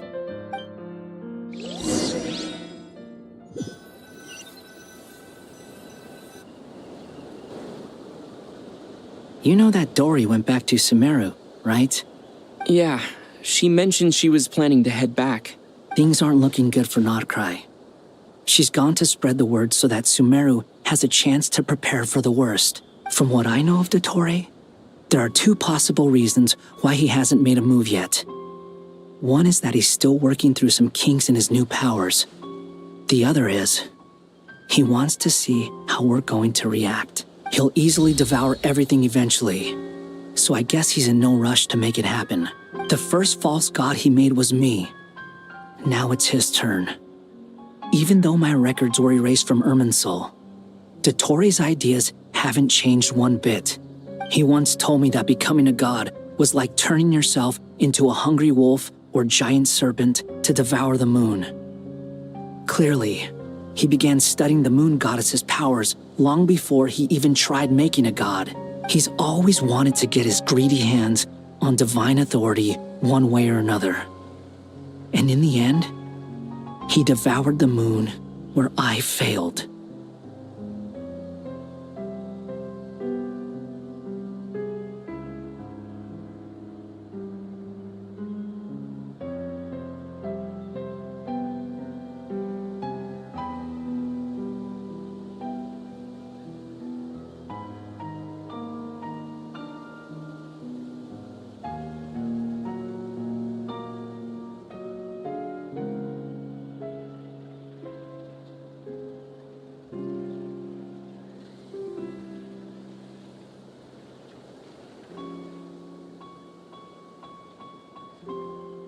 In the desert of Sumeru, there is a chessboard built by King Deshret, also known as Al-Ahmar.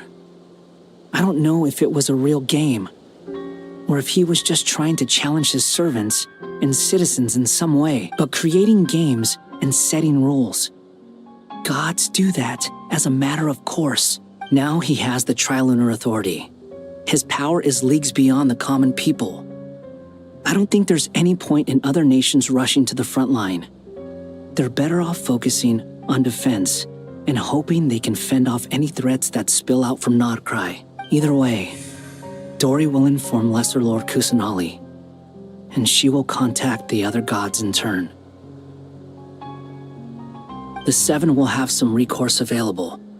If nothing else, their protection should keep the rest of the world from descending into chaos as quickly as Nodcry has.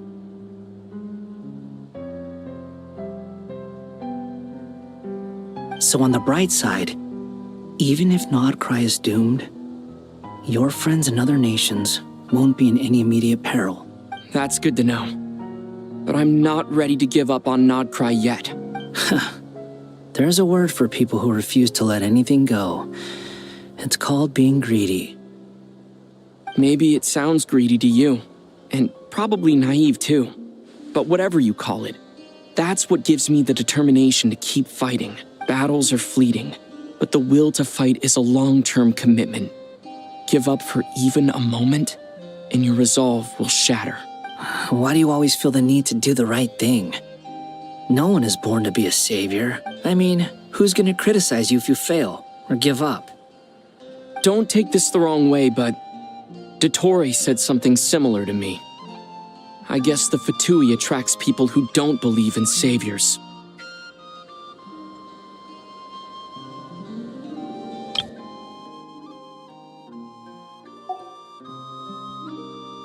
Not necessarily. It's less about belief for me. I just want to know how determined you really are. After all, I don't owe anything to anyone else here. Only you. You look kinda worried. If your arch-nemesis was about to achieve their ultimate goal, I think you might feel a little worried too. That's true. Dottore is about to become an omniscient, omnipotent deity. Still, you're calmer than I expected. Obviously, I have to admit that my past self was a reckless fool who misunderstood not only the point of revenge, but how to achieve it.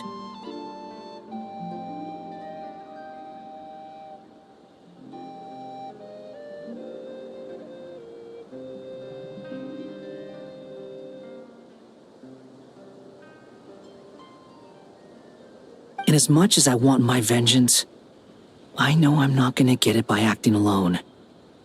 If the world's taught me anything, it's to think before I act. Too bad it never taught me any other virtues, though.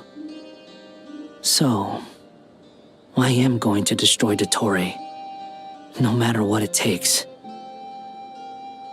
So, What's your plan? I'll get to that. First, tell me, what do you think of Sandrone? Just like Paimon said, she's a friend. How much do you trust her? This is a serious question.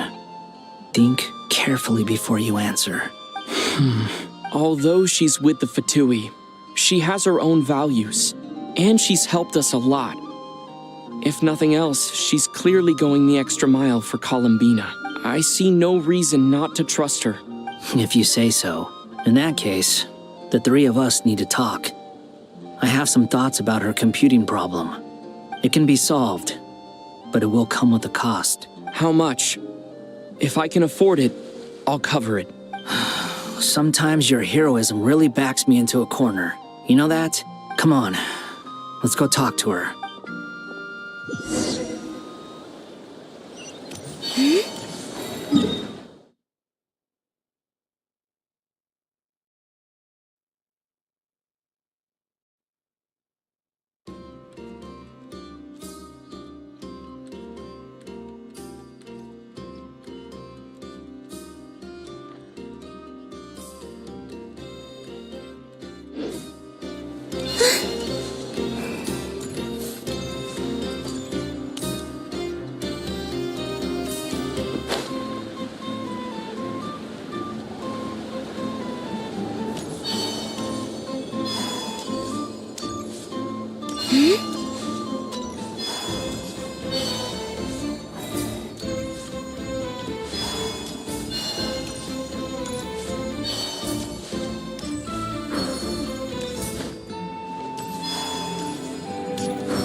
Miss Androne, Traveler. Hey there. Paimon's here too! She was just helping them sort through their things. How did your chat go? That was fast. The call only just ended. Well, you said it was urgent, so we got here as quickly as we could.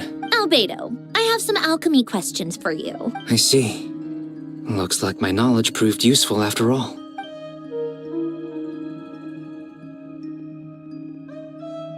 If I might ask, what is the end goal for the modified formula you'll be using? I needed to predict the future of the entire world. But I've run into some teething issues since trying to implement Renee's theory of the 4 orthants. I see. I'll have a look at it. Still, computing power is the real issue here. How do you plan to solve it? About that, it's been sorted. Oh, with the Traveler's help? Actually, you're not wrong. He found the person with the solution. Was it Hat Guy? Yeah, it was him. Wow! Go Hat Guy! Seems like all that time studying at the academia is paying off big time. But where is he? Wasn't he the one who asked Albedo and I to come here? Come with me.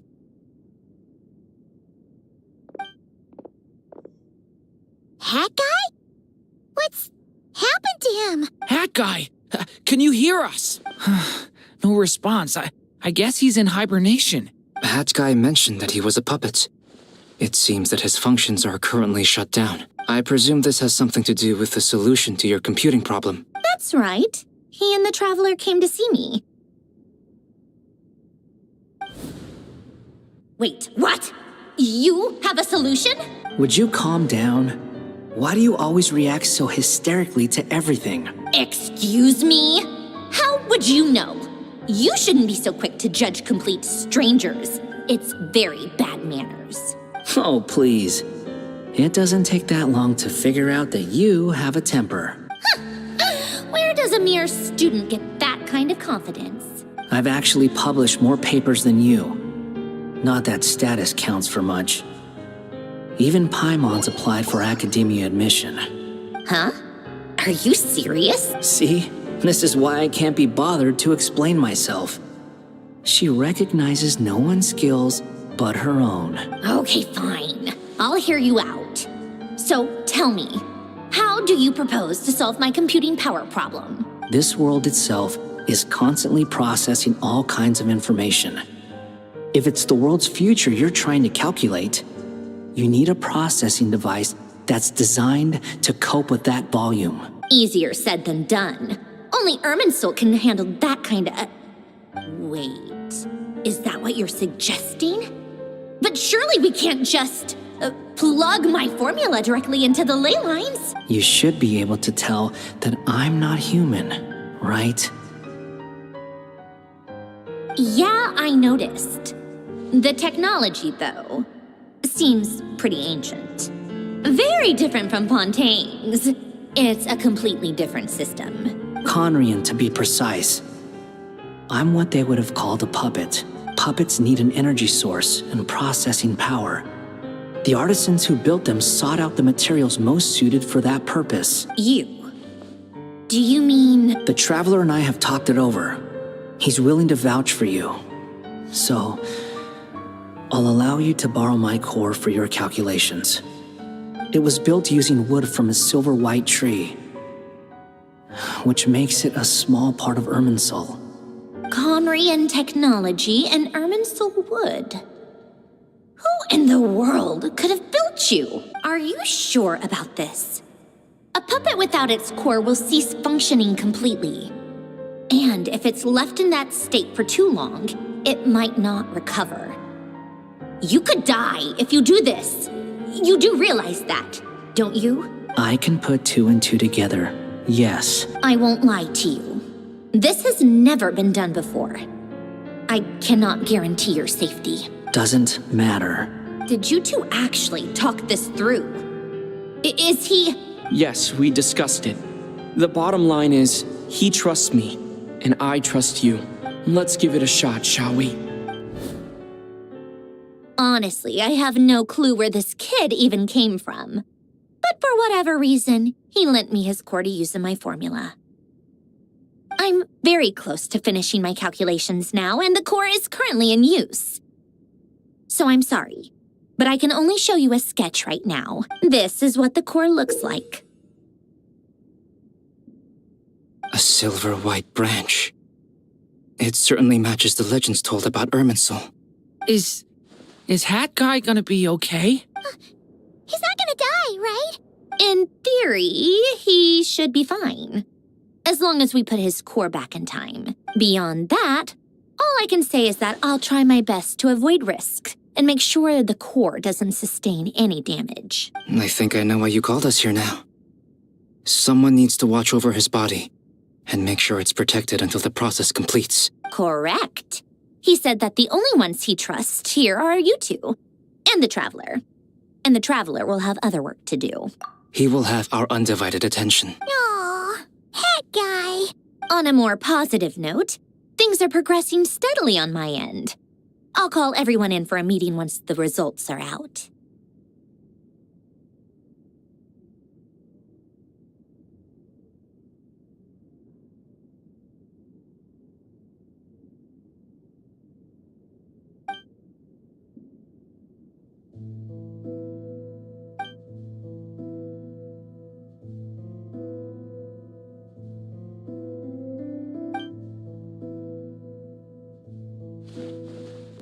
The worst-case scenario with the core removal is either a system reset or a total loss of function. But I'm not afraid. A quiet death should have been my fate long ago. A core is completely different from a heart. It's like another vital organ entirely. I never believed it could be a true replacement for what I sought.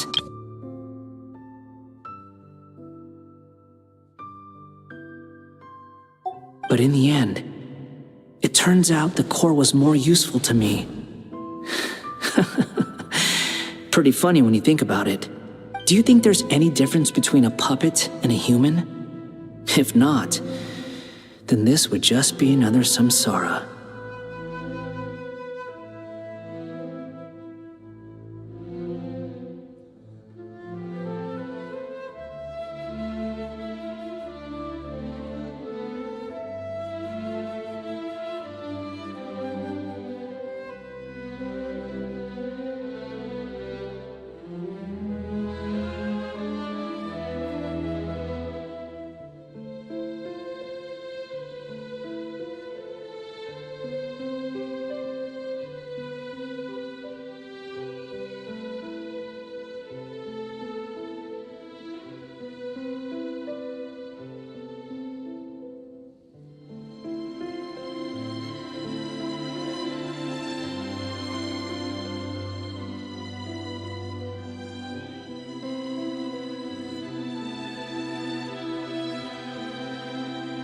have already experienced both a past life and a next life. Part of me wonders whether I'm only capable of making this decision because I've become a real human.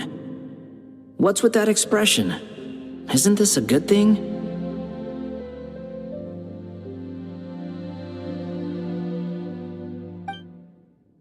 Sanjoni will succeed, won't she? She has to. She will. We all have to persevere until this is over. That's right. And I'll protect you all until a moment of victory arrives.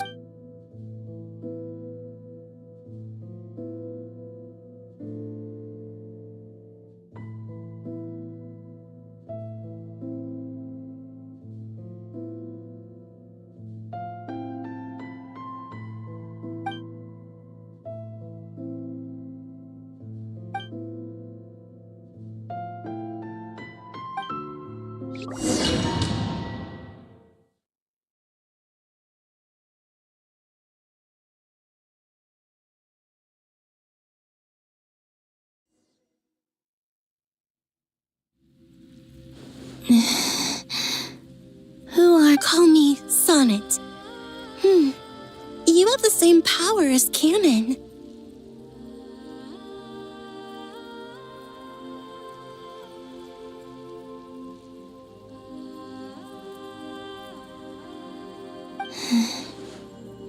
Sonnet. So, you're the goddess of the iridescent moon? Oh, goodness! You recognize me? Well then, what's your name? Columbina. Columbina Hyposelenia. Hyposelenia? What a lovely name. Did you choose it yourself?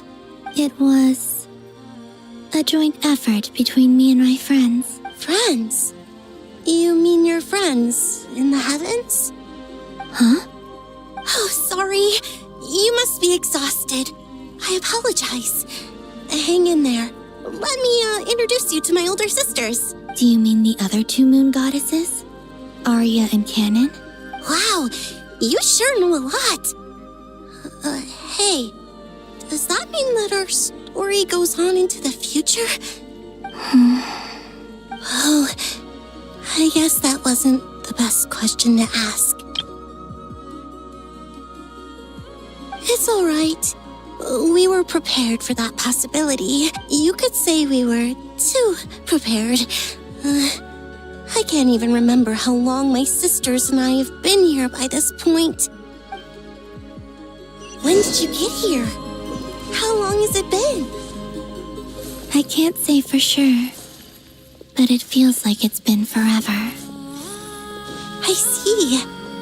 Are you feeling all right? You look a little unwell. I can hold out a while longer.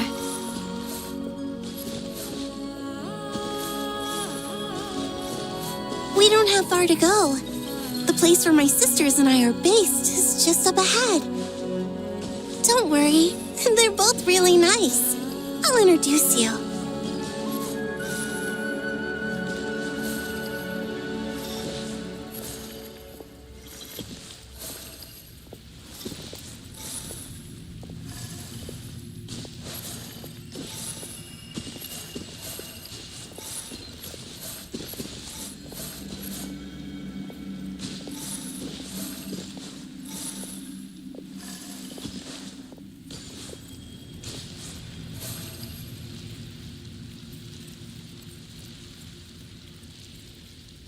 Sisters! I'm back! And look who I've brought with me!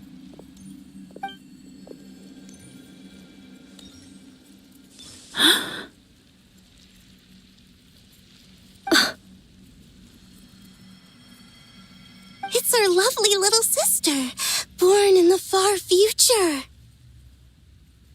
The pleasure is all mine. Allow me to introduce you to Columbina Hyposelenia. This is Arya, the goddess of the eternal moon. And this is Canon, goddess of the frost moon. Canon, don't you think Hyposelenia's power is similar to yours? Hello, Columbina. I apologize for our startled reaction just now. And please, forgive our little sister if she's been annoying you. She tends to talk a lot. It's fine. You seem shy. Don't worry, Columbina Hyposelenia. No one can hurt you here. Could you tell me where here is? Please. I must know. My dear sister, this is where Tevat's original ruler, the Dragon King Nibelung, imprisoned the moon goddesses. What? You're scaring her, Canon. No, I'm fine. Please, continue. Nibelung, our original master, created us in the distant past to maintain Tevat. But he left this world and traveled into the dark universe beyond, to explore worlds vaster still. Day and night, we fulfilled our duty in the heavens, until the day that the first Descender arrived.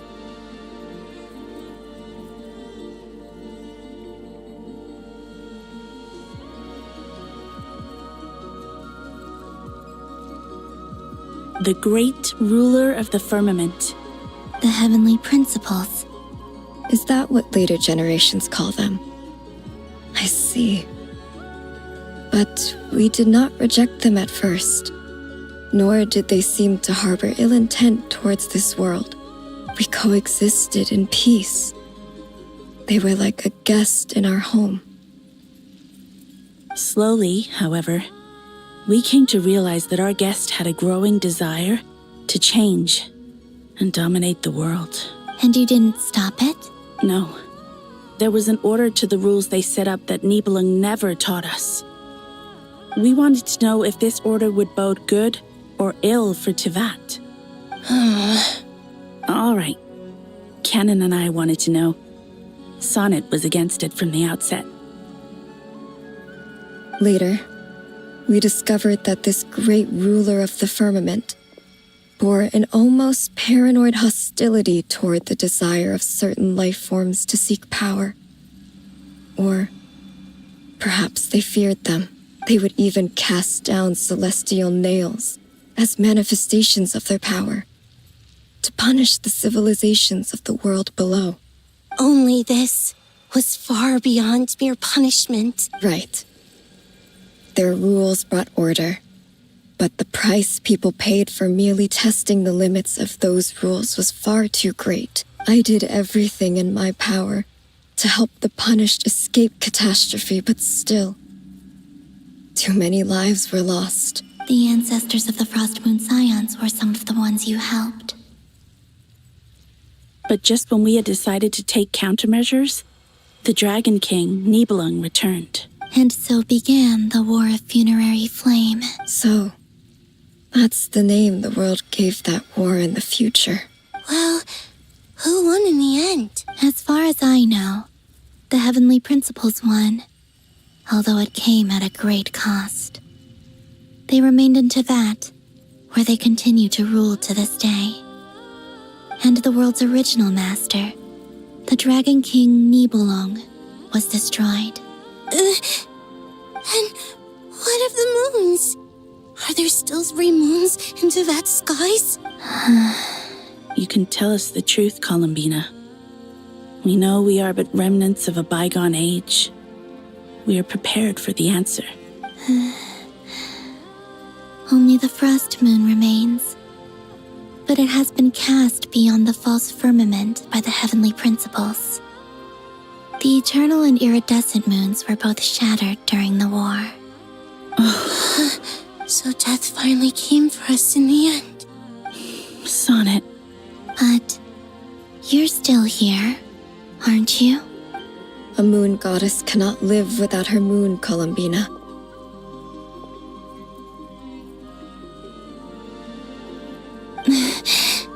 She's right. That's why I began to disappear. Because the Frost Moon is cut off by the false sky. How much worse it would have been if it were outright destroyed.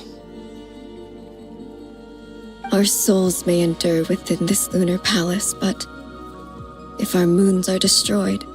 Then we shall disappear the moment we depart from it. I'm sorry. There's no need to apologize to us, dear sister. If anything, we owe the world an apology. If only we'd decided to act sooner, rather than arguing amongst ourselves. All the more reason not to spend this time in regret and repentance. Instead, we should focus our efforts on how we might help our future sister. Sorry? Don't you see, Columbina, your story is not yet over. Is that not why you are here?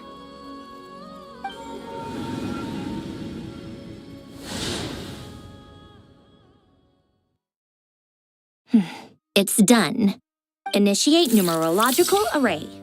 Continue running primary process. Calculate the world's fate through extrapolation. And identify nodes of potential change. Secondary process, scan for moons.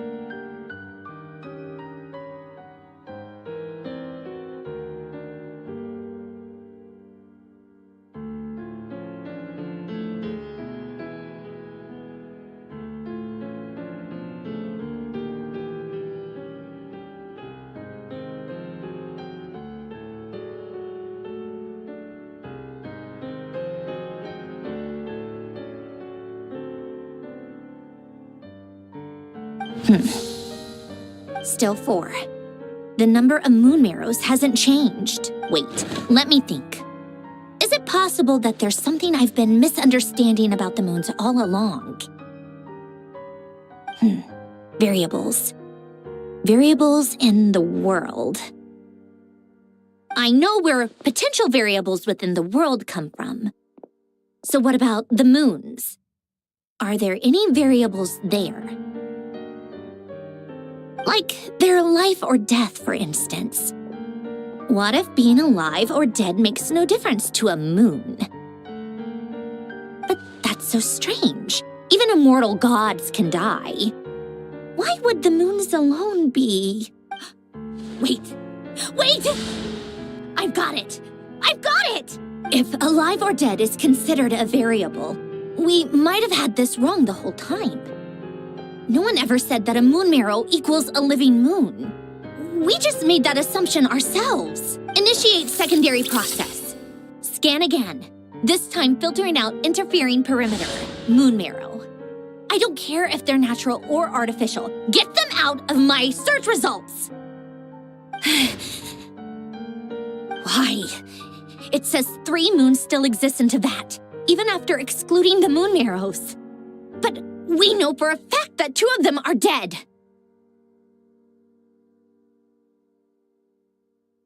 Redo the scan. Narrow the results to living moons and real moons. No, scrap that. Narrow it down to moons that have lunar authority and remain alive. Why? Why is it still 3? What is this, Columbina? Has the world lied to us? Or are you the one pulling the wool over our eyes?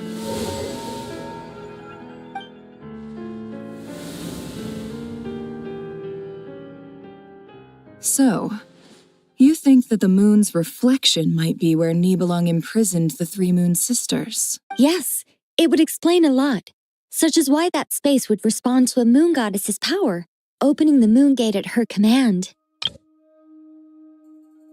It would also explain why Miss Columbina has been unable to leave, and why time flows in reverse there. In the messages she sent, Columbina promised us she'd find a way to return. The fact that she still has yet to reappear in this world indicates that returning from that place is no easy feat. So you're saying, if she could return by her own power alone, she would have done so long ago? Yes, she certainly wouldn't leave it to this late stage when it's so touch and go. I've been giving this some thought, and I've come to believe that Luanatar might be an anchor that she left behind, as a sort of future waypoint. This could also explain why Luanatar is always by the traveler's side. Sounds like a plausible theory. If that's the case, there must be some criteria we need to fulfill to allow Columbina to return to the present. The question is, what could they be? Hello? Listen up! This is extremely important!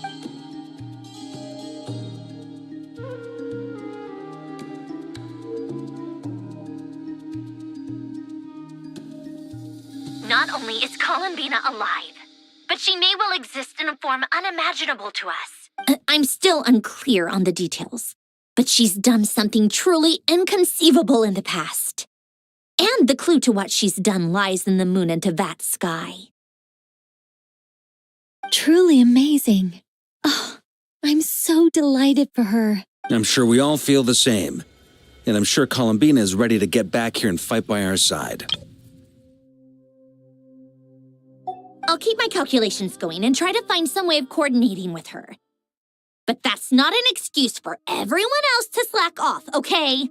How can the dead moon still live? And Luanatar?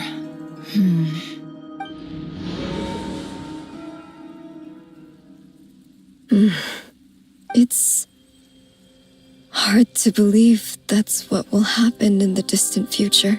Our authority is linked to the most fundamental rules of Tevat. I suppose it's no wonder that many would covet that power. I didn't realize that when you said friends, you meant people who live down in Tevat. That's so lovely. I always wanted to go down there and have some fun. Have you ever tried leaving this prison? Of course. Between us, we've tried everything. But no matter where we go, this space will eventually bring us back here. It's like the center of a whirlpool.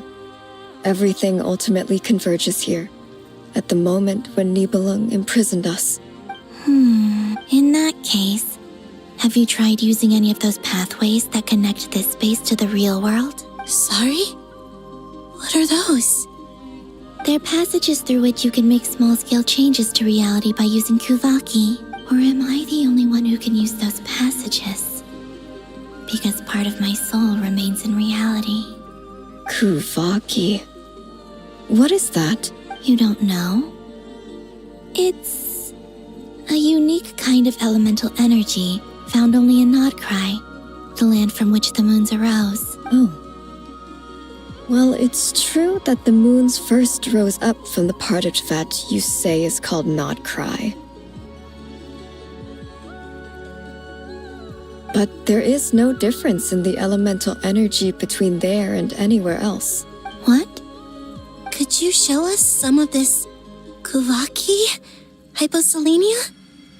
Maybe if we see it, it'll make more sense. Okay.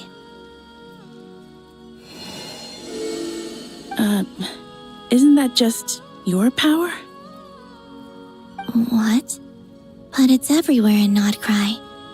In the air, in the land.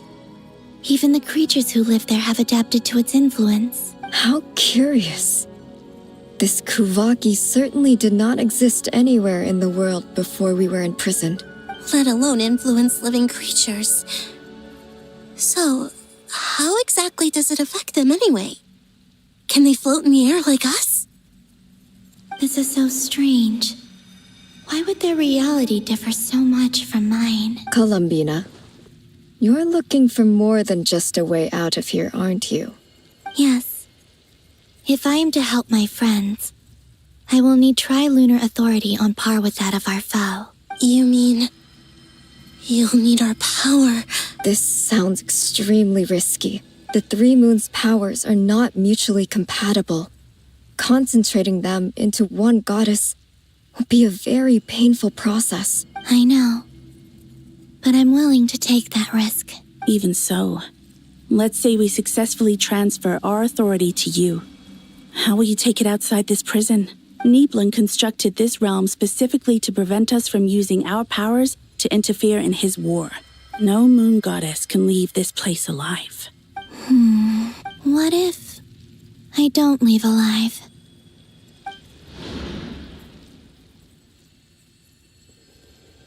Where do we even start? How are we supposed to figure out what we're meant to do to help Columbina?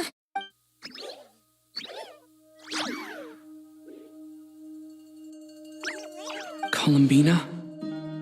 What do you need from us? If she really got to the beginning of time in there, how do you think she'd leave us a message?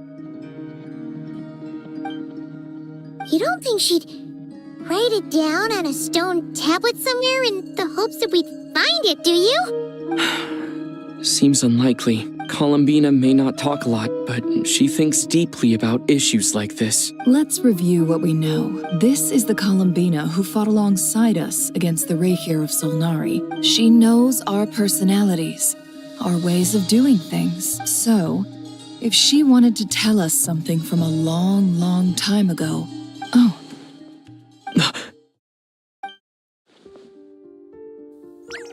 Traveler, you once said that those golden ripples also appeared when Luanatar was born. What if Columbina left Luanatar here, not just as an anchor to the real world? If she is part of Columbina, and Columbina knows that I can see past events through her...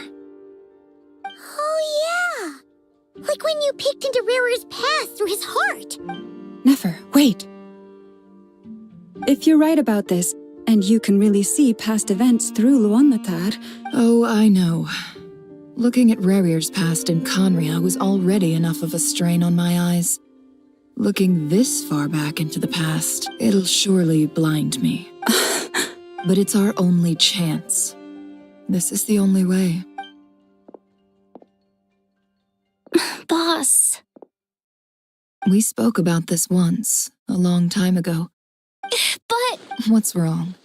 I'd be overjoyed if I were you. This day's come a lot earlier than either of us expected. I need to know you'll honor our agreement, Yehuda. Yes, Boss Neff. Are you sure you don't want some time to think this through? What is there to think through?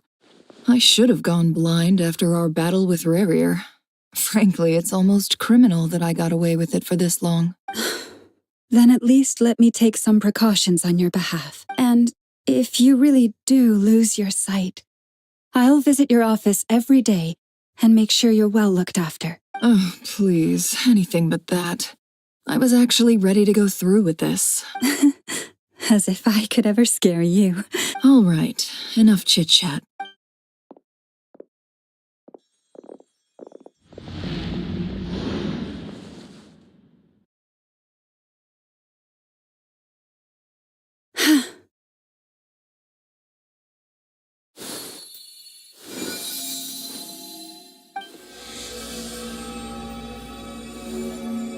All done. Good. Now give me... Come on then, little one. Show me what happened in the past.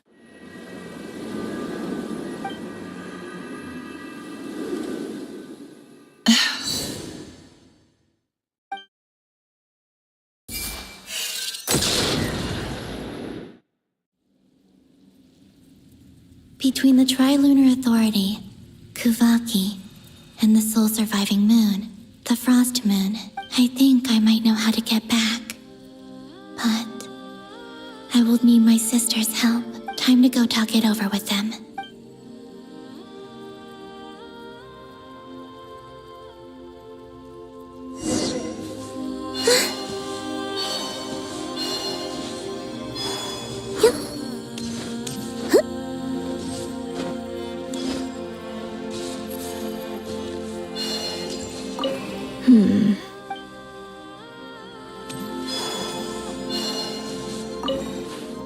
It seems you have I'm all ears.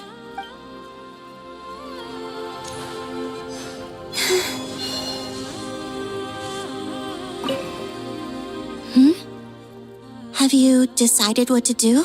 I hope it's not too dangerous. Come on, let's go find the other two.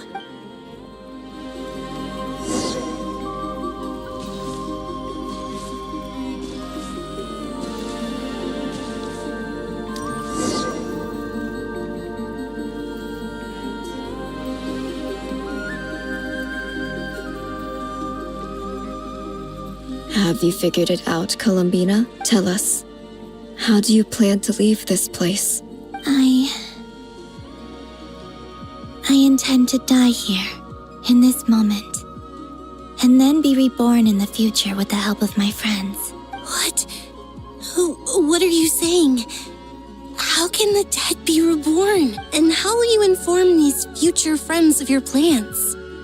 You can't exactly leave oracles. Nothing can escape this place. Not a single ray of moonlight. And even if you found a way, what if they never find the message you left for them? No, that won't happen. Come again? They will find my message. I'm sure of it. I'm not following. It's quite simple, really. First, I will leave my soul here.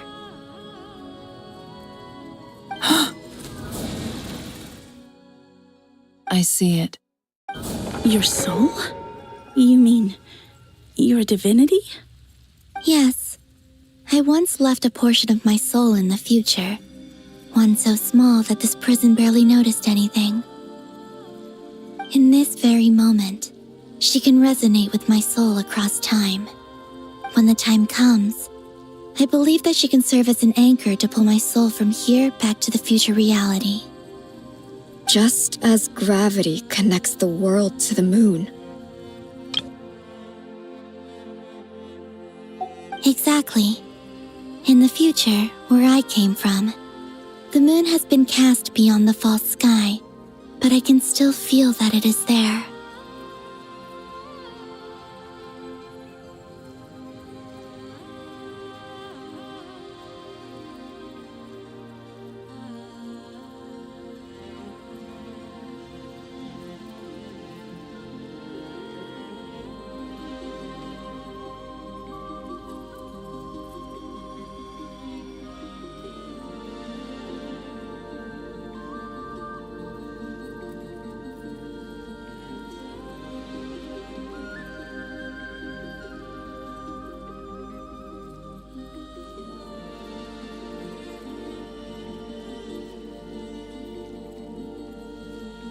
In a similar way, I can feel a connection to the soul fragment I left behind even now.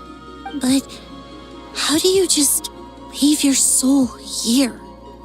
Is that even possible? On my way here, I met an ordinary mortal who entered this place long before I did. Her body is long gone, but her soul remains. And before that, I encountered an old enemy whose entire soul survives here intact, while the power that once corrupted his body has faded away. So, perhaps this space is specifically designed to imprison divinity and authority, but not the physical body. Still, even if your body can escape, would it not just be a lifeless husk without the soul inside? Wait, is that what you meant when you said you wouldn't leave alive? Yes. I shall turn my body into moonlight and pour it over Nodcry. That power shall protect the land and quietly blend into it, awaiting my soul's return in the future. However, I cannot do this on my strength alone. I would need your help to do this, so I'm humbly asking for your assistance.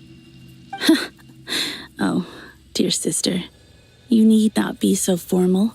As I said before, we are but remnants of a bygone age. You, on the other hand, were born alone in that distant future, and you have walked a long and lonesome road since then. Don't forget, we are your sisters, your family. Arya's right. Actually, I've always wanted a little sister. Can you imagine how it's been for me? Getting nagged by two older sisters all the time. Now, I finally get to be the big sis. And not just that, but I get to help you return to your world, too. Sonnet. Canon? I'm sorry. I know this is a bold request. The frost moon is rightfully yours, and it remains intact. Oh, no, please. Don't misunderstand me, Columbina. I was just thinking back on the years that the three of us once spent together. You cannot imagine how happy I am to hear of the future world you describe. For the three of us, whose purpose in life was to maintain the peace in Teyvat, it is a great relief to know that the people of this world live in such an abundant future.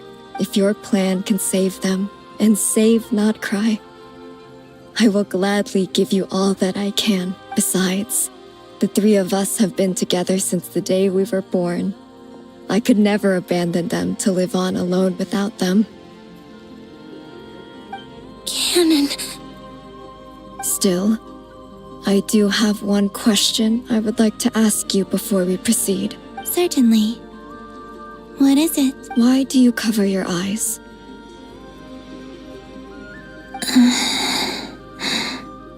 Yeah, I was curious about that too. But it seemed personal, so I didn't want to intrude.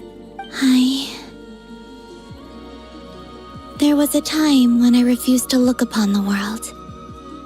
I believed it was full of nothing but lies and falsehoods. I wished to hide my feelings, seal my heart, until I could return to my true home.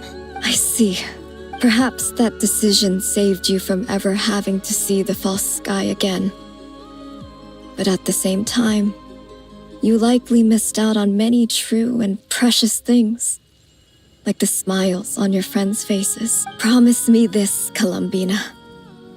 When you return to the future, open your eyes, take a look at the world around you, and see your friends. I'm sure that you know this already, given that you long to return, but that is your true home. Give me your hand, Columbina. Arya, Sonnet, you too. Okay. All right.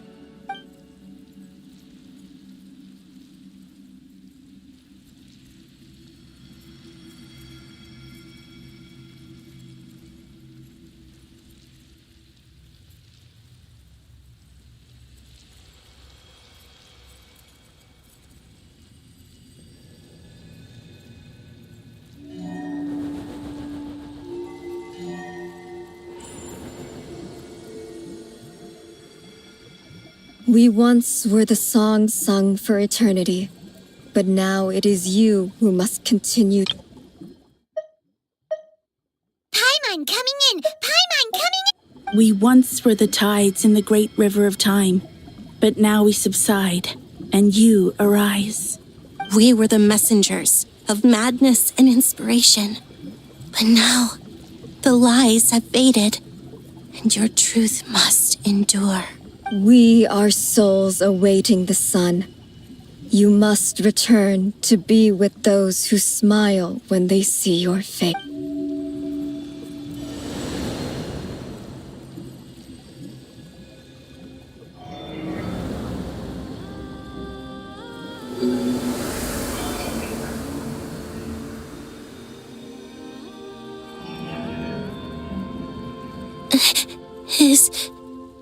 Is it done?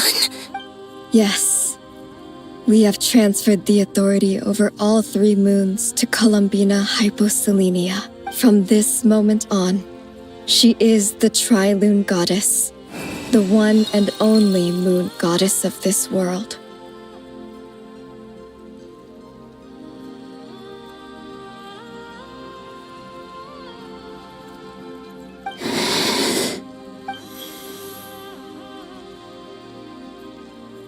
Thank you. Thank you, my sisters. Now go, and do what you believe is right, Columbina Hyposelenia. Be aware that we cannot grant you the power of the 3 moons beyond these prison walls. The conflict that arose over their remains following our disappearance will still take place. I understand.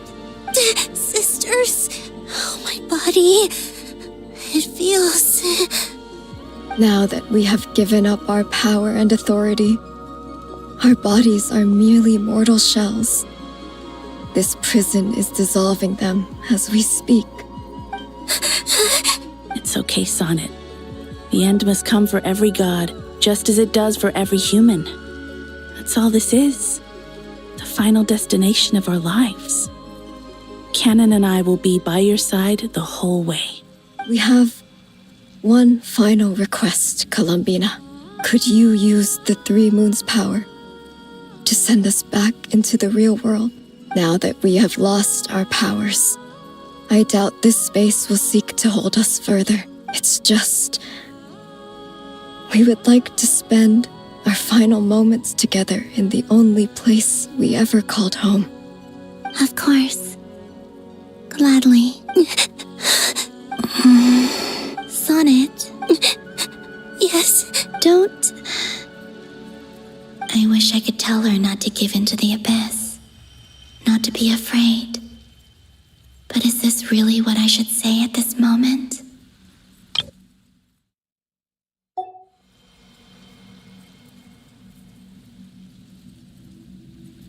Don't forget. I'm so glad to have a big sister like you.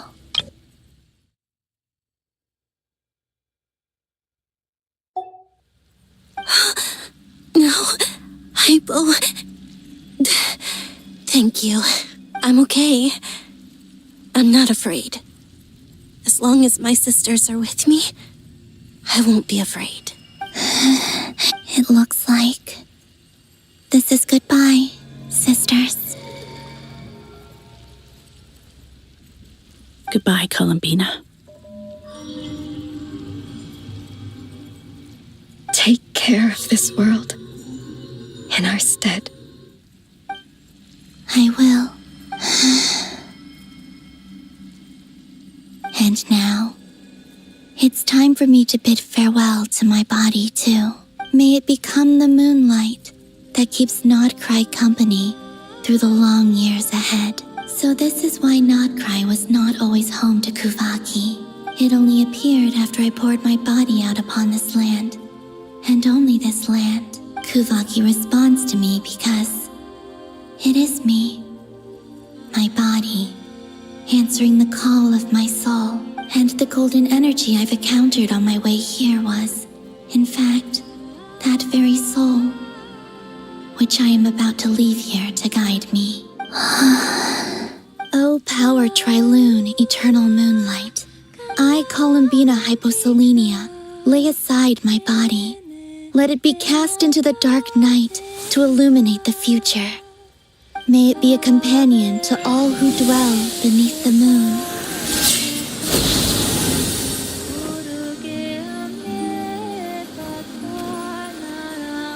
Until the time comes for me to return home.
Boss! That was crazy! Were we even allowed to see that? Is anyone? Can you still see? How many fingers am I holding up? I see 2 fingers, and a look of sheer terror on your face. Truly astounding, Miss Nefer. Your eyes have glimpsed the very ends of the world, and yet they remain as sharp as ever. Or is the credit for this miracle due to Miss Lauma? It seems that even time itself is no match for your medical skills. Surely you jest, Mr. Flins. I suspect we have Columbina to thank. She must have realized the immense toll that the ritual would take and purposely set aside some of her power in the past to protect Nefer's eyes when this moment arrived. There is always a great price to pay for witnessing the truth, But it seems that this time, Columbina has shouldered that burden on our behalf. She chose the perfect method of getting a message to us. Though her eyes were always shut, she was clearly so perceptive. Despite being separated by time and space, we're seeing the same possibilities, and We still don't even know if she's okay right now. But as long as there's a chance we can do something, we'll fight to make it happen. We'll get you back somehow, Columbina.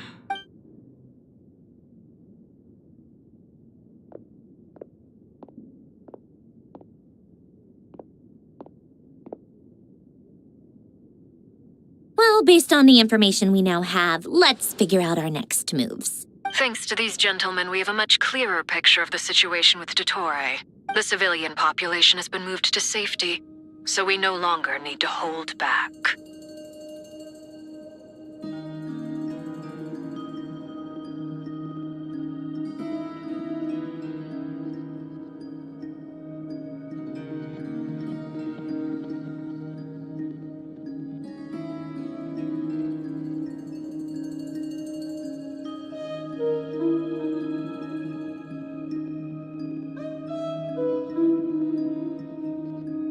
Miss Androne, how are the calculations going?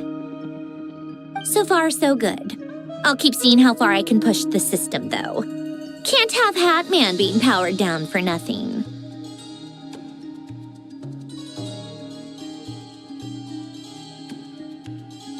There's still a long road ahead.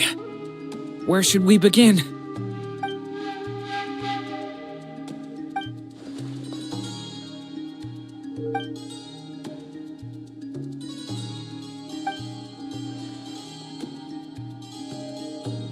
Our plan is clear. Time is short, so let's... There's just never enough time, is there? Time is the bane of my existence. All right, we'll do our part too. Yeah.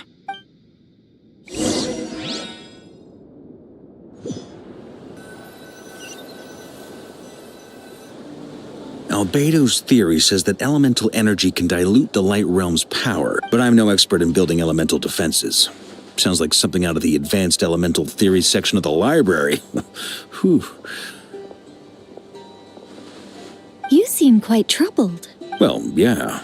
I mean, who doesn't get a little flustered when they're completely out of their depth? You were the very picture of confidence back when you approached the Hexen Circle. Yeah, I could have been faking it through that whole meeting for all you know. Who's to say I'm not just a ball of nerves in a charming and gregarious package? Oh gosh, really? I'm so sorry, I had no idea. Well, you're all the braver for it. Still, I was much more in my comfort zone than I am here. Things have never looked bleaker than they do now. If we don't pull this off, Tevat's doomed, isn't it?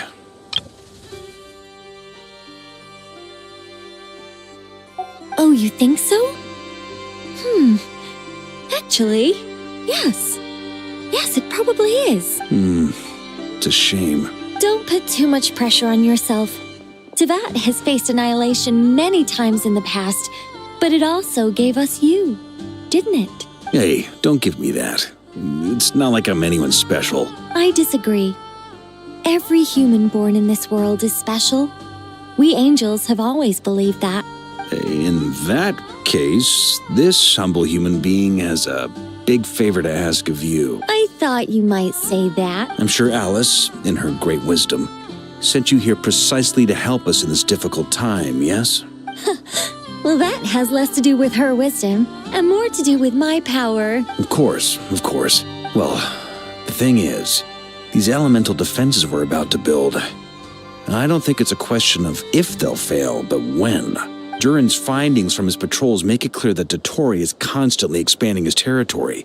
It's not realistic to completely stop him encroaching on the rest of Nagcry. If Miss Sandroni's calculations are correct, well, they're the closest thing to certainty we have in this situation, so let's assume they are. Anyway, her calculations suggest that our best hope for victory lies in Miss Columbina's return. It's up to us to slow Dottore's advance and buy time for her to make a return. Are you asking me to help you with building the defenses? No. I'd like you to prepare for what comes next. When he eventually reaches us, we will have to fight him. You were an angel once and a mage now. I'm asking you to lend us your protection. Oh. Can I take it that you're triggering the terms you fought for during our three-way talks? Well, technically those terms were about protecting Mondstadt. But if you're happy to agree to the change in location, then yes, let's do that. You're cashing in on this much sooner than I'd imagined. Well, yeah. The way things are going, I might not get another chance. Very well. The mages have heard the knight's plea, and we will respond. To tell the truth, Alice and I had already discussed how we might help you all, so I didn't come empty-handed. This is... wow. Yeah. This is great. Seriously, thank you. It's been many long years since I had a chance to dazzle humanity with a little divine intervention. Anyway, Knight of Boreas, please accept this gift in recognition of your great virtue. Go now. May the angel's blessing deliver you safely to your destination.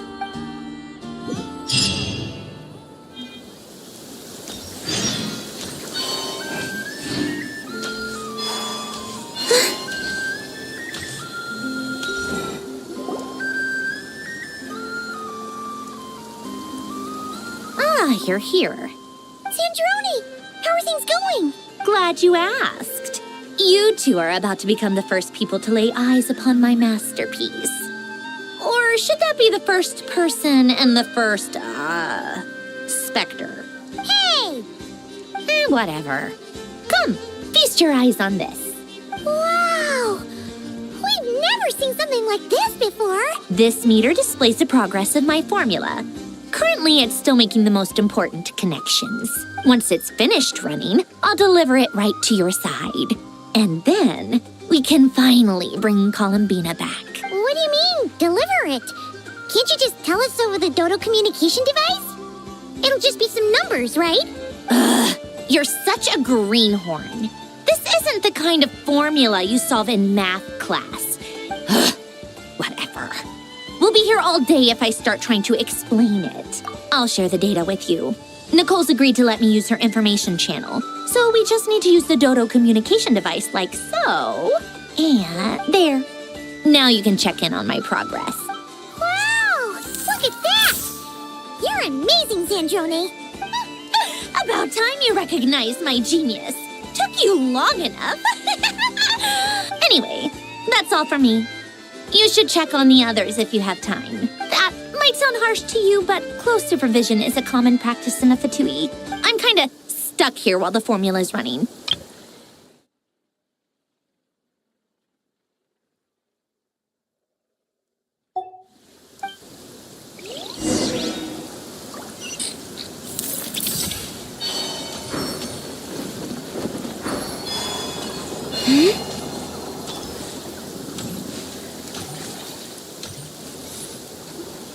Yes, Miss Moonchanter?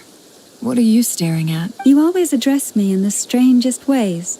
Lady Moonchanter one. Yes, and? Not as such. Uh-huh. That's my name. What's your point? The point is I don't add any honorifics or titles. Meaning what? That maybe we're on friendlier terms now than we used to be. Is that how you see it? Paimon! Just swinging by to check in on you. Don't worry about me. And I give my all to ensure our victory. Ah, yes. Allow me to give you two a quick checkup. All done. You're both in good shape. You're welcome. You'll have your work cut out for you in this battle against Ettore, so make sure to get some rest in first. Paimon will keep an eye on him. I'm glad to hear it. Sure thing.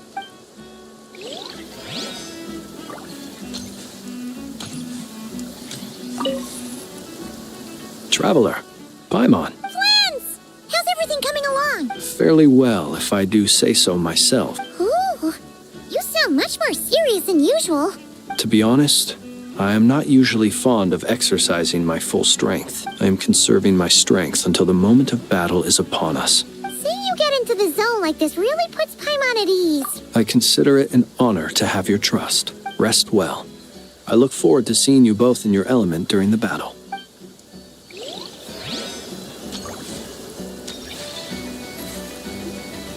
Thankfully, Miss Nicole has come to our aid. Golden Flame. Yes, that's Nicole's power, all right. Based on the latest message from Grandmaster Varka, the situation should be more stable with her assistant. Hello there, you two. Are you well rested? That's good to hear. As per the plan, Albedo and I will be in charge of Nasha Town. As Dottoro's energy field expands, it's creeping ever closer in that direction. But we will do our best to hold our position. We fought side by side many times before. I believe this time will be no different.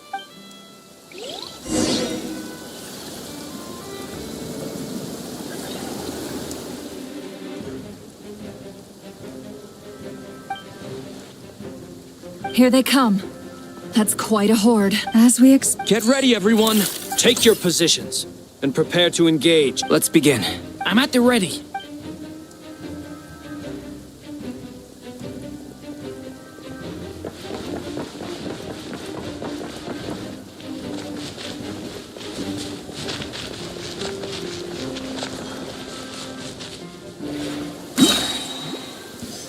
Waste of time. Change of plan. Close your eyes. Observe. Be silent. To dust. Another one. Fine. Water jet. Yeah. Got a frenzy with your name on it. Steady now. The long sleep beckons.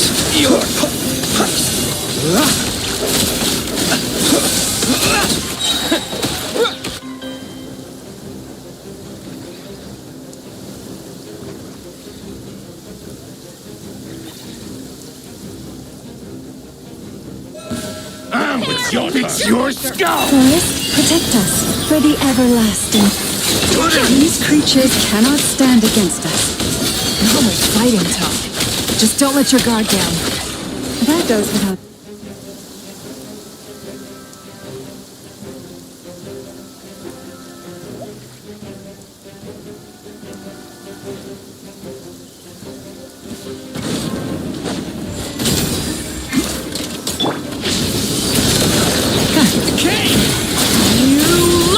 Moments of birth. That was easier than I thought. Naturally. What do you mean? Is it because as created beings go...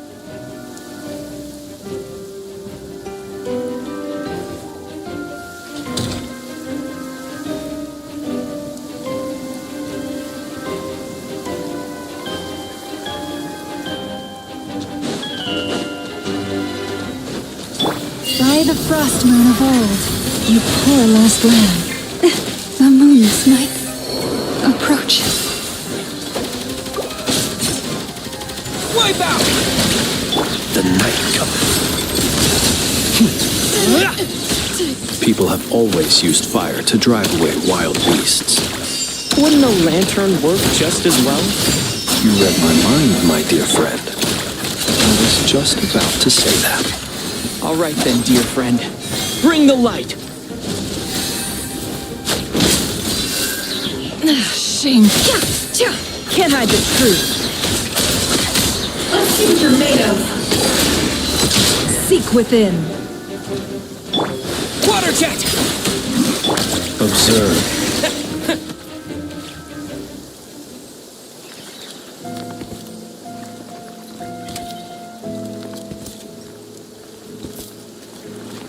You're looking well. I trust you've had a good couple of days. Dottore. It's actually a good thing, in my view.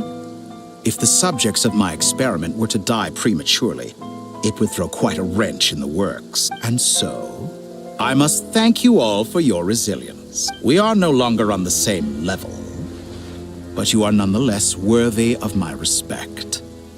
A creator god should be merciful and gracious after all. And in any case, it is only right that before I end your lives, the world is informed of the arrival of their new god.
The experiment begins.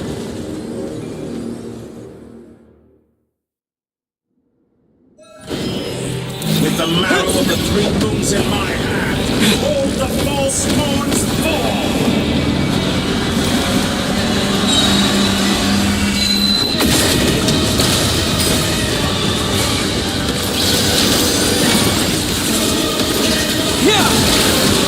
With one heart, Be silent. Beware the creatures of the night. You cannot face me! Found! How dull! It all adds up.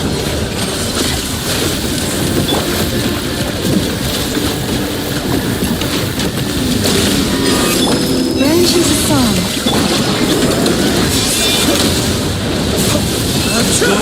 Keep it up.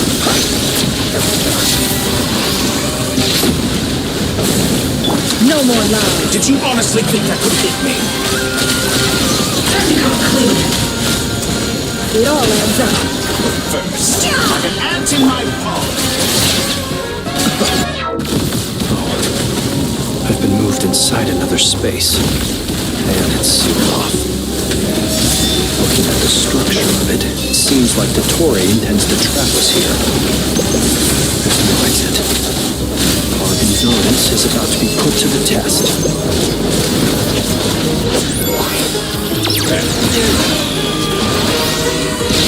Water jet! Pathetic. You poor lost lamb. Outdone. No more lies. Excellent. You barely managed to touch my level to me.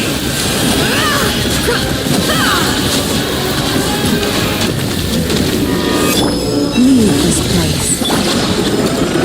Go! You cannot face me.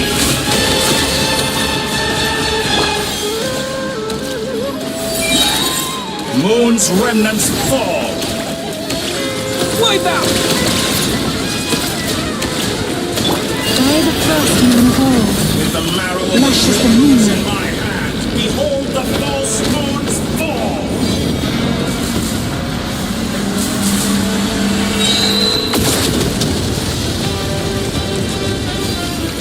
Tell me, where will you try scurrying off protect to us. next?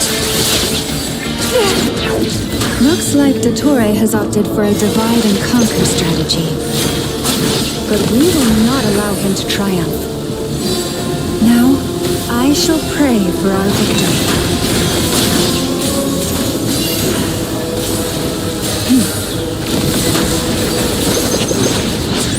Entropy bends to me! It all adds up. Can I get through?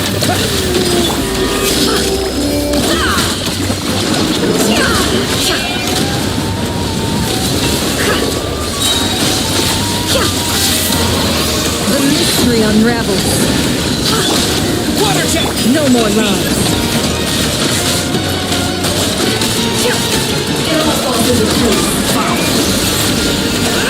Moon's remnants.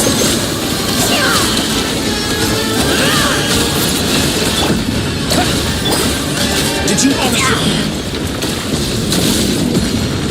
Good. Keep it up. I'm still.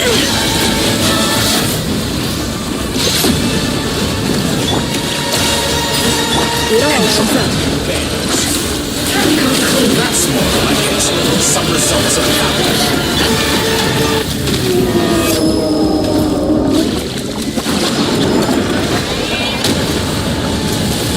Pathetic. No more lies. You cannot face me. Found. Go!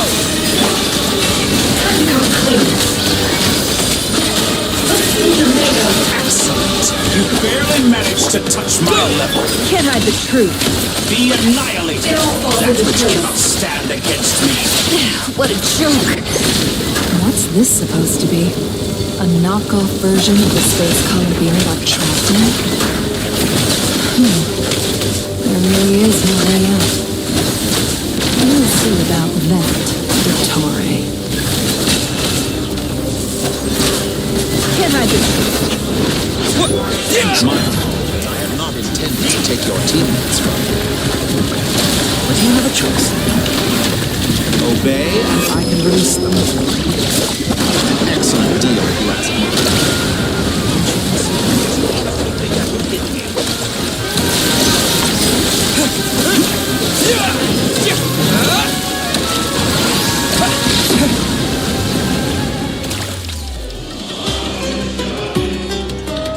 I'm aware you've been working on some little tricks to surprise me with, but it appears that none of them have come to fruition. My guess would be that you're trying to bring Columbina back. But then, where is Sandrone? Or are you trying to buy time for her? I always found their friendship to be a curious phenomenon. Two highly incongruent personalities, and yet they share a deep connection. Speaking of Columbina, I once saw her as like a younger sister. We got along quite amicably while she was with the VIII, but then one day she suddenly decided she would refuse to take part in any further experiments. It's such a pity. I could have had a sister, a family. But alas, she grew to dislike me. You're not fit to be family to her. That I can't deny. So many people, all obsessed with playing out the same tired old dramas. And then there's you. You had every opportunity to reach the right conclusion.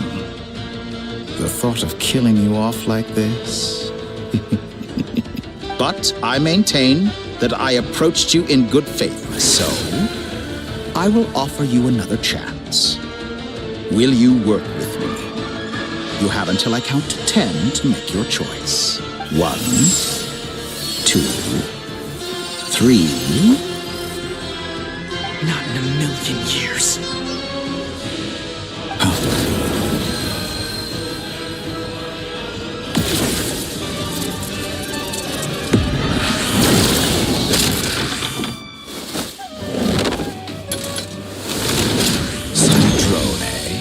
What a pleasant surprise.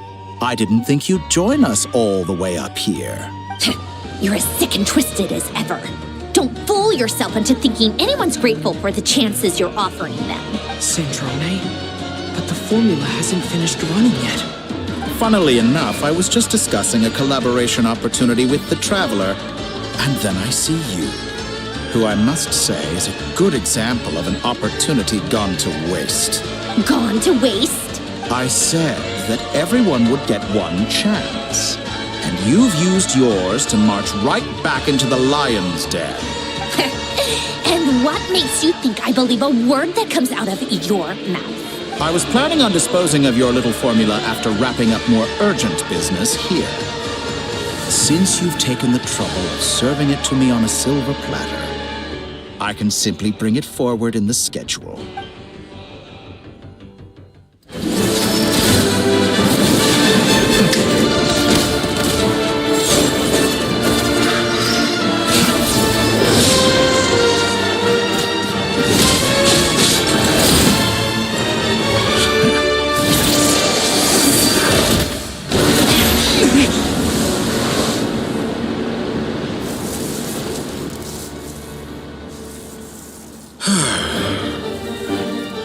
Is this your life's work?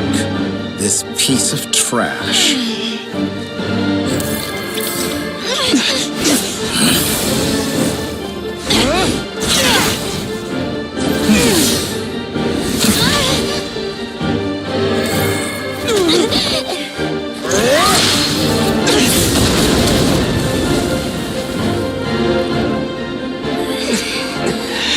Your formula runs too slowly, Sandrone. You put your hope for success on others instead of fighting dirty. That is why you have failed. Now, whom should I slay first? Any volunteers? No one? How nice of you to leave the decision to me.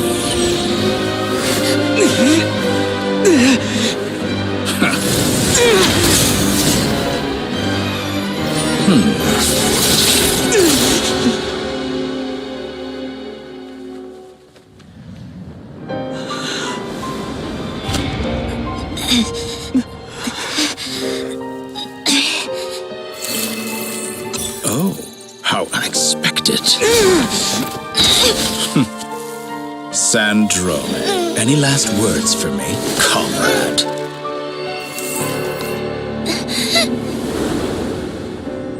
Is there anything you wish for? Not really. But I've always known what I don't want. Go to hell, Dottore.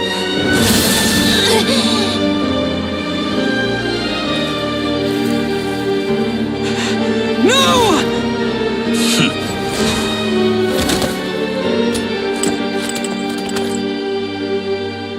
And now, you have failed.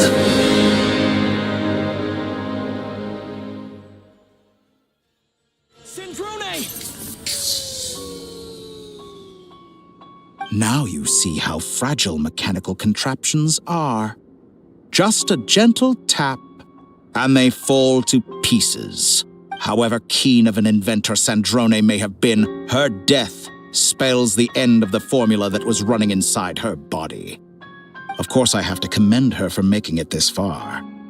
As her colleague, I have to admire her stubborn tenacity. Now, it is time for you to take your place by my side. My count was interrupted, but the second chance I extended to you still stands. Once again, you are welcome to join me. By now, I'm sure you have gained a greater appreciation for the power and authority I wield. What is stopping you from embracing a new world of endless possibilities? Not in the mood to talk? As you wish. You seem less talkative than usual today. I'll change the topic to something more apropos. Sandrone was always like this, never trusting anyone, always so reluctant to share her research with them. Objectively speaking, she had her strengths. It is remarkable how she extracted and even optimized the world formula from so much data. But her inability to trust was her undoing. Had she allowed someone else to monitor or run the formula for her, you might still have a chance at victory even now. But regrettably, she was a stubborn fool. As much as it pains me, she had to go. Dottore. Maybe this is news to you, but people can change. Columbina surprised you when she escaped. And I think Sandrone would surprise you too. Shane? You can twist the truth however you want, but I see it clear as day. You're the one who can't trust other people. Is that how you see me? By this point, what can you hope to do about it? It is pointless to fight on. You've already lost. Wrong. You can't win this, Dottore.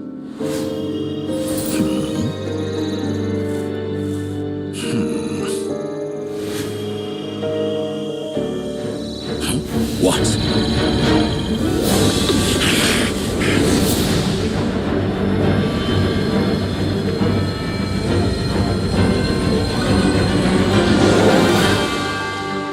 My formula can get us 90% of the way. It will connect you to Columbina. Then, I will bring the formula's output to the Traveler's side. For the last 10%, do whatever it takes. Just bring the moon down.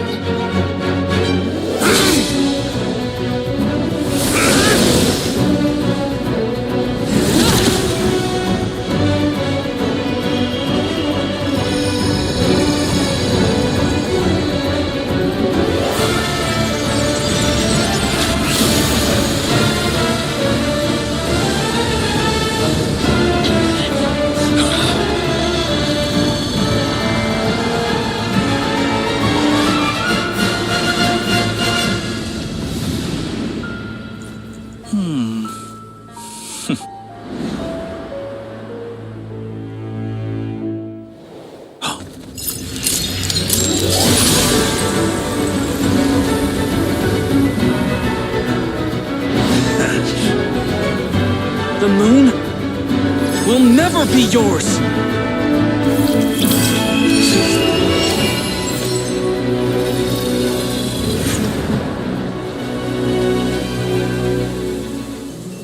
I turn my body into moonlight and pour it over Nodcry. My soul I leave here to inform my future friends. Lastly, I will hide the Trilune Authority within the Frost Moon. And when my body, soul, and authority are reunited, finally... Columbina!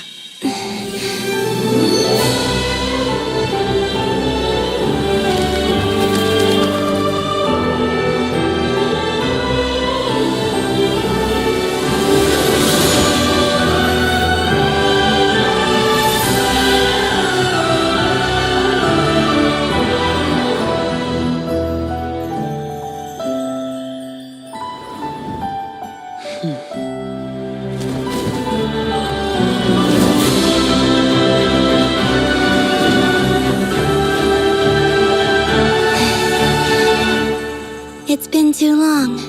I'm back.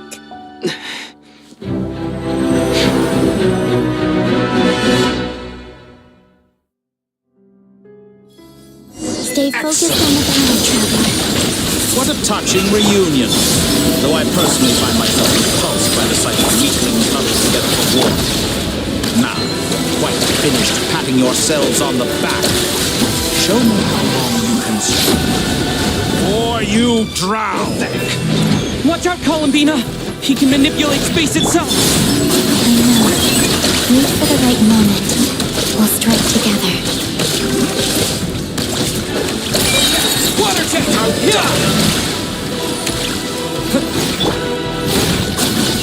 Entropy bends to me. Go! Water jet!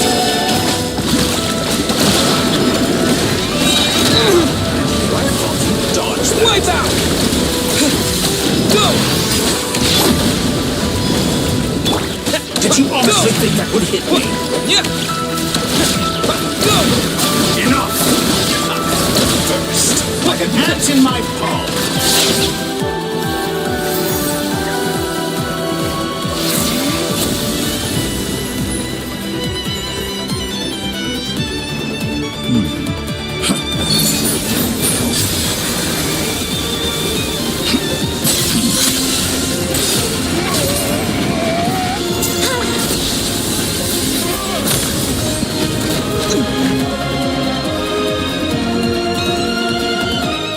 I grant you the new moon's blessing. The new moon shines upon you. I am growing weary of your stuff. It's over, Dottore!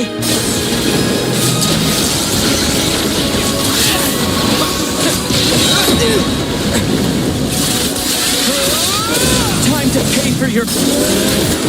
No longer must the world cower in the cold night.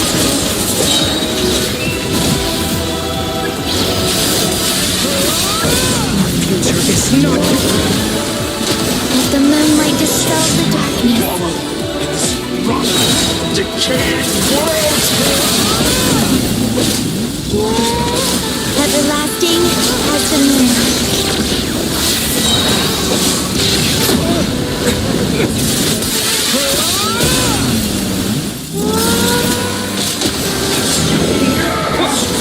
So close.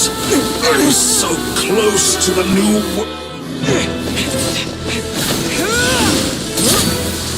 willfully blind. How can you be so satisfied with your fate?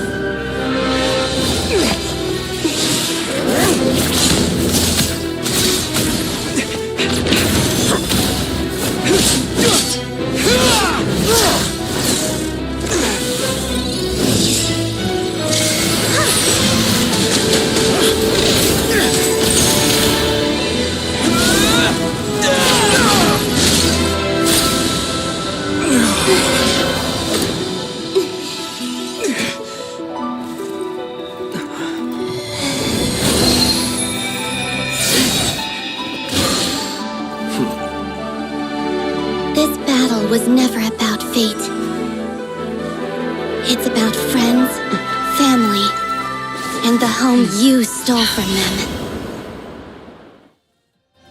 So dull. Only the weak rely on each other for comfort. You shall see. Once I transcend fate, you will be nothing but fodder for my grand experiment! That will never happen.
No, this world is our home.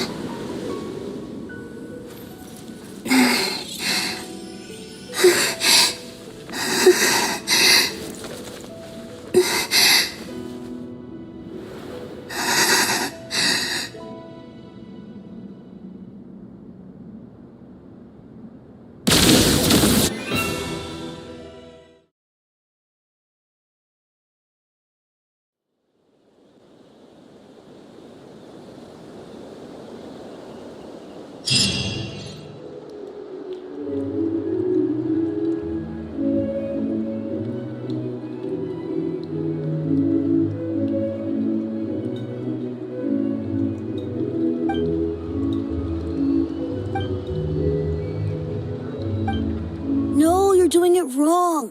The moon looks like this now. What are you drawing, children? The new moon, Mom. It looks different than before, doesn't it? Also... Can I go buy a sugar sculpture today? All right. I suppose today is a special day after all. Extra, extra!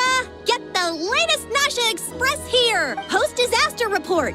Nasha Town reborn beneath a new moon! The voyage begins today! I knew things would be different. They say a new moon goddess has been born. A new moon goddess? Who's saying that? I guess so. Hey, since we've come all this way, Are you a convert now? Oh, come on, what does... Come on! We gotta get there early, or there won't be any good spots left! Shh, keep it down. This is a residential area.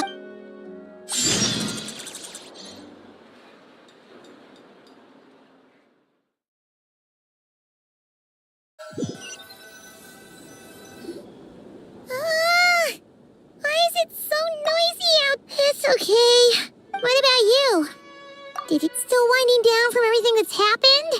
Or are you wondering how our friends are doing? Okay, if you say what we just went through was a lot. Luanatar disappeared after Columbina came back. Still, Paimon kind of misses Luanatar somehow. But anyway, you did great. So, chin up, Traveler. Hey, don't poke fun. Paimon didn't think you'd mention it. You have no idea how anxious Paimon was. She was worried sick about you. Well, if you really want to show Paimon you're sorry, you're gonna need to make it up to her.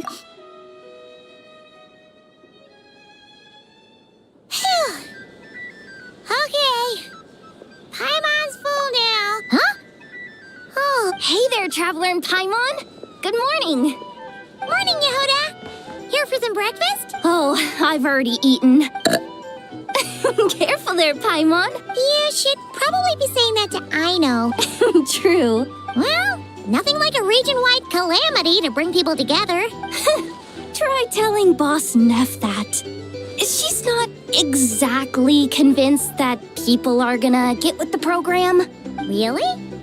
But if she's so pessimistic about it... Probably 'cause I think things will work out, though. Paimon's with you on that one. All right. Everyone's been rebuilding these last 2 weeks, and the evacuees have been coming back in droves. Life's slowly returning back to normal. Were you about to head out? Yeah, we were gonna take a stroll around the square and... Sounds good.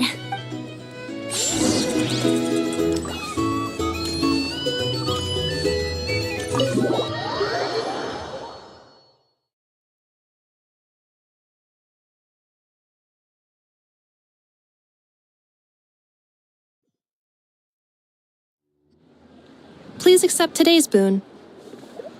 Have a nice day. Are Paimon's eyes deceiving her? Or is that Inefa handing out food for the Frost Moon Scion? Hello there. Would you like a feast of the moon? So, what's new, Inefa? And I know too? What are you talking about, Paimon? In the wake of the disaster, it's all hands on deck. At times like these, the smallest good deed can inspire others. And we're using eggs and heating tubes to make that a reality.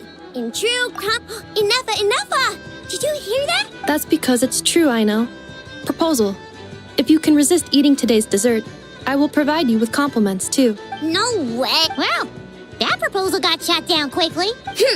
I need something to get me through the hard times, too, you know. Mom! Yes, dear. Go right ahead. Excuse me. Could I take a photo with the robot lady? She helped us get safely out of Notcry, and she helped us get back home too. She's the best. Of course she is. And since I'm the whiz kid who built her, that makes me even better than best, right? But you stole my snacks though. Oops. Shall we move to the open space near the center? The view there is better. Thank you. Aren't you the better pick for this job, Flint? You underestimate yourself yet again, Master Ilua. Not at all. I rarely come by Nasha Town. I don't know any of the big shots here. All in good time. Socializing is a step-by-step journey. But you're much further ahead on that road, aren't you? You're not seeing the full picture. You know the truth now. My friends do not understand my habits. There is no question about it. The Lightkeepers need a representative in the League. Someone who is upright, cares about other people, and can realize their self-worth through group action. You say it like you wouldn't make the cut. I am most flattered that you think I would. Sigh a little less, Master Ilua, and have more faith in yourself. That is precisely why Starshina Nikita felt safe delegating such important work to you. I'm sure we all also agree that we would sooner die of dehydration than manage to wrangle anything out of you in a discussion. My apologies. Whatever. I'll take the job. Oh, it's quite the who's who of Notcry. There's the Moon Chanter of the Frost Moon Scions, the boss of the Curatorium of Secrets. I'm sure you will find speaking with them to be a genuine pleasure. If you say so. I've never done this work before, but I'll do it. Not only is it our duty as Lightkeepers, but because I want to make Notcry a more welcoming place. An admirable attitude to take. We have the chance to band together. Yeah. Quite a few familiar faces have arrived.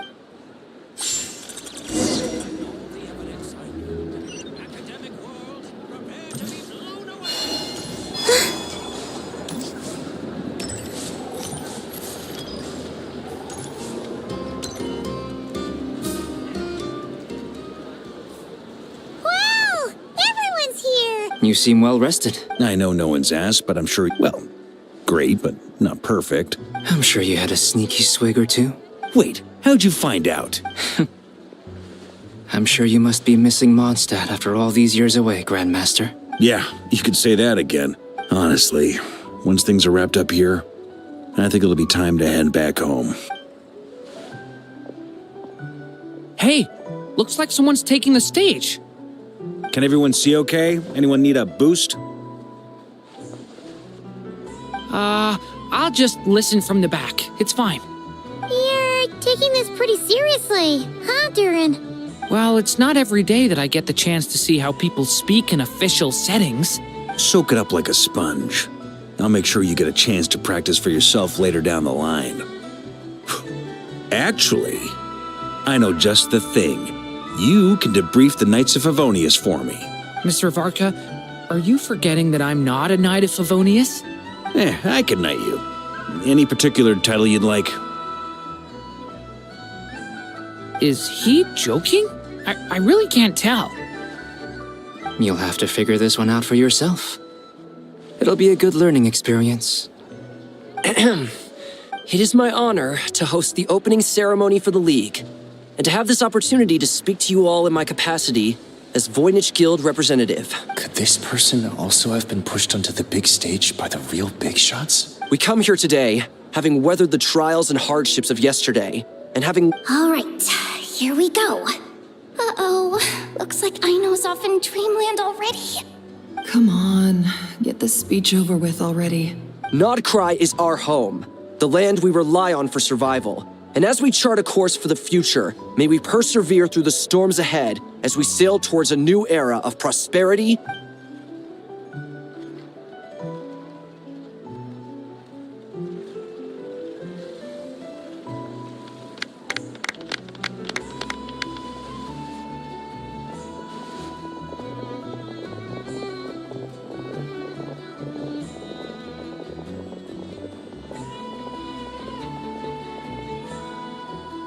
Looks like we'll have more opportunities to travel in the future. I'm sure you'll cope, Lady Moonchanter, given how fleet of foot you are. Unfortunately, I suspect I'll be too busy at the Curatorium to act as your host. We have a busy schedule, not to mention an international network of contacts to manage. It'll be all right. I'll just check your schedule with Yehoda well in advance. And if she's not available, I can simply ask Ashru. So giving my employees extra workload isn't enough for you? You're really going to drag my cat into this too? I thought you'd approve. Aren't you forever increasing your employees' workloads? That's a bold statement. Columbina's return has brought joy to all who care about her. As for the Frost Moon Scions, we are learning how to thrive independently, without relying on the Moon Goddess. It is up to us to make our home a more livable place. I like the word try. It's nice and... You don't see a bright future for the Frost Moon Scions? I'm just not as optimistic as you. The Frost Moon Scions should count themselves lucky that they have a leader as stubborn and enterprising as you. But Nodcry's a big place, with all kinds of people. Well, that's where you and your methods come in. Unless the Curatorium of Secrets is only here for appearances. For now, yes. And that won't change until this venture becomes worth my while. What would make it worth your while? Getting out more than I put in. Then maybe it's worth it. All right, you can stop now. You'd be very welcome to join us. Hey, you two! Congrats on all your hard work! Nefer was trying to dissuade me from adding to her employees' workload. Sorry, what? Your conversations are always the most interesting. Would you two care to join me for some tea before heading to your next destination?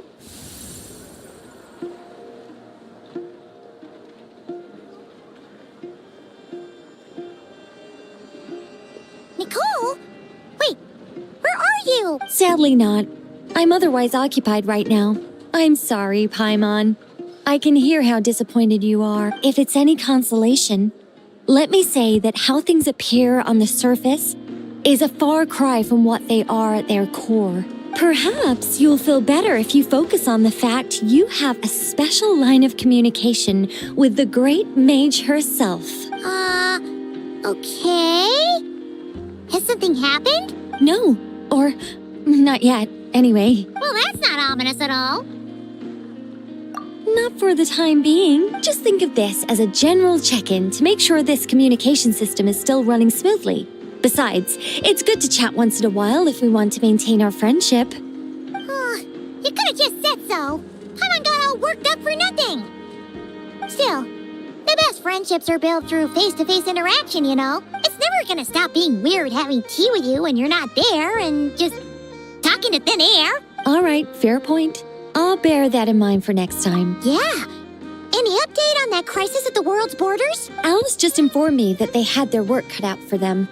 And now everyone's thoroughly exhausted. But they did finally get things back under control. The disruption caused by this disaster has made Teyvat easier to detect from the outside universe. She plans to wait for things to stabilize, then reschedule her Mondstadt vacation plans. As for me, I agree with Hat Guy's perspective. This is a time when many new variables are emerging, and the situation is changing constantly. Plus, most of this change is for the worse. We have to remain vigilant and ensure that the embers of chaos are not rekindled. I did notice that the energy in Nodcry changed somewhat after the War of Funerary Flame, but since it was still aligned with the Light Realm, I never gave it a second thought.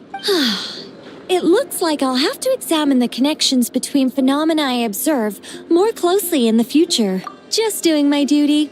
Of course. To give you the full picture, I'd have to start with the substance from which angels were formed. Never mind. Paimon's right. Showing off my knowledge would be much more satisfying in person. By the way, you did receive the gifts from the Hexen Circle, yes? They're quite similar to the protective talisman that Alice gave Dory. Oh, so that's what kept our friends safe when Dotori trapped them. Indeed. We went to great lengths to make sure they were invisible to his eyes. I'm so happy they came in handy. Anyway, I'll contact you if anything else crops up. My angelic instincts are tingling. You should head to the docks next.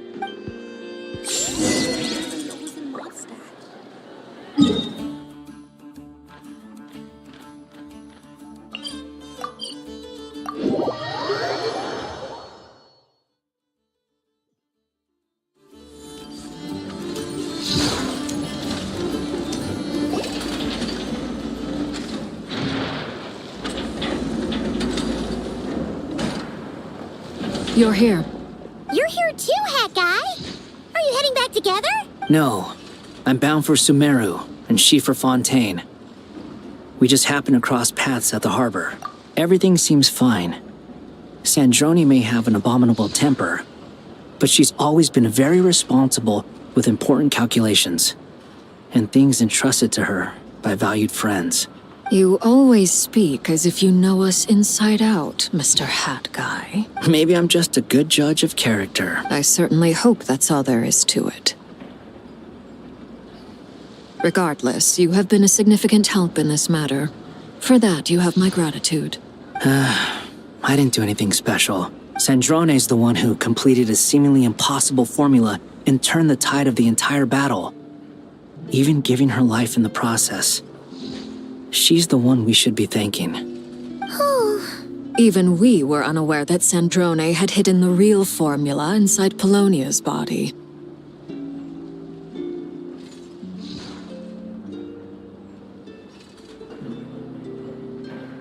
She managed to fool Dottore into thinking the formula was running in her system by installing an identical-looking decoy within her. She probably realized that she didn't have the strength to stop Dottore. But this way, she could at least get him to lower his guard. She always worked like that. Always had a backup plan. Well, that's why I'm traveling to Fontaine. She made a request of me long ago, and the time has come to fulfill it. Think of it as her will. She said that should she ever fail in a mission, she'd like me to deliver her core and Polonia's to the Fontaine Research Institute. She also mentioned that she had made arrangements for people there to set her affairs in order. Some of her personal effects, such as her notes, were left to me. I've decided to take them back to the House of the Hearth, for safekeeping primarily, but also as mementos, I suppose. However, there is one book among them that I'd like to leave in your care. I'll have someone deliver it to your residence at the flagship at a later date. No, I was specifically warned not to tell her. This is her last wish, and I will abide by it.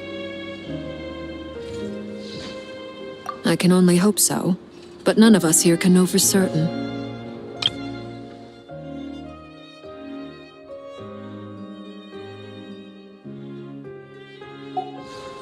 I bade farewell to Columbina earlier today.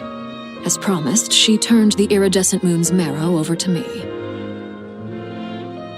She spent a long time with Sandrone's body, saying her goodbyes. Oh, is she alright? Sandrone's passing has left a great wound in all of our hearts. It will take time to heal. But Columbina surprised me. She offered me some words of comfort before I departed. Despite being grief-stricken herself, she showed an awareness of the feelings of others around her. She never used to act like this. Clearly, she has grown. And I suspect that we have you to thank for much of the change we are seeing in her. Huh. After these recent events, the Tsaritsa has revoked the Pale Star Edict. Snezhnaya now realizes that the arrest warrant for Columbina was just a ploy by Dottore, who coveted her powers. I shall return to Nodcry to see her as soon as I find the time. I hope that from now on, she too will explore more of the world. Columbina Hyposelenia's journey is only beginning. My ship is here. Traveler, Paimon, we shall meet again. You too, Hat Guy. What are you still bumming around for? Isn't Columbina waiting for you? I thought today was the day you'd agreed with her to go find out the truth about your sibling. You're afraid you won't like the truth when you see it. Well, this is new. I was starting to think that nothing could scare you.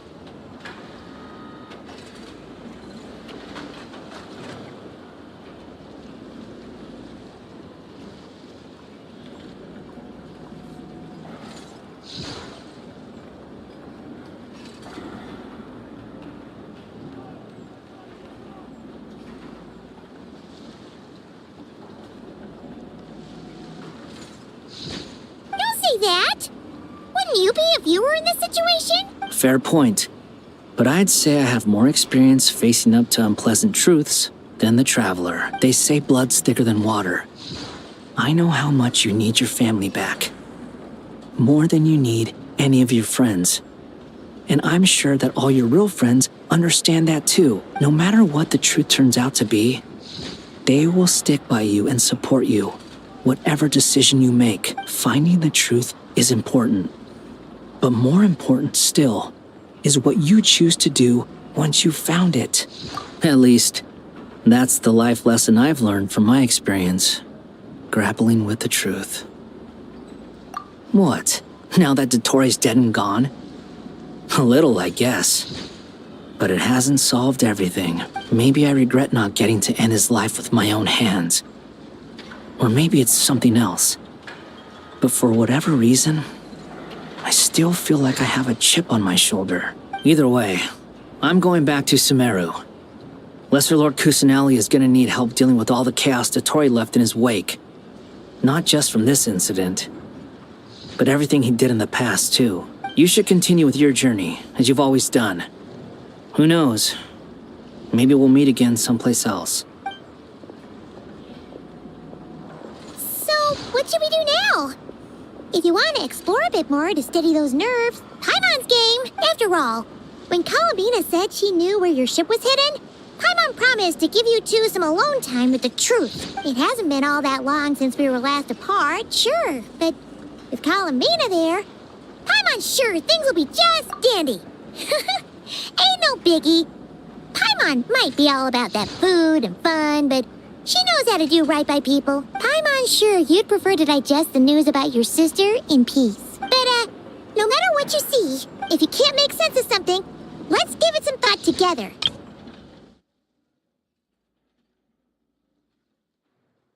Smeel. Feel better now? Alrighty.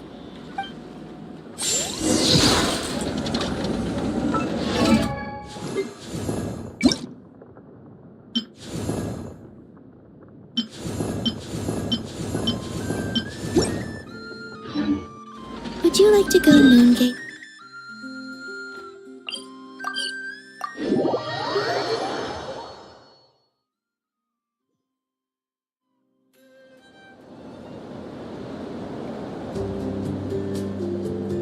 Columbina, we're here! Can't quite believe we're meeting out here. We've gotten used to walking over to Silver Moon Hall whenever we go see you. Well, you're still welcome to go there. It's just, now that it's all over, I've decided to make some changes. The older generation are still timid around me, but things are much better with the children.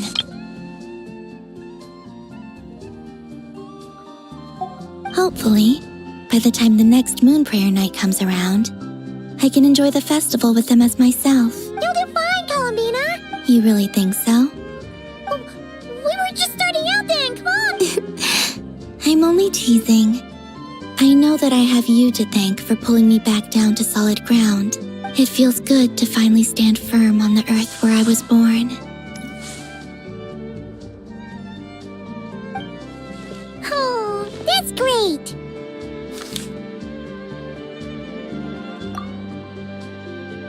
Thank you. I'll make sure not to lose it this time. Well then, are you ready? Lumine, what happened to our spaceship back then? Why did you leave? It's time to learn the truth at last. Ready as I'll ever be. Good. Then let me open the way for you.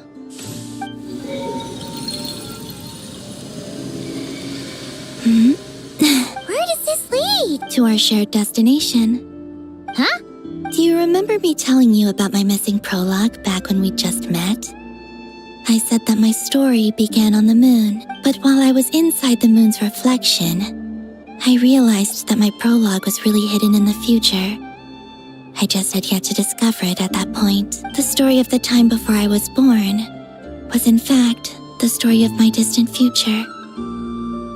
It's truly fascinating, but when I obtained the Trilunar Authority and returned to our present reality, I sensed something I hadn't expected. Your prologue. So you mean? Yes, your spaceship. All this time, it has been hidden on the frost moon, which lay beyond the sky.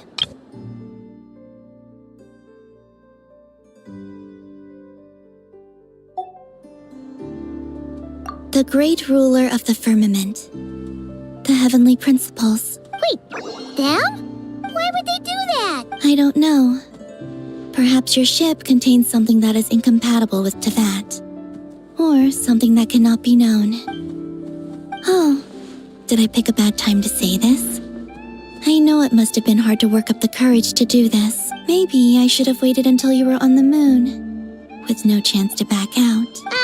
That would have been kind of mean, you know.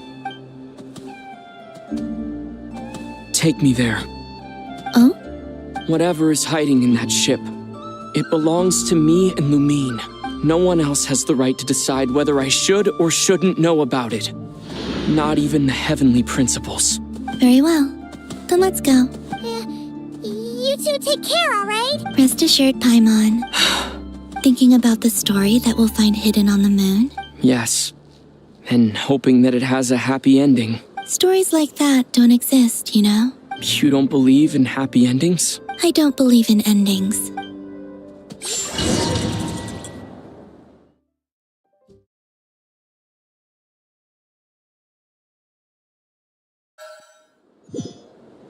Where am I? This is the pathway I built between Tevat and the Frost Moon. The moon is very far away from us, so it could be a long journey.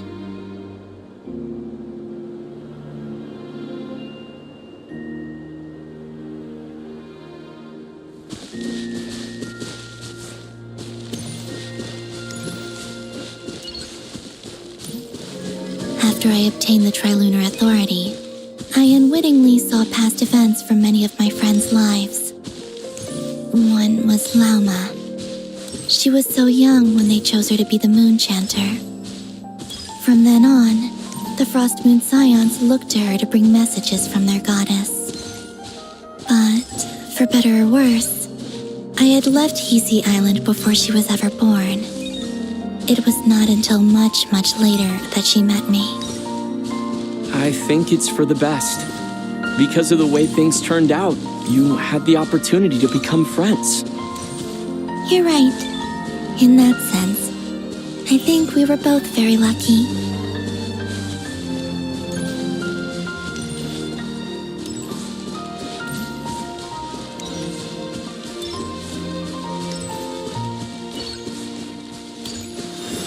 Oh, and about that mage, Nicole.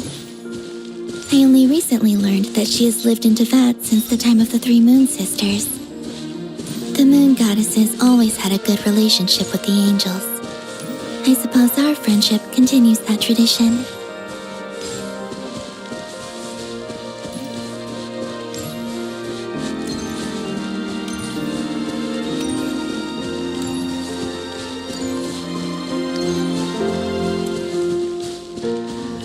And then there's Sandrone. I never knew that much about her, beyond the fact that she was created by someone called the Lord Artificer. She, too, suffered for a long time before joining the VIII.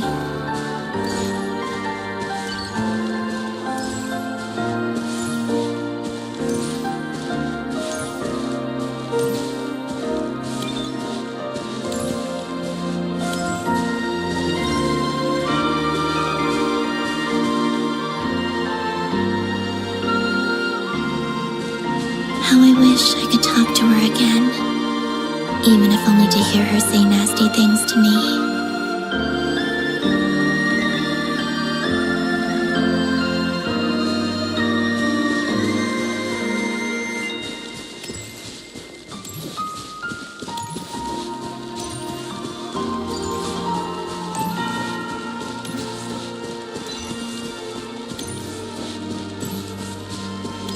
Also, I saw your siblings' story. I'm afraid I didn't see much. It seems that she rarely came to the surface, where the moonlight shines. But I did notice that back when you first set out on your journey, she would often appear nearby, gazing at you from afar with a guilty look in her eyes. Lumine. Let us speak no more of the past. I probably shouldn't reveal so much about my friends. It's not my place. Let the moonlight carry us forth. We are very close now.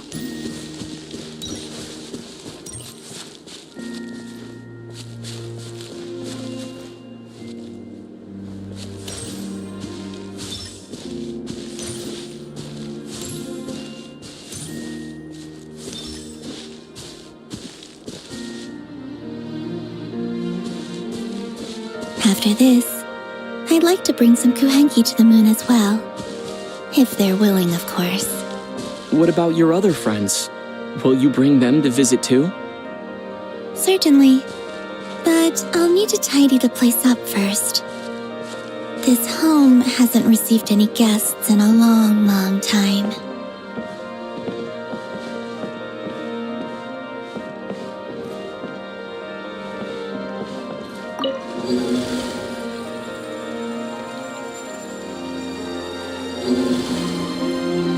I remember writing something similar with you on Moon Prayer Night. I believe it was called... Dodoko's Whirligig. Yes, that was it. You asked me if I was afraid to return to the moon, and I said that I was. The idea that I had gained something precious, only to lose it so quickly. That frightened me. But I'm not afraid anymore. Besides, this time, we're traveling together.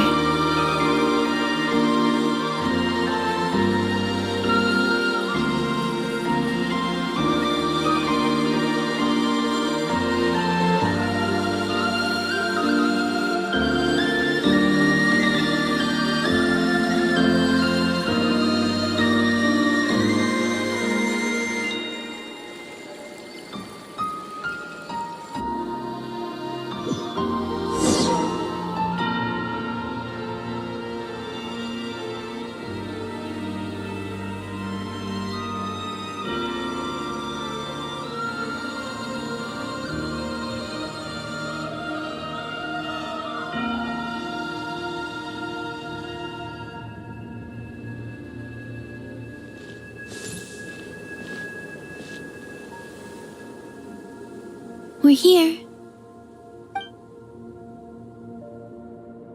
Over there.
Our spaceship. It's huge. I suppose that the moon is the only place one could hide it. It'll be alright. Huh? The way you feel in this moment, I went through it too, on Moon Prayer Night. Solitude for me once meant living a life in which even I was absent, but that night, solitude meant throwing away the life I had gained after meeting all of you. Columbina. Go. Retrieve the part of your life that was once lost. Trust me, you will lose nothing by doing so. Look, Teyvat is right there. All of our friends are down there, waiting for us.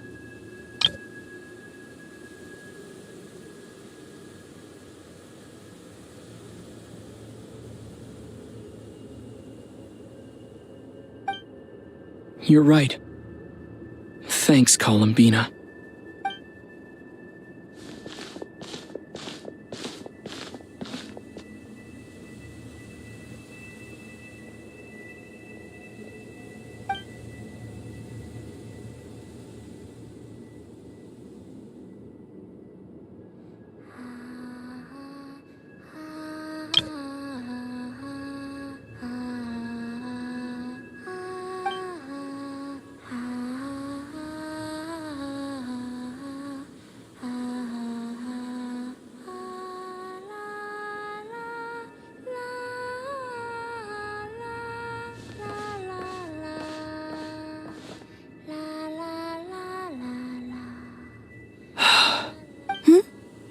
Finished? Yeah. Why did you take your eye mask off? Well, since my return, I've decided to take more opportunities to see the world with my own eyes. Besides, I've always wondered how Teyvat looks from the moon. And what do you think? It's beautiful. I could spend a whole day here just gazing at it. What about you? What do you think of the truth you found? I haven't looked at another person's expression in a long time, but I think yours is saying it was neither good nor bad.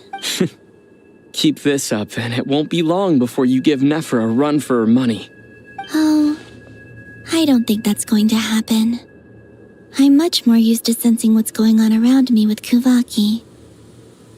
I think I'll save my eyes for seeing special moments I really want to remember. I read the spaceship's flight logs. I always assumed that this was my first time in Teyvat. I thought that Lumine and I must have been hibernating in space for centuries on end.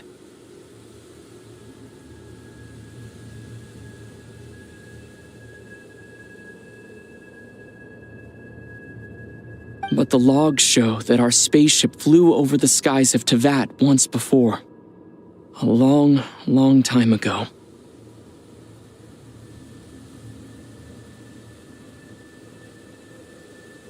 Flew over? So you didn't land?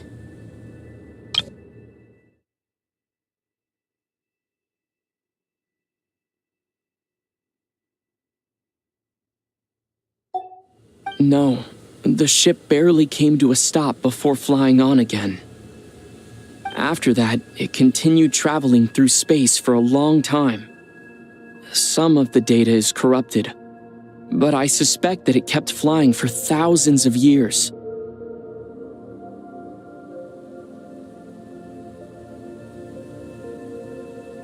It was only after that that the ship made a forced landing in Nodcry.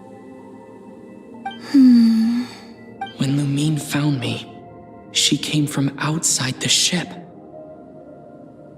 Could this mean that she left the ship long before I did? Maybe even during our first pass over Teyvat.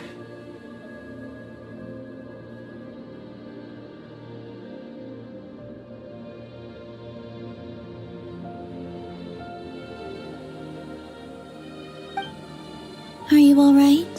Yes, I can feel that the truth is coming together, one small piece at a time. I remember Lumine telling me that when she first arrived in Conria, she could not recall the past, so this might be something that even she doesn't know. Here, I made some space for you. Your mind must be racing, and this seems like the perfect place to relax and clear your head.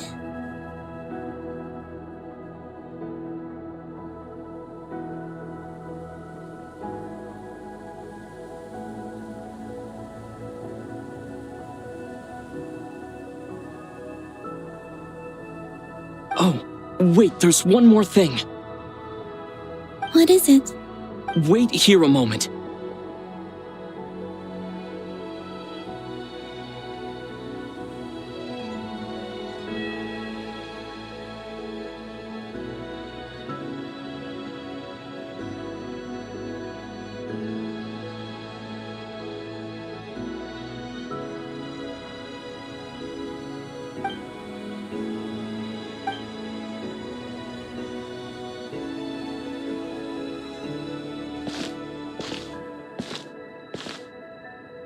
Hey, Columbina.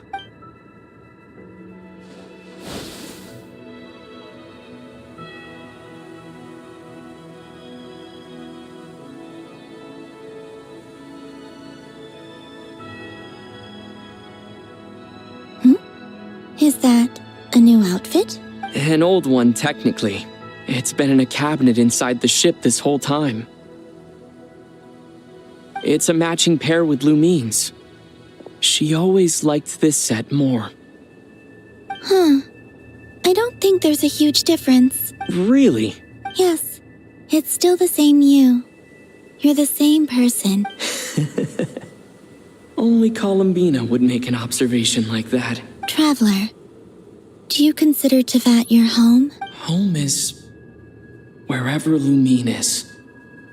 But then after all the time I've spent here, and everything I've been through, yes, I'd say it's my home. Would you change your answer if Teyvat changed appearance? I mean, if the truth about Teyvat turned out to be different than what you thought.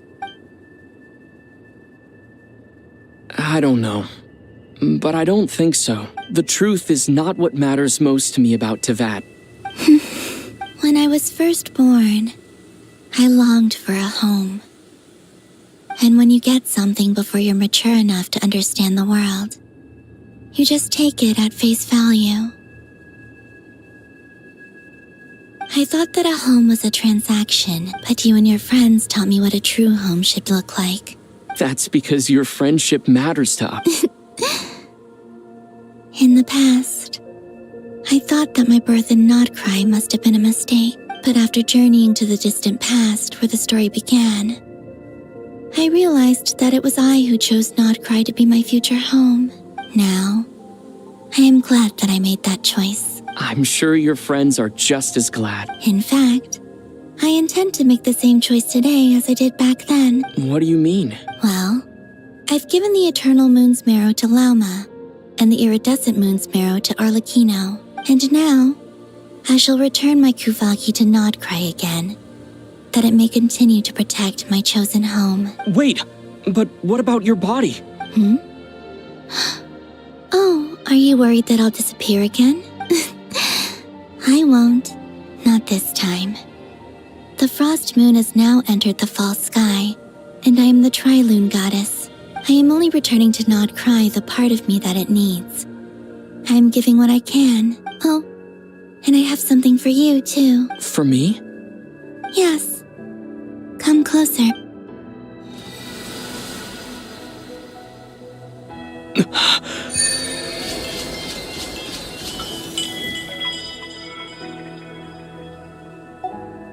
What was that? I lifted some of the restrictions this world placed on you. I trust this will help in your future adventures. My power. It feels like it's grown. I can use the elements more freely now. Thank you. You're welcome. I see you as family, and after everything you've done for me, In fact, no. Here. This flower is for you.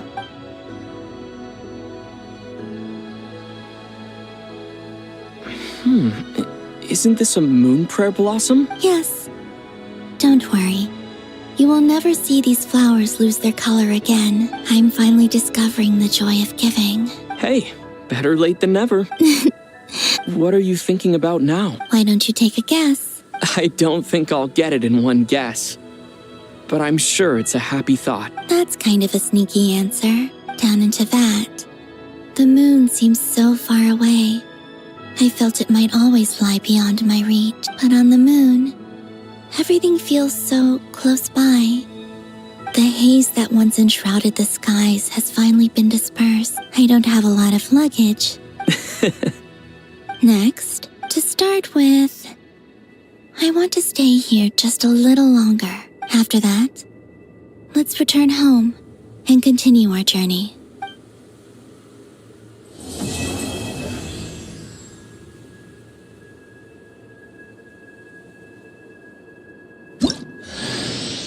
These clothes bring back so many memories.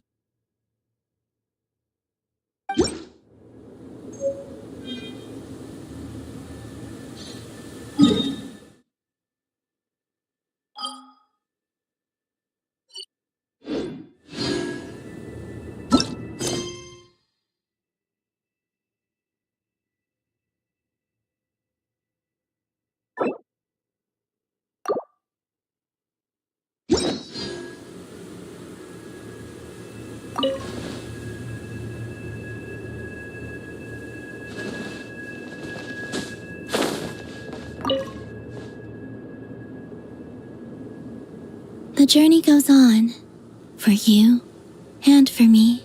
Like I said, this is not the end. I don't believe there has to be an ending. Once things settle down in Nodcry, I'd like to explore the world beyond Snezhnaya. You've told me so many stories about the other places you've been to, and it would also help me learn more about the journey that has made you into the person you are today. There's Regrator, the Rooster, and the Jester. Between them, they control a lot of what happens in Snezhnaya. I noticed that the Rooster and Regrator often appeared to get along on this, but I wasn't particularly interested, so I tended to keep my distance. Now that I think about it, the term Mistelton often seemed to come up in connection with Project Stuja. Ice cold and sharp. Crystal clear in some ways, yet profoundly unfathomable in others, like the thick layer of ice on top of a frozen lake. That's just the impression that In fact, I don't think the people of Snezhnaya even know what kind of power their god wields. Maybe that's because the Tsaritsa herself has never acknowledged, nor accepted that power. Oh, is that your next destination? Most people would probably tell you to pack some warm clothes. In fact, it is home to quite a wondrous heat source. I think they call it Kreshnik's torch. I sensed the energy it gave off as I was passing by on a railway. I also recommend the Korolievsky troupe in Snezhnograd. They give performances quite regularly, and entry was free for harbingers. Okay. As you continue on your journey, don't forget to gaze up at the moon when it shall cast down its true moonlight.